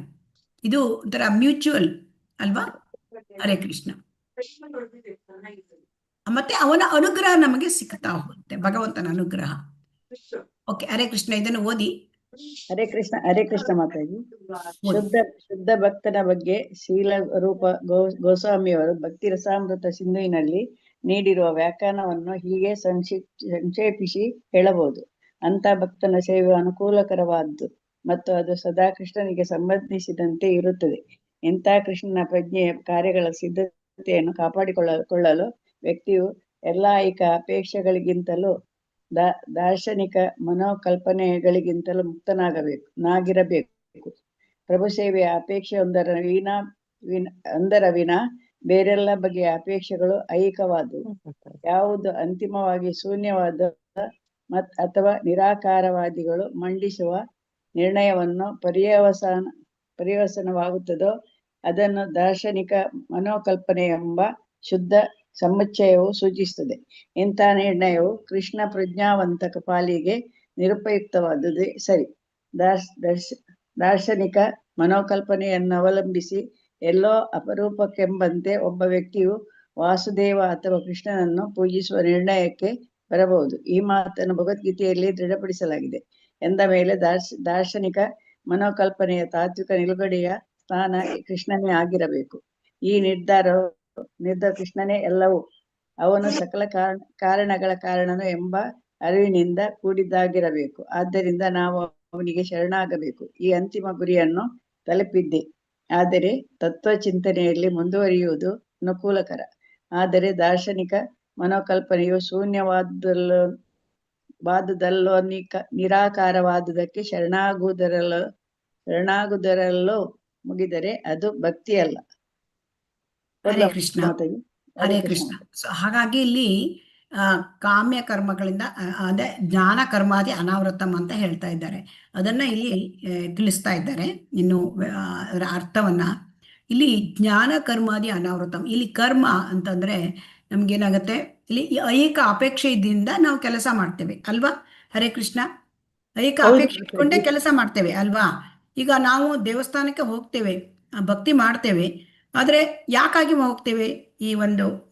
ಈ ಕೃಷ್ಣ ಪ್ರತ್ಯಯ ಬರೋಕ್ಕಿಂತ ಮುಂಚೆನ ನಮ್ಮ ಮನಸ್ಥಿತಿ ಭೌತಿಕವಾದದ್ದನ್ನು ಪಡೆಯಬೇಕು ಎಂಬ ಬಯಕೆ ಇಟ್ಕೊಂಡೇ ಹೋಗಿರ್ತೇವೆ ಅಲ್ವಾ? ಅಲ್ವಾ? ದೇವಸ್ಥಾನಕ್ಕೆ ಹೋಗೋದು ಅಥವಾ ದೇವರ ಕಾರ್ಯಗಳನ್ನು ಮಾಡೋದು, ಏನೋ ಒಂದು ಸಂಕಟ ಬಂದಾಗ ವೆಂಕಟರಮಣ, ಏನೋ ಒಂದು ನಮಗೆ ಕಷ್ಟ ಇರುತ್ತೆ ಅಥವಾ ಏನೋ ಒಂದು ಸಮಸ್ಯೆ ಇರುತ್ತೆ ಅಲ್ವಾ? ಅಥವಾ ಏನೋ ಒಂದು ಆಸೆ ಇರುತ್ತೆ, ಇಚ್ಛೆ ಇರುತ್ತೆ ಅಲ್ವಾ? ಸೊ ಅದು ಭಕ್ತಿ ಅಲ್ಲ. ಅದು ಏನೋ ಅದು ಭಕ್ತಿ ಅಲ್ಲ. ಅದೇನಾಗುತ್ತೆ, ಅದು ವ್ಯಾಪಾರವಾಗಿ ಬಿಡುತ್ತೆ ಅಲ್ವಾ? ಅದು ಭಕ್ತಿ ಅಲ್ಲ, ಅದು ವ್ಯಾಪಾರ ಅಲ್ವಾ? ಸೊ ಹಾಗಾಗಿ ಇಲ್ಲಿ ಏನ್ ಹೇಳ್ತಾ ಇದ್ದಾರೆ, ಅಂತಹ ಅಪೇಕ್ಷೆಗಳನ್ನು, ಆಸೆಗಳನ್ನು ಭಕ್ತಿ ಪೂರ್ತಿಯಾಗಿ ಬಿಡಬೇಕು. ಆದರೆ ಪೂರ್ತಿಯಾಗಿ ಬಿಡ್ಲಿಕ್ಕೆ ನಮಗೆ ಸಾಧ್ಯ ಆಗೋದಿಲ್ಲ. ಹಾಗಾದ್ರೆ ಆ ಅಭಿಲಾಷೆಯನ್ನು ನಾವು ಅಭಿಲಾಷೆ ಅಥವಾ ಆಸೆಗಳನ್ನು ನಮಗೆ ಪೂರೈಸ್ಕೊಳ್ಬೇಕಾದ್ರೂ ಕೃಷ್ಣನ ಹತ್ರ ಹೋಗ್ಬೇಕಂತೆ. ಅಕಾಮ ಸರ್ವ ಕಾಮೋ ಮೋಕ್ಷ ಕಾಮ ಉದಾರದೀಹಿ ತೀವ್ರೇಣ ಭಕ್ತಿ ಯೋಗೇನ ಯಜೇತ ಪುರುಷಂ ಪರಂ. ಅಂದ್ರೆ ಅಕಾಮಹ, ಯಾವುದೇ ಕಾಮನೆ ಇರುವುದಿಲ್ಲ ಭಕ್ತನಿಗೆ, ಅವನು ಕೂಡ ಕೃಷ್ಣನ ಹತ್ರ ಹೋಗ್ತಾನೆ. ಆಮೇಲೆ ಸರ್ವ ಕಾಮಹ ಅಂದ್ರೆ ಕರ್ಮಿಗಳಿಗೆ ಎಲ್ಲ ಬಯಕೆಗಳಿರುತ್ತೆ, ಆದರೂ ಕೂಡ ಭಗವಂತನ ಹತ್ರ ಹೋಗ್ಬೇಕು. ನನಗೆ ಈ ಬಯಕೆ ಇದೆ ಭಗವಂತ, ಇದು ನನಗೆ ಈ ಬಯಕೆಯನ್ನು ನನಗೆ ನೀನು ತೃಪ್ತಿಪಡಿಸು, ನನಗೆ ಇದನ್ನ ಈಡೇರಿಸು ಅಂತ ಕೇಳೋದಾದ್ರೂ ಭಗವಂತನ ಹತ್ರ ಹೋಗ್ಬೇಕಂತೆ. ಅದಂತ ಭಾಗವತಂ ಹೇಳುತ್ತೆ. ಅಕಾಮಹ ಸರ್ವಕಾಮ, ತುಂಬಾ ಎಲ್ಲ ಇಚ್ಛೆ ಇದೆ, ಏನ್ ಮಾಡ್ಲಿಕ್ಕೆ ಸಾಧ್ಯ? ನಾವು ಯಾರ ಹತ್ರ ಕೇಳೋದು? ಭಗವಂತನ ಹತ್ರ ಕೇಳಬೇಕು. ಆದ್ರೆ ನಾವು ಯಾರ ಹತ್ರ ಹೋಗ್ತೇವೆ? ಹರೇ ಕೃಷ್ಣ. ನಾವು ಯಾರ ಹತ್ರ ಹೋಗ್ತೇವೆ? ಹರೇ ಕೃಷ್ಣ. ಕೇಳುತ್ತಾ ನನ್ನ ಪ್ರಶ್ನೆ? ಗುರುಗಳ ಹತ್ರ ಮಾತಾಡಿ. ದೇವತೆಗಳ ಹತ್ರ ಹೋಗ್ತೇವೆ ನಾವು, ನಮ್ಮ ಮನಸ್ಸು, ನಮ್ಮ ಒಂದು ಭೌತಿಕ ಬೇಕೆಗಳನ್ನ ಇರಿಸ್ಕೊಂಡು ಹೆಚ್ಚು. ಯಾಕೆಂದ್ರೆ ದೇವತೆಗಳು ಬೇಗ ಕೊಟ್ಬಿಡ್ತಾರೆ ಅಂತ. ಆದರೆ ನಮಗೆ ಭೌತಿಕ ಬಯಕೆಗಳಿದ್ದರೂ ಕೂಡ ನಾವು ಭಗವಂತ ಕೃಷ್ಣನ ಹತ್ರನೇ ಕೇಳಬೇಕಂತೆ. ಯಾಕೆ ಅಂದರೆ ಅವನ ಭೌತಿಕ ಇಚ್ಛೆಗಳನ್ನು ಕೂಡ ಅವನು ಕೊಡುವವನು ಅವನೇ. ದೇವತೆಗಳಿಗಾದರೂ ಕೂಡ ನಾವು ಕೇಳಿದ್ರು ಅವ್ರ ದೇವತೆಗಳಿಗೆ ನೇರವಾಗಿ ಕೊಡುವ ಒಂದು ಅಧಿಕಾರ ಇಲ್ಲ. ಅವರು ಭಗವಂತ ಕೊಟ್ಟಿದ್ದನ್ನು ಅವರು ಕೊಡ್ತಾರೆ. ಆದರೆ ಭಗವಂತನ ಹತ್ರ ನೇರವಾಗಿ ಹೋದರೆ ನಮಗೇನಾಗುತ್ತೆ, ನಮ್ಮಲ್ಲಿದ್ದ ಐಹಿಕ ಈ ಬಯಕೆಗಳನ್ನು ಅವನು ನಿಧಾನವಾಗಿ ಇಚ್ಛೆಗಳನ್ನು ಅವನು ಸ್ವಚ್ಛ ಮಾಡಿಬಿಡ್ತಾನೆ. ಅಂದರೆ ನಮ್ಮ ಈ ಕಶ್ಮಲ ಇರೋದ್ರಿಂದ ನಮಗೆ ಐಹಿಕ ಬಯಕೆ ಬರುತ್ತೆ ಅಲ್ವಾ? ರಜೋಗುಣ ತಮೋಗುಣ ಇರೋದ್ರಿಂದ ಅದನ್ನು ತೆಗೆದು ಬಿಡ್ತಾನೆ ಭಗವಂತ. ನಮ್ಮನ್ನು ನಾವು ಯಾವಾಗ ಭಗವಂತನ ಹತ್ರ ಬಯಕೆ ಇಟ್ಕೊಂಡು ಹೋಗಿದ್ದೇವೆ, ಆಮೇಲೆ ಆ ಬಯಕೆವೇ ಇಲ್ಲವಾಗುತ್ತೆ. ಇದಕ್ಕೆ ಉತ್ತಮ ಉದಾಹರಣೆ ಅಂದರೆ ಇದು ಒಂದು ಉತ್ತಮ ಉದಾಹರಣೆ ಕೊಡಿ ಹರೇ ಕೃಷ್ಣ. ಯಾರು ಇದರಲ್ಲಿ? ಧ್ರುವ ಮಹಾರಾಜ. ಅವನು ಭೌತಿಕ ಬೇಕೆ ಇಟ್ಕೊಂಡು ಹೋಗಿದ್ದ ಅಲ್ವಾ? ಆದರೆ ಯಾವಾಗ ಅವನು ಭಗವಂತನ ಭಕ್ತಿ ಸೇವೆ ಮಾಡಿದ, ಆಮೇಲೆ ಭಗವಂತನ ದರ್ಶನ ಆಯಿತು, ಅವನಿಗೆ ಭೌತಿಕ ಇಚ್ಛೆ ತುಚ್ಛವಾಗಿ ಕಂಡಿತು ಅಲ್ವಾ? ನಾನು ಒಂದು ಗಾಜಿನ ತುಣುಕಿಗಾಗಿ ಬಂದೆ, ನಂಗೆ ವಜ್ರ ಸಿಕ್ಕಿದೆ ಅಂತ ಹೇಳ್ತಾನೆ. ವರಂ ನಯಾಚೆ, ನನಗೆ ಬೇಡ ಯಾವ ವರವೂ ಬೇಡ ನನಗೆ, ಮೊದಲೇನು ಹೇಳಿದ, ನನಗೆ ನನ್ನ ಅಜ್ಜನ್ಗಿಂತ ಹೆಚ್ಚಿನ ದೊಡ್ಡ ಒಂದು ರಾಜ್ಯ ಬೇಕು ನನಗೆ ಅಂತ ಮನಸ್ಸಿಟ್ಕೊಂಡಿದ್ದ ಅಲ್ವಾ? ಯಾಕೆ? ಅವನ ಮಲತಾಯಿ ಅವನಿಗೆ ಸ್ವಲ್ಪ ಅಣಿಸಿದ್ಲು ಅಲ್ವಾ? ಹೌದು. ಹೌದು ಮಾತಾಜಿ. ಸೊ ಹಾಗಾಗಿ ಇಲ್ಲಿ ನಮಗೆ ಅನೇಕ ಭೌತಿಕ ಆಸೆಗಳಿವೆ, ಆದರೆ ಆಸೆಗಳನ್ನು ಪೂರೈಸ್ಕೊಳ್ಳಿಕ್ಕೂ ಕೂಡ ನಾವು ಭಗವಂತನ ಹತ್ರನೇ ಹೋಗಬೇಕು. ಸೊ ಅನ್ಯಾಭಿಲಾಷಿತ ಶೂನ್ಯ ಅಲ್ಲದು ಏನು ಹೇಳ್ತಾರೆ, ಅಕಾಮ ಸರ್ವ ಕಾಮ ಮೋಕ್ಷ ಕಾಮ ಉದಾರದೀಹಿ ತೀವ್ರೇಣ ಭಕ್ತಿ ಯೋಗೇನ ಯಜೇತ ಪುರುಷಂ ಪರಂ ಅಂತ ಹೇಳಿದ್ದಾರೆ. ಮೋಕ್ಷ ಬೇಕಾ? ಭಗವಂತನ ಹತ್ರನೇ ಹೋಗಬೇಕು. ಐಕ ಕಾಮನೆಗಳು ಬೇಕಾ? ಭಗವಂತನ ಹತ್ರ ಬೇಕು. ಯಾವುದೇ ಕಾಮನೆಗಳಿಲ್ವಾ? ಭಗವಂತನನ್ನೇ. ಯಾವುದಕ್ಕೂ ಕೂಡ ನಾವು ಭಗವಂತನನ್ನೇ ಅವಲಂಬಿಸಬೇಕು. ಸೊ ಹಾಗಾಗಿ ಈ ಅಪೇಕ್ಷೆಗಳು ಐಕ ಆಗಿದೆ. ಸೊ ಅದನ್ನು ಶೂನ್ಯ ಮಾಡಲಿಕ್ಕೆ ಆಗೋದಿಲ್ಲ. ಸೊ ಹಾಗಾಗಿ ಅದನ್ನು ನಾವು ಭಗವಂತನ ಹತ್ರ ಹೋಗಿ ನಾವು ಪಡ್ಕೋಬೇಕು. ಅದನ್ನು ಮತ್ತೆ ಆ ಭಗವಂತನ ಹತ್ರ ಹೋದಾಗ ನಮಗೇನಾಗುತ್ತೆ? ಐಕ ಇಚ್ಛೆಗಳೇ ಇಲ್ಲವಾಗುತ್ತೆ. ಪೂರೈಸ್ತಾನೆ, ಅದಾದಮೇಲೆ ಇಚ್ಛೆಗಳೇ ಇಲ್ಲವಾಗುತ್ತೆ. ಅದಾದಮೇಲೆ ಏನಾಗುತ್ತೆ? ನಮ್ಮ ಇಚ್ಛೆಗಳನ್ನು ಭಗವಂತನನ್ನು ತೃಪ್ತಿಪಡಿಸ್ಲಿಕ್ಕೆ ನಾವು ಮಾಡಲಿಕ್ಕೆ ಪ್ರಾರಂಭ ಮಾಡ್ತೇವೆ. ಸೊ ಇದು ಭಕ್ತಿ ಸೇವೆಯ ಒಂದು ಫಲ. ಸೊ ಹಾಗಾಗಿ ಇಲ್ಲಿ ನಿರಾಕಾರವಾದಿಗಳು ಮಂಡಿಸುವುದು, ನಿರಾಕಾರವಾದಿಗಳು ಅವರದ್ದು ಏನಾಗುತ್ತೆ ಅಂತಂದರೆ ಅವರದ್ದು ಏನಾಗುತ್ತೆ? ಮಾರ್ಗ ಕಷ್ಟ ಆಗತ್ತೆ. ಯಾಕೆಂದರೆ ಅಲ್ಲಿ ಭಗವದ್ಗೀತೆಯಲ್ಲಿ ಹೇಳಿದ್ದಾನೆ, ಕ್ಲೇಶೋ ಅಧಿಕತರಸ್ತೇಷಾಂ ಅವ್ಯಕ್ತಾಸಕ್ತ ಚೇತಸಾಂ ಅವ್ಯಕ್ತಾ ಹಿ ಗತಿರ್ದುಃಖಂ ದೇಹ ವದ್ಭಿರವಾಪ್ಯತೆ. ನಿರಾಕಾರ ಅಂತ ಹೇಳೋದು ಕಲ್ಪನೆ ಬಹಳ ಕಷ್ಟ ದೇಹದಾರಿಗಳಿಗೆ. ಆದರೆ ಅಲ್ಲಿ ಏನಾಗುತ್ತೆ? ಬಹುನಾಂ ಜನ್ಮನಾಂ ಅಂತೆ ಜ್ಞಾನವಾನ್ ಮಾಂ ಪ್ರಪದ್ಯತೆ ವಾಸುದೇವಂ ಸರ್ವಮಿತಿ ಸಮಹಾತ್ಮ ಸುದುರ್ಲಭ. ಅಂದರೆ ಅನೇಕ ಜನ್ಮಗಳ ಆದಮೇಲೆ ಅವರಿಗೆ ಗೊತ್ತಾಗುತ್ತಂತೆ, ಅಂದರೆ ವಾಸುದೇವನೇ ಸರ್ವಸ್ವ ಅಂತ. ಸೊ ಆ ಒಂದು ಬುದ್ಧಿ ಭಗವಂತ ಯಾಕೆ ಕೊಡ್ತಾರೆ ಅಂದರೆ ಅನೇಕ ಜನ್ಮಗಳಿಂದ ಅವರು ಅದನ್ನು ಮಾಡಿರ್ತಾರೆ. ಸೊ ಅದಕ್ಕಾಗಿ ಅನೇಕ ಜನ್ಮಗಳ ನಂತರ ಅವರು ಭಕ್ತಿಗೆ ಬರ್ಬೋದು. ಯಾಕೆ? ಭಗವಂತನ ಕರುಣೆ ಇರುತ್ತೆ. ಸೊ ಹಾಗಾಗಿ ಇದು ನಿರಾಕಾರ, ಅದು ಶೂನ್ಯವಾದರೆ ಅದು ಭಕ್ತಿಯಲ್ಲ. ಆದರೆ ನಿರಾಕಾರಿ ಆದವನು ಕೊನೆಗೆ ವಾಸುದೇವಂ ಸರ್ವಮಿತಿ ಅಂತ ಆ ಸ್ಥಾನಕ್ಕೆ ಬಂದರೆ ಅದು ಭಕ್ತಿ ಆಗತ್ತೆ. ಸೊ ಹಾಗಾಗಿ ನಿರಾಕಾರವಾದಿಗಳು ಭಕ್ತರಾಗಿರೋದು ಉದಾಹರಣೆಗಳಿದೆ. ಅಂದರೆ 4 ಕುಮಾರರು ನಿರಾಕಾರವಾದಿಗಳಿದ್ದರು, ಆಮೇಲೆ ಅದು ಭಕ್ತರಾದರು. ಶುಕಮುನಿ ನಿರಾಕಾರವಾದಿಯಾಗಿದ್ದ, ಆದರೂ ಭಕ್ತರಾದರು. ಸೊ ಹಾಗಾಗಿ ಭಕ್ತಿಗೆ ಬರಬೇಕು ಅಂದರೆ ಭಗವಂತನಿಗೆ ಶರಣಾಗಬೇಕು. ಸೊ ಆದ್ದರಿಂದ ಈ ನಿರಾಕಾರ ಭಕ್ತಿಗೆ ಬರಲಿಕ್ಕೆ ಅದು ತುಂಬ ಕಷ್ಟ ಆಗತ್ತೆ. ಕಾಮ್ಯ ಕರ್ಮಗಳು ಅಷ್ಟೇ, ಅದನ್ನು ನಾವು ಬಿಟ್ಟು ಬಿಡಬೇಕು. ನಮಗೆ ಭೌತಿಕ ಇಂದ್ರಿಯ ಭೋಗದ ವಿಷಯಗಳಿಂದ ನಾವು ದೂರ ಆಗಬೇಕು. ನಮಗೆ ಅನನ್ಯ ಭಕ್ತಿ ಮಾಡಬೇಕು ಅಂದರೆ ಇಂದ್ರಿಯ ಭೋಗದಿಂದ ದೂರ ಆಗಬೇಕು. ನಿರಾಕಾರ ಜ್ಞಾನವು ಕೂಡ ಅದು ಭಕ್ತಿಗೆ ಒಳ್ಳೆಯದಲ್ಲ. ಹರೇ ಕೃಷ್ಣ. ಇದನ್ನು ಓದಿ. ಹರೇ ಕೃಷ್ಣ. ಕರ್ಮ ಅಥವಾ ಅಲ್ಲಿಂದ ಮಾತಾಜಿ ಓದಿ. ಕರ್ಮ ಅಥವಾ ಕಾಮ್ಯ ಕರ್ಮಗಳನ್ನು ಕೆಲವು ಸಲ ವಿದ್ಯುಕ್ತ ಆಚರಣೆಗಳೆಂದು ಗ್ರಹಿಸಲಾಗುತ್ತದೆ. ವೇದೋಕ್ತವಾದ ಕರ್ಮಕಾಂಡಿ ಆಚರಣೆಗಳ ಬಗ್ಗೆ ಬಹುವಾದ ಆಕರ್ಷಣೆಯುಳ್ಳ ಅನೇಕ ಜನರಿದ್ದಾರೆ. ಆದರೆ ಕೃಷ್ಣನನ್ನು ಅರ್ಥ ಮಾಡಿಕೊಳ್ಳದೆ ಬರಿಯ ವಿದ್ಯುಕ್ತ ಆಚರಣೆಗಳಿಂದಷ್ಟೇ ವ್ಯಕ್ತಿಯು ಆಕರ್ಷಿತನಾದರೆ ಅಂತಹ ವ್ಯಕ್ತಿಯು ಮಾಡುವ ಕಾರ್ಯಗಳು ಕೃಷ್ಣ ಪ್ರಜ್ಞೆಗೆ ಅನುಕೂಲಕರವಲ್ಲ. ವಾಸ್ತವವಾಗಿ ಕೃಷ್ಣ ಪ್ರಜ್ಞೆಯನ್ನು ಶ್ರವಣ, ಕೀರ್ತನ ಹಾಗೂ ಸ್ಮರಣಗಳ ಮೇಲೆಯೇ ನೆಲೆಗೊಳಿಸಬಹುದು. ಶ್ರೀಮದ್ ಭಾಗವತದಲ್ಲಿ ಅಂತಹ 9 ವಿಧಾನಗಳನ್ನು ಹೇಳಿದೆ. ಆ 9ರ ಹೊರತಾಗಿ ಮಾಡಿದ್ದೆಲ್ಲವೂ ಕೃಷ್ಣ ಪ್ರಜ್ಞೆಗೆ ಅನುಕೂಲಕರವಲ್ಲ. ಅದರಿಂದ ನಾವು ಪತನದಂತೆ ಸದಾ ಎಚ್ಚರದಿಂದಿರಬೇಕು. ಮುಂದಕ್ಕೆ ಮಾತಾಜಿ. ಹರೇ ಕೃಷ್ಣ. ಇಲ್ಲಿ ನಮಗೆ ಅಂದ್ರೆ ಆನುಕೂಲ್ಯೇನ ಕೃಷ್ಣಾನುಶೀಲನಂ ಭಕ್ತಿರುತ್ತಮ ಅಂತ ಹೇಳಿದ್ರೆ, ಆ ಕೃಷ್ಣನಿಗೆ ಅನುಕೂಲಕರವಾದ ಭಕ್ತಿ ಯಾವುದು ಅಂತ ಇಲ್ಲಿ ಹೇಳ್ತಾ ಇದ್ದಾರೆ. ಕೃಷ್ಣನಿಗೆ ಅನುಕೂಲಕರವಾದ ಚಟುವಟಿಕೆಗಳು ಯಾವುದು ಅಂದ್ರೆ, ಈಗ ಕೆಲವರು ಕರ್ಮಕಾಂಡೀಯ ಮಾಡ್ತಾರೆ ಅಲ್ವಾ? ಕರ್ಮಕಾಂಡೀಯ ಮಾಡ್ತಾರೆ. ಆದರೆ ಕರ್ಮಕಾಂಡೀಯ ವೇದದಲ್ಲಿ ಹೇಳಿದೆ. ಆದರೆ ಈ ಕರ್ಮಕಾಂಡ್ಯದಲ್ಲಿ ಮಾಡಿದರೆ ಏನಾಗುತ್ತೆ? ಐಹಿಕ ಪುಣ್ಯ ಸಿಕ್ಕತ್ತೆ. ಕರ್ಮಕಾಂಡದಲ್ಲಿ ಎಷ್ಟೋ ರೀತಿಯಾದ ವಿಚಾರಗಳಿವೆ, ಪುಣ್ಯ ಕಾರ್ಯಗಳಿವೆ. ಆದರೆ ಅದರಲ್ಲಿ ಇಲ್ಲಿ ಕೃಷ್ಣ ಇರೋದಿಲ್ಲ. ಸೊ ಕೃಷ್ಣನನ್ನು ಅರ್ಥ ಮಾಡಿಕೊಳ್ಳದೆ ಬರಿಯ ವಿದ್ಯುಕ್ತ ಆಚರಣೆಗಳು, ಅದರಿಂದ ಆಕರ್ಷಿತನಾಗಿ ಮನುಷ್ಯ ಮಾಡಿದರೆ ಅದು ಕೃಷ್ಣ ಪ್ರಜ್ಞೆಗೆ ಅನುಕೂಲಕರ ಅಲ್ಲ. ಕರ್ಮಕಾಂಡೀಯ ಕೆಲಸಗಳು ಕೃಷ್ಣ ಪ್ರಜ್ಞೆಗೆ ಅನುಕೂಲಕರ ಅಲ್ಲ. ಹಾಗಾದರೆ ಕೃಷ್ಣ ಪ್ರಜ್ಞೆಗೆ ಅನುಕೂಲಕರ ಯಾವುದು? ಅದು ಯಾವುದು ಕೇಳಿದರೆ ಈ 9 ವಿಧದ ಭಕ್ತಿ: ಶ್ರವಣ, ಕೀರ್ತನ, ಸ್ಮರಣ, ಪಾದಸೇವನ, ಅರ್ಚನ, ವಂದನ, ದಾಸ್ಯ, ಸಖ್ಯ, ಆತ್ಮನಿವೇದನ. ಇದಿಷ್ಟು ಅಂದರೆ ಈ 9 ವಿಧದ ನವವಿಧ ಭಕ್ತಿ. ಸೊ ಇದನ್ನ ಬಿಟ್ಟು ಬೇರೆ ಏನಾದರೂ ಮಾಡಿದರೆ ಅದು ಕೃಷ್ಣ ಪ್ರಜ್ಞೆಗೆ ಅನುಕೂಲಕರ ಅಲ್ಲ. ಸೊ ಹಾಗಾದ್ರೆ ನಾವು ಕೃಷ್ಣ ಪ್ರಜ್ಞೆಯಲ್ಲಿ ಅನನ್ಯ ಭಕ್ತಿ ಮಾಡಬೇಕು, ಭಕ್ತಿಯಲ್ಲಿ ಮುಂದುವರಿಬೇಕು ಅಂದ್ರೆ ನಾವ್ ಏನ್ ಮಾಡ್ಬೇಕು? ಹರೇ ಕೃಷ್ಣ. ಇಲ್ಲಿ ಏನ್ ಹೇಳ್ತಾ ಇದ್ದಾರೆ?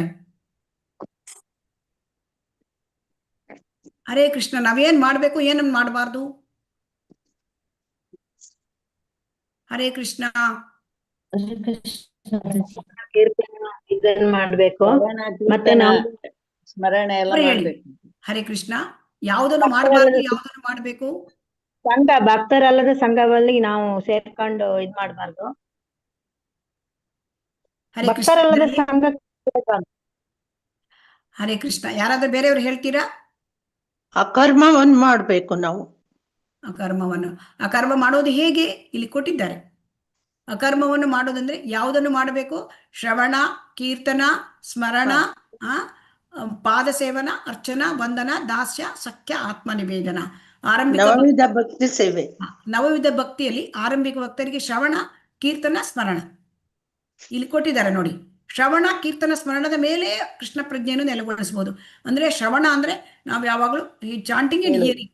ಚಾಂಟಿಂಗ್ ಅಂಡ್ ಹಿಯರಿಂಗ್ ಅಂದ್ರೆ ಇಲ್ಲಿ ಶ್ರವಣದಲ್ಲಿ ನಾವು ಜಪ ಮಾಡುವುದು ಮತ್ತು ಆ ಜಪ ಮಾಡಿದ್ದನ್ನ ನಾವು ಕೇಳಿಸ್ಕೊಳ್ಳೋದು. ಹರೇ ಕೃಷ್ಣ ಹರೇ ಕೃಷ್ಣ ಕೃಷ್ಣ ಕೃಷ್ಣ ಹರೇ ಹರೇ, ಹರೇ ರಾಮ ರಾಮ ರಾಮ ಹರೇ ಹರೇ.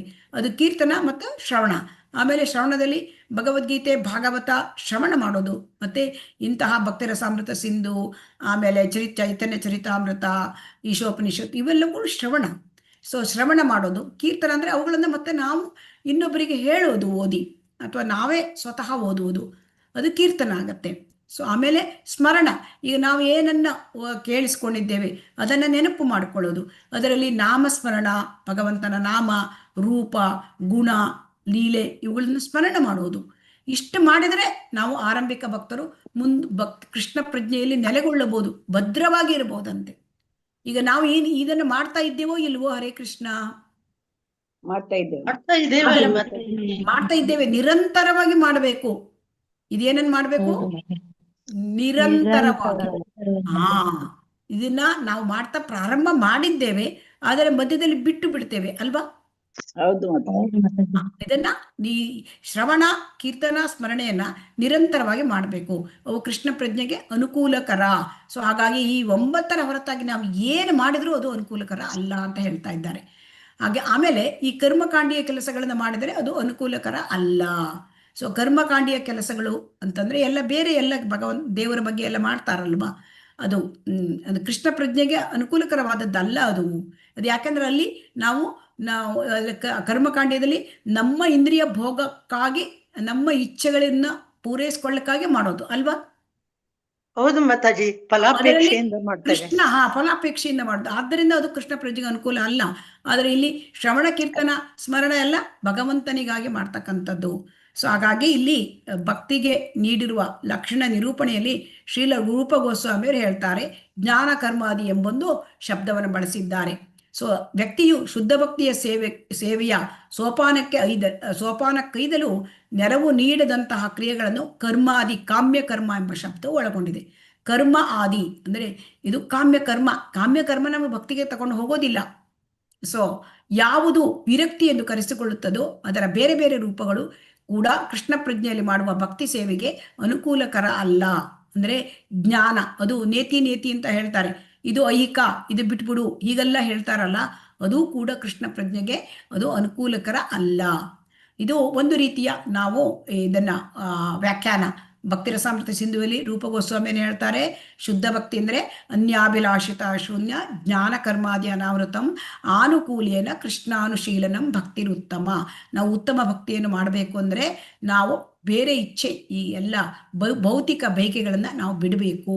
ಆಮೇಲೆ ಅನ್ಯ ಅಭಿಲಾಷಿತ, ಆದರೆ ನಮಗೆ ಭೌತಿಕ ಇಚ್ಛೆಗಳನ್ನು ಬಿಡ್ಲಿಕ್ಕೆ ಆಗೋದಿಲ್ಲ, ಆದರೆ ಆ ಇಚ್ಛೆಗಳನ್ನು ಭಗವಂತನ ಸೇವೆ ಮಾಡುವುದರ ಮೂಲಕ ಅದನ್ನು ನಾವು ಡೋಟೇಲ್ ಮಾಡಬೇಕು, ಬದಲಾವಣೆ ಮಾಡಬೇಕು ಇಚ್ಛೆಗಳನ್ನ.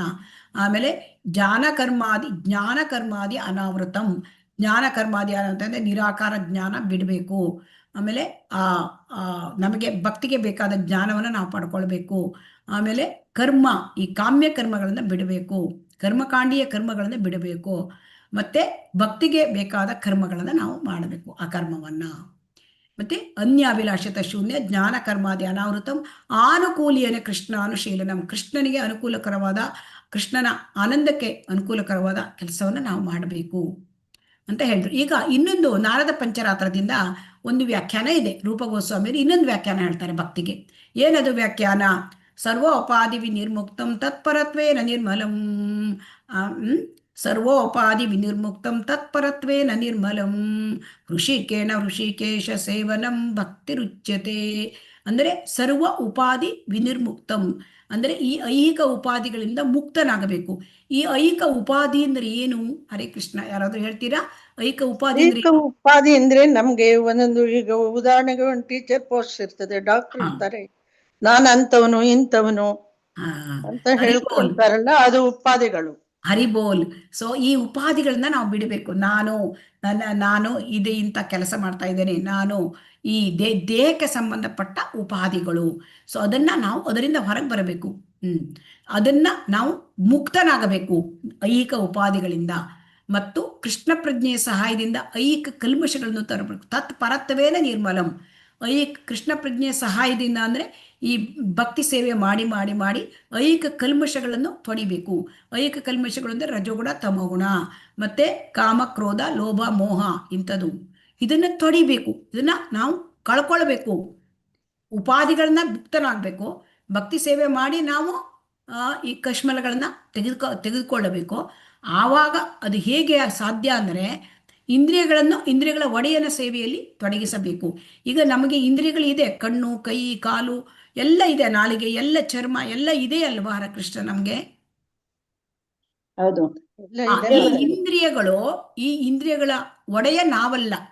ಇಂದ್ರಿಯಗಳನ್ನ ನಾವು ಎರವಲು ಪಡ್ಕೊಂಡಿದ್ದೇವೆ. ನಾವು ಯಾರಿಂದ ಎರವಲು ಪಡ್ಕೊಂಡಿದ್ದೇವೆ ಅಂದ್ರೆ ಇಂದ್ರಿಯಗಳ ಒಡೆಯ ಭಗವಂತ. ಆ ಭಗವಂತನಲ್ಲಿ ಎಲ್ಲ ಇಂದ್ರಿಯಗಳ ಒಡೆಯ, ಅವನಿಂದ ನಾವು ಎರವಲು ಪಡ್ಕೊಂಡಿದ್ದೇವೆ.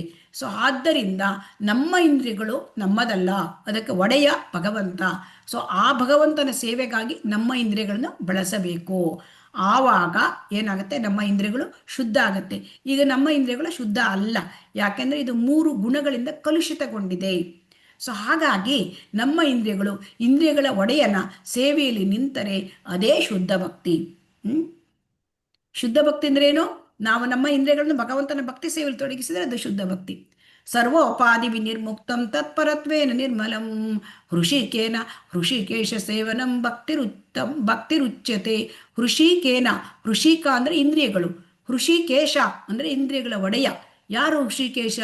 ಹರೇ ಕೃಷ್ಣ, ಶ್ರೀಕೃಷ್ಣ. ಅಂದ್ರೆ ನಮ್ಮ ಇಂದ್ರಿಯಗಳ ಒಡೆಯನ ಸೇವೆಯಲ್ಲಿ ನಾವು ತೊಡಗಿಸಿದಾಗ ಅದು ಶುದ್ಧ ಭಕ್ತಿ ಸೇವೆ. ಸೊ ಬದ್ಧ ಸ್ಥಿತಿಯಲ್ಲಿ ನಮ್ಮ ಇಂದ್ರಿಯಗಳು ದೇಹದ ಬೇಡಿಕೆಯನ್ನು ಪೂರೈಸುವುದರಲ್ಲಿ ಮಗ್ನವಾಗಿರುತ್ತವೆ. ಈಗ ನಾವು ಬದ್ಧ ಸ್ಥಿತಿಯಲ್ಲಿ ಇದ್ದೇವೆ ಅಲ್ವಾ? ಬದ್ಧ ಸ್ಥಿತಿ ಅಂದ್ರೆ ಏನು? ಬದ್ಧ ಸ್ಥಿತಿ ಅಂದ್ರೆ ನಾವು ಈಗ ಭೌತಿಕ ಪ್ರಪಂಚದಲ್ಲಿರೋದು ಬದ್ಧ ಸ್ಥಿತಿ. ನಾವು ಯಾಕೆ ಬದ್ಧರಾಗಿದ್ದೇವೆ? ನಾವು ಹುಟ್ಟು ಸಾವಿನ ಚಕ್ರದಲ್ಲಿ ಸಿಲುಕಿದ್ದೇವೆ ಅಲ್ವಾ? ಹೌದು ಮಾತಾಜಿ. ಆಗ ಈ ಪರಿಸ್ಥಿತಿಯಲ್ಲಿ ಬದ್ಧರಾಗಿದ್ದಾಗ ನಮ್ಮ ಇಂದ್ರಿಯಗಳು ನಾವು ಏನು ಉಪಯೋಗಿಸ್ತೇವೆ? ನಮ್ಮ ದೇಹದ ಬೇಡಿಕೆಯನ್ನು ಪೂರೈಸೋದಕ್ಕೆ ಉಪಯೋಗಿಸ್ತೇವೆ ಅಲ್ವಾ?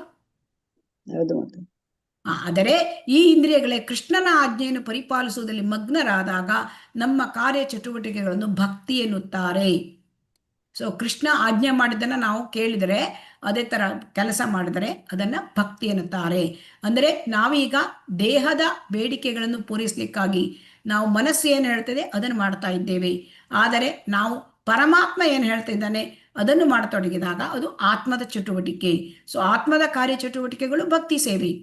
ಆತ್ಮ ಯಾವಾಗ ಪರಮಾತ್ಮನ ಸೇವೆಯಲ್ಲಿ ತೊಡಗುತ್ತೆ ಅದು ಭಕ್ತಿ ಸೇವೆ. ಭಗವಂತನ ಸೇವೆಯಲ್ಲಿ ತೊಡಗುತ್ತೆ ಅದು ಭಕ್ತಿ ಸೇವೆ. ಆದರೆ ಯಾವಾಗ ನಾವು ಮನಸ್ಸಿನ ದಾಸರಾಗ್ತೇವೆ, ದೇಹದ ಬೇಡಿಕೆಯಲ್ಲಿ ತೊಡಗುತ್ತೇವೆ, ಅದು ಏನು? ಬದ್ಧ ಸ್ಥಿತಿ. ಈಗ ನಾವು ಏನು ಮಾಡಬೇಕು? ಈ ಬದ್ಧ ಸ್ಥಿತಿಯಿಂದ ಹರೇ ಕೃಷ್ಣ, ಬದ್ಧ ಸ್ಥಿತಿ ಹೊರಬರಬೇಕು, ಭಕ್ತಿ ಸ್ಥಿತಿಯಲ್ಲಿ ತೊಡಗಬೇಕು.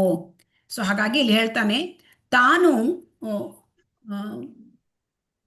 ಇನ್ನೊಂದು ಹೇಳ್ತಾರೆ ಇಲ್ಲಿ, ನಾವು ಇನ್ನೊಂದನ್ನು ನೆನಪಿಸ್ಕೊಳ್ಬೇಕು. ಭಕ್ತಿ ಸೇವೆಯನ್ನ ಭಾಗವತದಲ್ಲೂ ಕೂಡ ಭಕ್ತಿ ಸೇವೆ ಬಗ್ಗೆ ವರ್ಣನೆ ಇದೆ. ಏನಂದ್ರೆ ಸವೈ ಪುಂಸ ಪರೋ ಧರ್ಮ ಯಥಾ ಭಕ್ತಿರದೋಕ್ಷಜ ಅಹೈತುಕಿ ಅಪ್ರತಿಹತ ಯಯಾತ್ಮ ಸುಪ್ರಸೀದತಿ. ಅಂದ್ರೆ ಸವೈ ಪುಂಸ ಪರೋಧರ್ಮ. ಪರೋಧರ್ಮ ಯಾವುದು? ಶ್ರೇಷ್ಠವಾದ ಧರ್ಮ ಯಾವುದು ಅಂತ ಭಾಗವತ ಹೇಳುತ್ತೆ, ಅದು ಭಕ್ತಿ ಸೇವೆ ಶ್ರೇಷ್ಠವಾದದ್ದು. ಸವೈ ಪುಂಸ ಪರೋ ಧರ್ಮ ಯಥಾ ಭಕ್ತಿ ಅಧೋಕ್ಷಜೆ. ಅಧೋಕ್ಷಜ ಅಂದರೆ ಕೃಷ್ಣ. ಅಹೈತುಕಿ ಅಪ್ರತಿಹತ ಅಂದರೆ ಯಾವಾಗ ಅಹೈತುಕಿ ಅಂದರೆ ಯಾವುದೇ ಕಾರಣ ಇಲ್ಲದೆ, ಯಾವುದೇ ಇದು ನಮ್ಮ ಸಲುವಾಗಿ ಯಾವುದೇ ಬೇಡಿಕೆ ಇರದೆ, ಯಾವುದೇ ಒಂದು ನಾವು ಬೇಡಿಕೆ ಇಟ್ಕೊಳ್ಳೋದು, ಇಚ್ಛೆಗಳನ್ನು ನಮಗೆ ಇಟ್ಕೊಳ್ಳೋದು ಇರದೆ ಅಪ್ರತಿಹತ 24 ತಾಸು ಭಗವಂತನ ಭಕ್ತಿ ಸೇವೆ ಮಾಡೋದು, ಅದು ಪರೋಧರ್ಮ. ಭಾಗವತವು ಪರೋಧರ್ಮವನ್ನು ಸೂಚಿಸುತ್ತದೆ. ಪರೋಧರ್ಮ ಅಂದರೆ ಭಕ್ತಿ ಸೇವೆ. ಹಾಗಾಗಿ ಈಗ ನಾವು 3 ರೀತಿಯ ವ್ಯಾಖ್ಯಾನವನ್ನು ನಾವು ನೋಡಿದೀವಿ ಈಗ ಅಲ್ವಾ. ಅನ್ಯಾಭಿಲಾಷಿತ ಶೂನ್ಯ, ಜ್ಞಾನ ಕರ್ಮಾದಿ ಅನಾವೃತಂ, ಆನುಕೂಲ್ಯನ ಕೃಷ್ಣಾನುಶೀಲನಂ, ಭಕ್ತಿರುತ್ತಮ, ಇದನ್ನು ನೋಡಿದ್ವಿ. ಎರಡನೇದು ಸರ್ವೋಪಾಧಿ ನಾರದ ಪಂಚರಾತ್ರದಿಂದ ಮೊದಲನೇದು ರೂಪ ಗೋಸ್ವಾಮಿಯವರು ಅದನ್ನು ಭಕ್ತಿರಸಾಮೃತ ಸಿಂಧುವಿನಲ್ಲಿ ಹೇಳಿದ್ದು. ಎರಡನೇದು ನಾರದ ಪಂಚರಾತ್ರದಿಂದ ತೆಗೆದುಕೊಂಡಿದ್ದು ಸರ್ವೋಪಾಧಿ ವಿನಿರ್ಮುಕ್ತಂ ತತ್ಪರತ್ವೇನ ನಿರ್ಮಲಂ ಹೃಷಿಕೇನ ಹೃಷಿಕೇಶ ಸೇವನಂ ಭಕ್ತಿರುತ್ತಮ. ಇದನ್ನು ಕೂಡ ನಾವು ಇಲ್ಲಿ ನೋಡಿದ್ದೇವೆ, ಎರಡನೆಯ ಒಂದು ಶುದ್ಧ ಭಕ್ತಿಯ ವ್ಯಾಖ್ಯಾನ. ಇದನ್ನ ನೋಡಿದ ಮೇಲೆ ನಾವು ಭಾಗವತದಲ್ಲಿ ಕೂಡ 3ನೇದನ್ನು ನೋಡಿದ್ದೀವಿ. ಸವೈ ಪುಂಸ ಪರೋಧರ್ಮ ಯಥಾ ಭಕ್ತಿರಧೋಕ್ಷಜೆ ಅಹೈತುಕೆ ಅಪ್ರತಿಹತ ಯಯಾತ್ಮ ಸುಪ್ರಸೀದತಿ. ಸೊ ಹಾಗಾಗಿ ಇಲ್ಲಿ ಕೊನೆಯದಾಗಿ ಹೇಳ್ತಾರೆ. ಹರೇ ಕೃಷ್ಣ, ಯಾರಾದರೂ ಓದಿ ಇದನ್ನ. ಹರೇ ಕೃಷ್ಣ. ಹರೇ ಕೃಷ್ಣ ಓದ್ಬೇಕಾ ಮಾತಾಜಿ? ತಾನು ಒಂದು ಕುಟುಂಬಕ್ಕೂ ಒಂದು ನಿರ್ದಿಷ್ಟ ಸಮಾಜಕ್ಕೂ ಅಥವಾ ಒಬ್ಬ ವ್ಯಕ್ತಿಗೂ ಸಂಬಂಧಿಸಿದವನು ಎಂದು ವ್ಯಕ್ತಿಯು ತನ್ನನ್ನು ಗುರುತಿಸಿಕೊಳ್ಳುತ್ತಿರುವ ತನಕ ಅವನ ಉಪಾಧಿಗಳಿಂದ ಆವೃತನಾಗಿದ್ದಾನೆ ಎಂದು ಹೇಳಲಾಗುತ್ತದೆ. ತಾನು ಒಂದು ಕುಟುಂಬಕ್ಕೂ ಸಮಾಜಕ್ಕೂ ದೇಶಕ್ಕೂ ಸೇರಿದವನಲ್ಲವೆಂಬುದು ವ್ಯಕ್ತಿಗೆ ದೃಢವಾಗಿ ಮನದಟ್ಟಾದಾಗ ಸಂಸಾರ, ಸಮಾಜ ಅಥವಾ ದೇಶ ಎಂದು ಕರೆಸಿಕೊಳ್ಳುವ ಒಂದರ ಚಾಕರಿಯಲ್ಲಿ ತಾನಿರಬೇಕಾದ್ದು ಕೃಷ್ಣ ಸೇವೆಗೆ ಎಂಬುದು ವ್ಯಕ್ತಿಯ ಅರಿವಿಗೆ ಬರ್ತದೆ. ಏಕೆಂದರೆ ತಾನು ಕೃಷ್ಣನಿಗೆ ಶಾಶ್ವತವಾಗಿ ಸಂಬಂಧಿತನು. ಇದು ಸದುದ್ದೇಶ ಅಲ್ಲದೆ ಇದು ಕೃಷ್ಣ ಪ್ರಜ್ಞೆಯಲ್ಲಿ ಮಾಡುವ ಶುದ್ಧ ಭಕ್ತಿ ಸೇವೆಗೆ ವೇದಿಕೆಯೂ ಆಗಿರುತ್ತದೆ. ಹರೇ ಕೃಷ್ಣ ಮಾತೆ. ಹರೇ ಕೃಷ್ಣ. ಶ್ರೀಲ ಪ್ರಭುಪಾದ್ ಕಿ ಜೈ. ಇಲ್ಲಿ ಏನ್ ಹೇಳ್ತಾ ಇದ್ದಾರೆ ಈಗ, ಇದನ್ನೇ ಸರ್ವೋಪಾಧಿ ವಿನಿರ್ಮುಕ್ತಂ ತತ್ಪರತ್ವೇನ ನಿರ್ಮಲಂ ಋಷಿಕೇನ ಋಷಿಕೇಶ ಸೇವನಂ ಭಕ್ತಿರುತ್ತಮ. ಇಲ್ಲಿ ಒಂದು ಕುಟುಂಬಕ್ಕೆ ನಾನು ಸೇರಿದ್ದೇನೆ ಅಂತ ನಾವು ತಿಳ್ಕೊಂಡ್ಬಿಟ್ಟಿರ್ತೇವೆ ಅಲ್ವಾ. ಹರೇ ಕೃಷ್ಣ. ಆಮೇಲೆ ನಾವು ಒಂದು ಸಮಾಜ, ಒಂದು ನಿರ್ದಿಷ್ಟ ಸಮಾಜಕ್ಕೆ ಸೇರಿದ್ದೇವೆ ಅದು ತಿಳ್ಕೊಂಡ್ಬಿಡ್ತೇವಲ್ವಾ. ಆಮೇಲೆ ನಾನು ಈ ದೇಶಕ್ಕೆ ಸೇರಿದನು ಅಂತ ತಿಳ್ಕೊಳ್ತೇವೆ, ಹೌದೋ ಅಲ್ವೋ. ಈ ರೀತಿ ಗುರುತಿಸಿಕೊಂಡ್ರೆ ಅವನು ಉಪಾಧಿಗಳಿಂದ ಆವೃತನಾಗಿದ್ದಾನೆ. ಅಂದರೆ ನಾನು ಕುಟುಂಬಕ್ಕೆ ಇಂಥವರ ಹೆಂಡತಿ, ಇಂಥವರ ಗಂಡ, ಇಂಥವರ ಮಗ, ಇಂಥವರ ಮಗಳು, ಈ ತರ ಮಾಡಿದ್ರೆ ಒಂದು ಕುಟುಂಬಕ್ಕೆ ಸೇರಿದವನು, ಇದು ಈ ಭಾವನೆ. ಮತ್ತು ನಾನು ಒಂದು ಸಮಾಜಕ್ಕೆ ಸೇರಿದವನು, ಯಾವುದೋ ಒಂದು ಸಮಾಜ ಅಲ್ಲಿ ಕೆಲಸ ಮಾಡ್ತಾ ಇದ್ದೇನೆ, ಈಗ ನಾನು ಟೀಚರು ಅಥವಾ ನಾನು ಯಾವುದೋ ಒಂದು ವೃತ್ತಿಯಲ್ಲಿ ನಿರತನಾಗಿದ್ದೇನೆ, ಅದನ್ನ ನೋಡ್ಕೊಳ್ಳೋದು. ಅಥವಾ ನಾನು ಈಗ ಅಮೇರಿಕನ್, ನಾನು ಇಂಡಿಯನ್, ನಾನು ಆಸ್ಟ್ರೇಲಿಯನ್, ಹೀಗೆ ಅಂತ ದೇಶಕ್ಕೆ ಸೇರಿದವನು ಅಂತ ತಿಳ್ಕೊಳ್ಳೋದು. ಇಲ್ಲಿವರೆಗೆ ನಮ್ಮನ್ನು ನಾವು ಗುರುತಿಸಿಕೊಂಡ್ರೆ ನಾವು ಉಪಾಧಿಯಿಂದ ಆವೃತನಾಗಿದ್ದೇನೆ ಎಂದು ಹೇಳಲಾಗುತ್ತದೆ ಅಲ್ವಾ. ಆದರೆ ಇಲ್ಲಿ ಏನು ಹೇಳುತ್ತೆ ನಮಗೆ ನಾರದ ಪಂಚರಾತ್ರ ಅಂದ್ರೆ, ಈ ಉಪಾಧಿಗಳಿಂದ ನಾವು ಮುಕ್ತರಾಗಬೇಕು. ಇದು ಯಾವುದೂ ಅಲ್ಲ, ನಾನು ಇದೆಲ್ಲದಕ್ಕೂ ಸೇರಿಲ್ಲ. ನಾನು ಒಂದು ದೇಶ, ಒಂದು ಕುಟುಂಬ, ಒಂದು ಸಮಾಜ, ಒಂದು ದೇಶಕ್ಕೆ ನಾನು ಸೇರಿದವನು ಅಲ್ಲ. ಹಾಗಾದ್ರೆ ನಾನು ಯಾವುದಕ್ಕೆ ಸೇರಿದವನು? ನಾನು ಕೃಷ್ಣನವನು, ಕೃಷ್ಣನಿಗೆ ಸೇರಿದವನು. ಜೀವೇರ ಸ್ವರೂಪ ಕೃಷ್ಣೇನ ನಿತ್ಯದಾಸ, ನಾನು ಕೃಷ್ಣನ ಸೇವಕ. ಸೊ ಅದು ನಿಜವಾದ ಸ್ವರೂಪ ಅಂತೆ. ನಿಜವಾದ ಸ್ವರೂಪ ಯಾವುದು? ಜೀವೇರ ಸ್ವರೂಪ ಹಯ ಕೃಷ್ಣೇನ ನಿತ್ಯದಾಸ, ಕೃಷ್ಣನ ನಿತ್ಯದಾಸ. ಆತ್ಮ ಯಾವಾಗಲೂ ನಿತ್ಯ ಕೃಷ್ಣನ ನಿರಂತರ ಸೇವಕ. ಇದು ವ್ಯಕ್ತಿಯ ಅರಿವಿಗೆ ಆವಾಗ ಬರ್ತದಂತೆ. ಯಾವಾಗ ಬರ್ತದೆ? ಯಾವಾಗ ನಾವು ಉಪಾಧಿಗಳಿಂದ ಮುಕ್ತರಾಗ್ತೇವೆ, ಆವಾಗ ನಮಗೆ ಅರಿವಾಗುತ್ತೆ, ನಾನು ಕುಟುಂಬಕ್ಕೆ ಸೇರಿಲ್ಲ, ನಾನು ಈ ಸಮಾಜಕ್ಕೆ ಸೇರಿಲ್ಲ, ನಾನು ಈ ದೇಶಕ್ಕೆ ಅಲ್ಲ, ಇದೆಲ್ಲವೂ ಮಾಯೆ. ಸೊ ಈಗ ನಾನು ಇರಬೇಕಾಗಿದ್ದು ಯಾರ ಚಾಕರಿಯಲ್ಲಿ? ಈ ಅಲ್ಲ, ಸಂಸಾರದ ಚಾಕರಿಯಲ್ಲಿ ಅಲ್ಲ, ಸಮಾಜದ ಚಾಕರಿಯಲ್ಲಿ ಅಲ್ಲ, ದೇಶದ ಚಾಕರಿಯಲ್ಲ. ನಾನಿರುವುದು ಕೃಷ್ಣನ ಸೇವೆಗೆ. ಇದು ನಿಜವಾದ ಸ್ವರೂಪ ಸ್ಥಿತಿ. ಸೊ ಯಾಕೆ ಕೇಳಿದರೆ, ಶಾಶ್ವತವಾಗಿ ಕೃಷ್ಣನ ಜೊತೆ ಸಂಬಂಧಿತ. ಇವೆಲ್ಲ ಅಶಾಶ್ವತ. ಇದೆಲ್ಲ ಶಾಶ್ವತವ? ಕುಟುಂಬ, ಸಮಾಜ, ದೇಶ ಇಲ್ಲ ಮಾತಾಜಿ, ಶಾಶ್ವತ. ಇಲ್ಲ ಮತ್ತೆ ಶಾಶ್ವತ ಅಲ್ಲ. ಶಾಶ್ವತವಾದ ಸಂಬಂಧ ಯಾವುದು? ಆತ್ಮ ಪರಮಾತ್ಮನ ಸಂಬಂಧ ಅಲ್ವಾ? ಹೌದು ಮಾತಾಜಿ. ಹೌದು. ಪರಮಾತ್ಮನಿಗೆ ನಾನು ಪರಮಾತ್ಮ ಆತ್ಮ ಅಂತಕ್ಕಂಥದ್ದು ಭಗವಂತನಿಂದ ಬಂದಿರೋದು. ನಾನು ಭಗವಂತನ ಅಂಶ, ನಾನು ಮಮ ಇವಾಂಶ ಜೀವಲೋಕೆ ಜೀವಭೂತ ಸನಾತನ ಅಂತ ಹೇಳಿದ್ದಾನೆ. ನಾವು ಭಗವಂತನಿಗೆ ಸೇರಿದ ಬಂದವರು. ಭಗವಂತನ ಜೊತೆ ನಮಗೆ ಶಾಶ್ವತವಾಗಿ ಸಂಬಂಧ ಇದೆ. ಇದನ್ನು ನಾವು ಮರೆತು ಬಿಟ್ಟಿದ್ದೇವೆ. ಇದನ್ನು ನಾವು ಭಕ್ತಿ ಸೇವೆಯಿಂದ ನಾವು ಪಡ್ಕೊಳ್ಬಹುದು. ಸೊ ಹಾಗಾಗಿ ಇಲ್ಲಿ ಪೀಠಿಕೆಯಲ್ಲಿ ನಾವು ಇವತ್ತು ಏನನ್ನ ತಿಳ್ಕೊಂಡಿದ್ದೇವೆ? ಹರೇ ಕೃಷ್ಣ. ನೋಡೋಣ. ಇಲ್ಲಿ ಪೀಠಿಕೆ ಅಂದರೆ ಮಂಗಳಾಚರಣೆ. ಮಂಗಳಾಚರಣೆಯಲ್ಲಿ ಇಲ್ಲಿ ಮುಖ್ಯವಾಗಿ ಅಂದರೆ ವಸ್ತು ನಿರ್ದೇಶ, ಯಾಕೆ ನಾವು ಈ ಪುಸ್ತಕವನ್ನ ಬರೆದಿದ್ದಾರೆ, ಯಾಕೆ ಈ ಪುಸ್ತಕವನ್ನು ಬರೆದಿದ್ದಾರೆ, ಆಮೇಲೆ ಇಲ್ಲಿ ನಮಸ್ಕಾರ ಮತ್ತು ಆಶೀರ್ವಾದಗಳು ಇದರಲ್ಲಿ ಇರ್ತದೆ ಈ ಪೀಠಿಕೆಯಲ್ಲಿ ಮಂಗಳಾಚರಣೆ ಎಂದರೆ.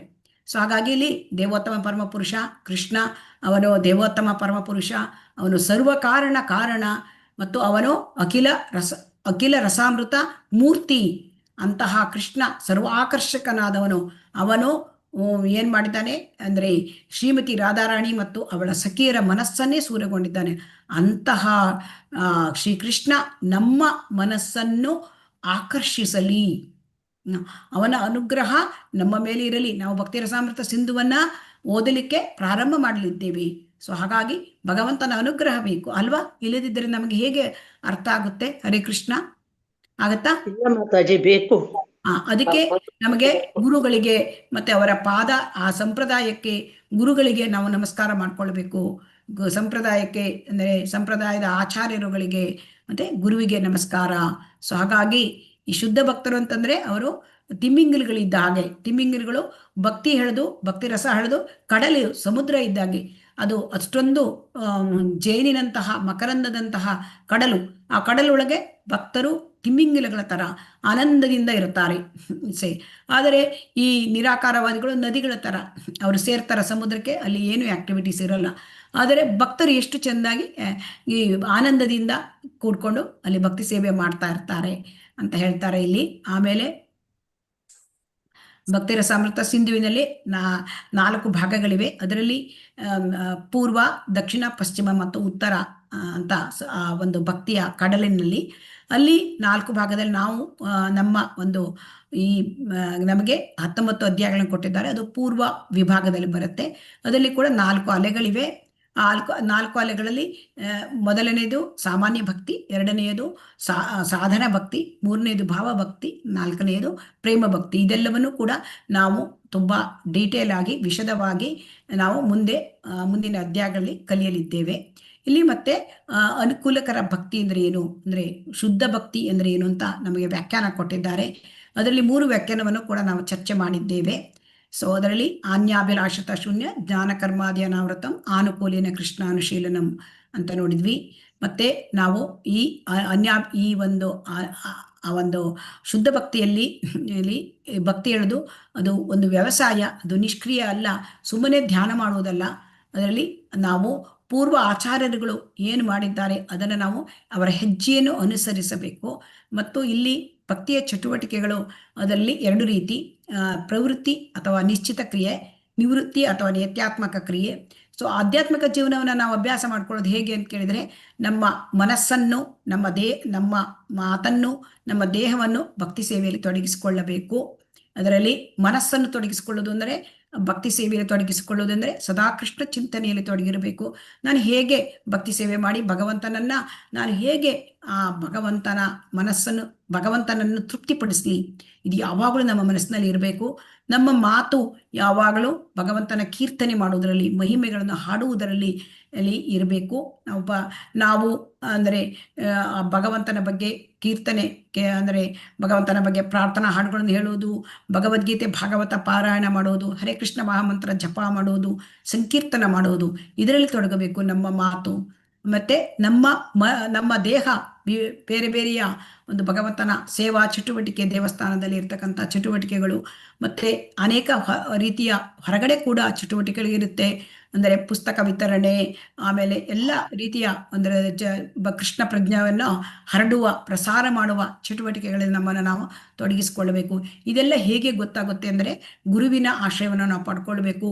ಗುರುವಿನ ಸಂಪರ್ಕಕ್ಕೆ ಬರೋದಕ್ಕೆ ದೀಕ್ಷೆ ಹೇಳ್ತಾರೆ. ಹಾಗಾದರೆ ಈ ಗುರುವನ್ನು ನಾವು ಹೇಗೆ ಪಡ್ಕೊಳ್ಳೋದು ಅಂತಂದರೆ, ಕೃಷ್ಣ, ನಾವು ಯಾವಾಗ ಆಧ್ಯಾತ್ಮಿಕ ಜೀವನದಲ್ಲಿ ಹೆಚ್ಚಿನ ಒಂದು ಒಲವನ್ನು ತೋರಿಸ್ತೇವೆ, ಹೆಚ್ಚಿನ ಒಂದು ಇಂಟ್ರೆಸ್ಟನ್ನು ತೋರಿಸ್ತೇವೆ, ಆಗ ನಮಗೆ ಕೃಷ್ಣ ನಮಗೆ ಗುರುವನ್ನು ಕಳಿಸ್ತಾನೆ. ಸೊ ಅದು ಗುರುಕೃಷ್ಣ ಕೃಪೆಯಿಂದ ಮಾತ್ರ ನಮಗೆ ಭಕ್ತಿಲತಾ ಬೀಜ ಸಿಕ್ಕುತ್ತೆ. ಭಕ್ತಿ ಹೇಳೋದು ಸಿಕ್ಕಬೇಕಾದ್ರೆ ಇದು ಶಕ್ತಿ, ಬಲ, ಅದು ಸಿಕ್ಕಬೇಕಾದ್ರೆ ಗುರುವಿನ ಕೃಪೆಯಿಂದ ನಮಗೆ ಕೃಷ್ಣ ಸಿಗ್ತಾನೆ. ಕೃಷ್ಣ ಗುರುವನ್ನು ಕೊಡ್ತಾನೆ, ಗುರು ಕೃಷ್ಣ ನಮಗೆ ಕೊಡ್ತಾನೆ. ಸೊ ಹಾಗಾಗಿ ಕೃಷ್ಣ ಅಂದರೆ ಅದು ವಾಸ್ತವವಾಗಿ ಕೃಷ್ಣ ಅಂದರೆ ಕೃಷ್ಣನ ಎಲ್ಲ ಶಕ್ತಿಗಳು, ಕೃಷ್ಣನ ಎಲ್ಲ ವಿಸ್ತರಣೆಗಳು, ಕೃಷ್ಣ ಎಲ್ಲ ಸ್ವಾಂಶ ವಿಸ್ತರಣೆಗಳು, ಕೃಷ್ಣ ಅಂದರೆ ಕೃಷ್ಣನ ಭಕ್ತರು, ಕೃಷ್ಣ ಅಂದರೆ ಎಲ್ಲ ದೇವತೆಗಳು, ಎಲ್ಲ ಜೀವಿಗಳು ಎಲ್ಲರೂ ಕೂಡ ಅದರಲ್ಲಿ ಒಳಗೊಂಡಿರುತ್ತೆ ಕೃಷ್ಣ ಅಂತಂದರೆ. ಸೊ ಹಾಗಾಗಿ ನಮಗೆ ಕೃಷ್ಣ ಹೇಳುವ ಶಬ್ದ ಆಕರ್ಷಣೆ ಆದರೆ, ನಾವು ಕೃಷ್ಣನಲ್ಲಿ ನಾವು ಪ್ರೀತಿಯನ್ನು ತೋರಿಸಿದರೆ ಎಲ್ಲರಲ್ಲೂ ಕೂಡ ನಾವು ಪ್ರೀತಿ ಮತ್ತು ಗೌರವ ತೋರಿಸಿದಂತೆ ಆಗುತ್ತದೆ. ಆಮೇಲೆ ಇಲ್ಲಿ ಭಗವಂತನ ಸೇವೆ ಯಾವಾಗಲೂ ಅದು ಏನಾಗಿರಬೇಕು ಅಂತಂದರೆ ಲೋಕೋತ್ತರ ಸೇವೆ, ಅದು ಭಕ್ತಿ ಸೇವೆ ಅಂತಂದರೆ ಕೃಷ್ಣನಿಗೆ ಅನುಕೂಲಕರವಾಗಿರಬೇಕು. ಕೃಷ್ಣನಿಗೆ ಅನನುಕೂಲ ರೀತಿಯಲ್ಲಿ ಮಾಡುವ ಸೇವೆ ಅದು ಭಕ್ತಿ ಆಗೋದಿಲ್ಲ. ರಾವಣ ಮಾಡಿದ್ದು, ಕಂಸ ಮಾಡಿದ್ದು, ಹಿರಣ್ಯಕಶಿಪು ಮಾಡಿದ್ದು ಭಕ್ತಿ ಅನಿಸುವುದಿಲ್ಲ. ಭಕ್ತನಾದವನು ಏನು ಮಾಡ್ತಾನೆ ಅಂದರೆ ಕೃಷ್ಣನಿಗೆ ಸಂಬಂಧಿಸಿದ ಎಲ್ಲ ವಿಷಯಗಳಲ್ಲಿ ನಾಮ, ರೂಪ, ಗುಣ, ಲೀಲೆ ಮತ್ತು ಅವನ ಒಂದು ಧಾಮ, ಅವನ ಕಾರ್ಯಕ್ಷೇತ್ರ ಎಲ್ಲದರಲ್ಲೂ ಕೂಡ ಆಸಕ್ತನಾಗ್ತಾನೆ.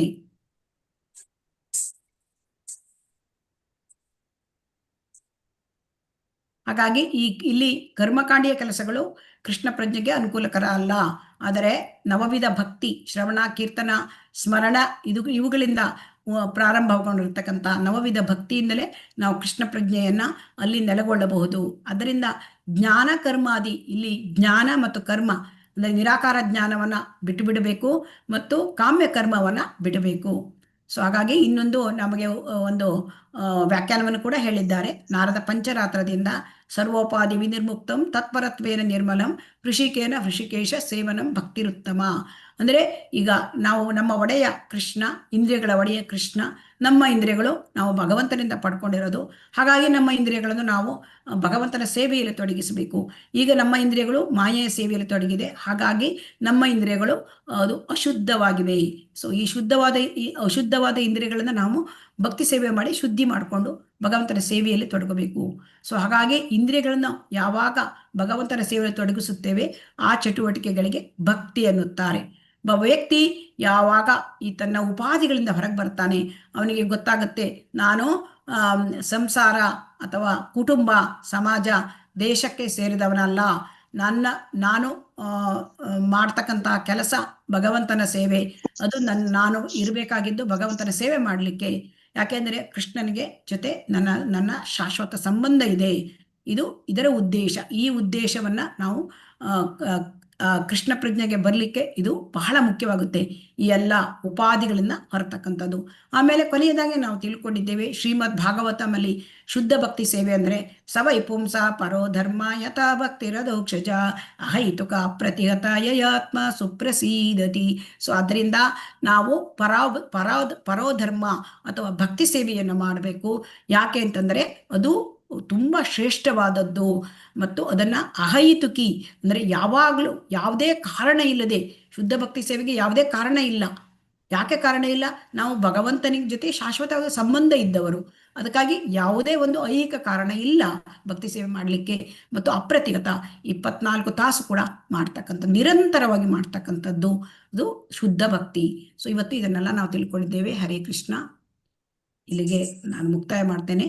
ವಾಂಛಾ ಕಲ್ಪತರುಭ್ಯಶ್ಚ ಕೃಪಾ ಸಿಂಧುಭ್ಯ ಏವ ಚ ಪತಿತಾನಾಂ ಪಾವನೇಭ್ಯೋ ವೈಷ್ಣವೇಭ್ಯೋ ನಮೋ ನಮಃ. ಹರೇ ಕೃಷ್ಣ ಕೃಷ್ಣ ಕೃಷ್ಣ ಹರೇ ಹರೇ, ಹರೇ ರಾಮ ರಾಮ ರಾಮ ಹರೇ ಹರೇ.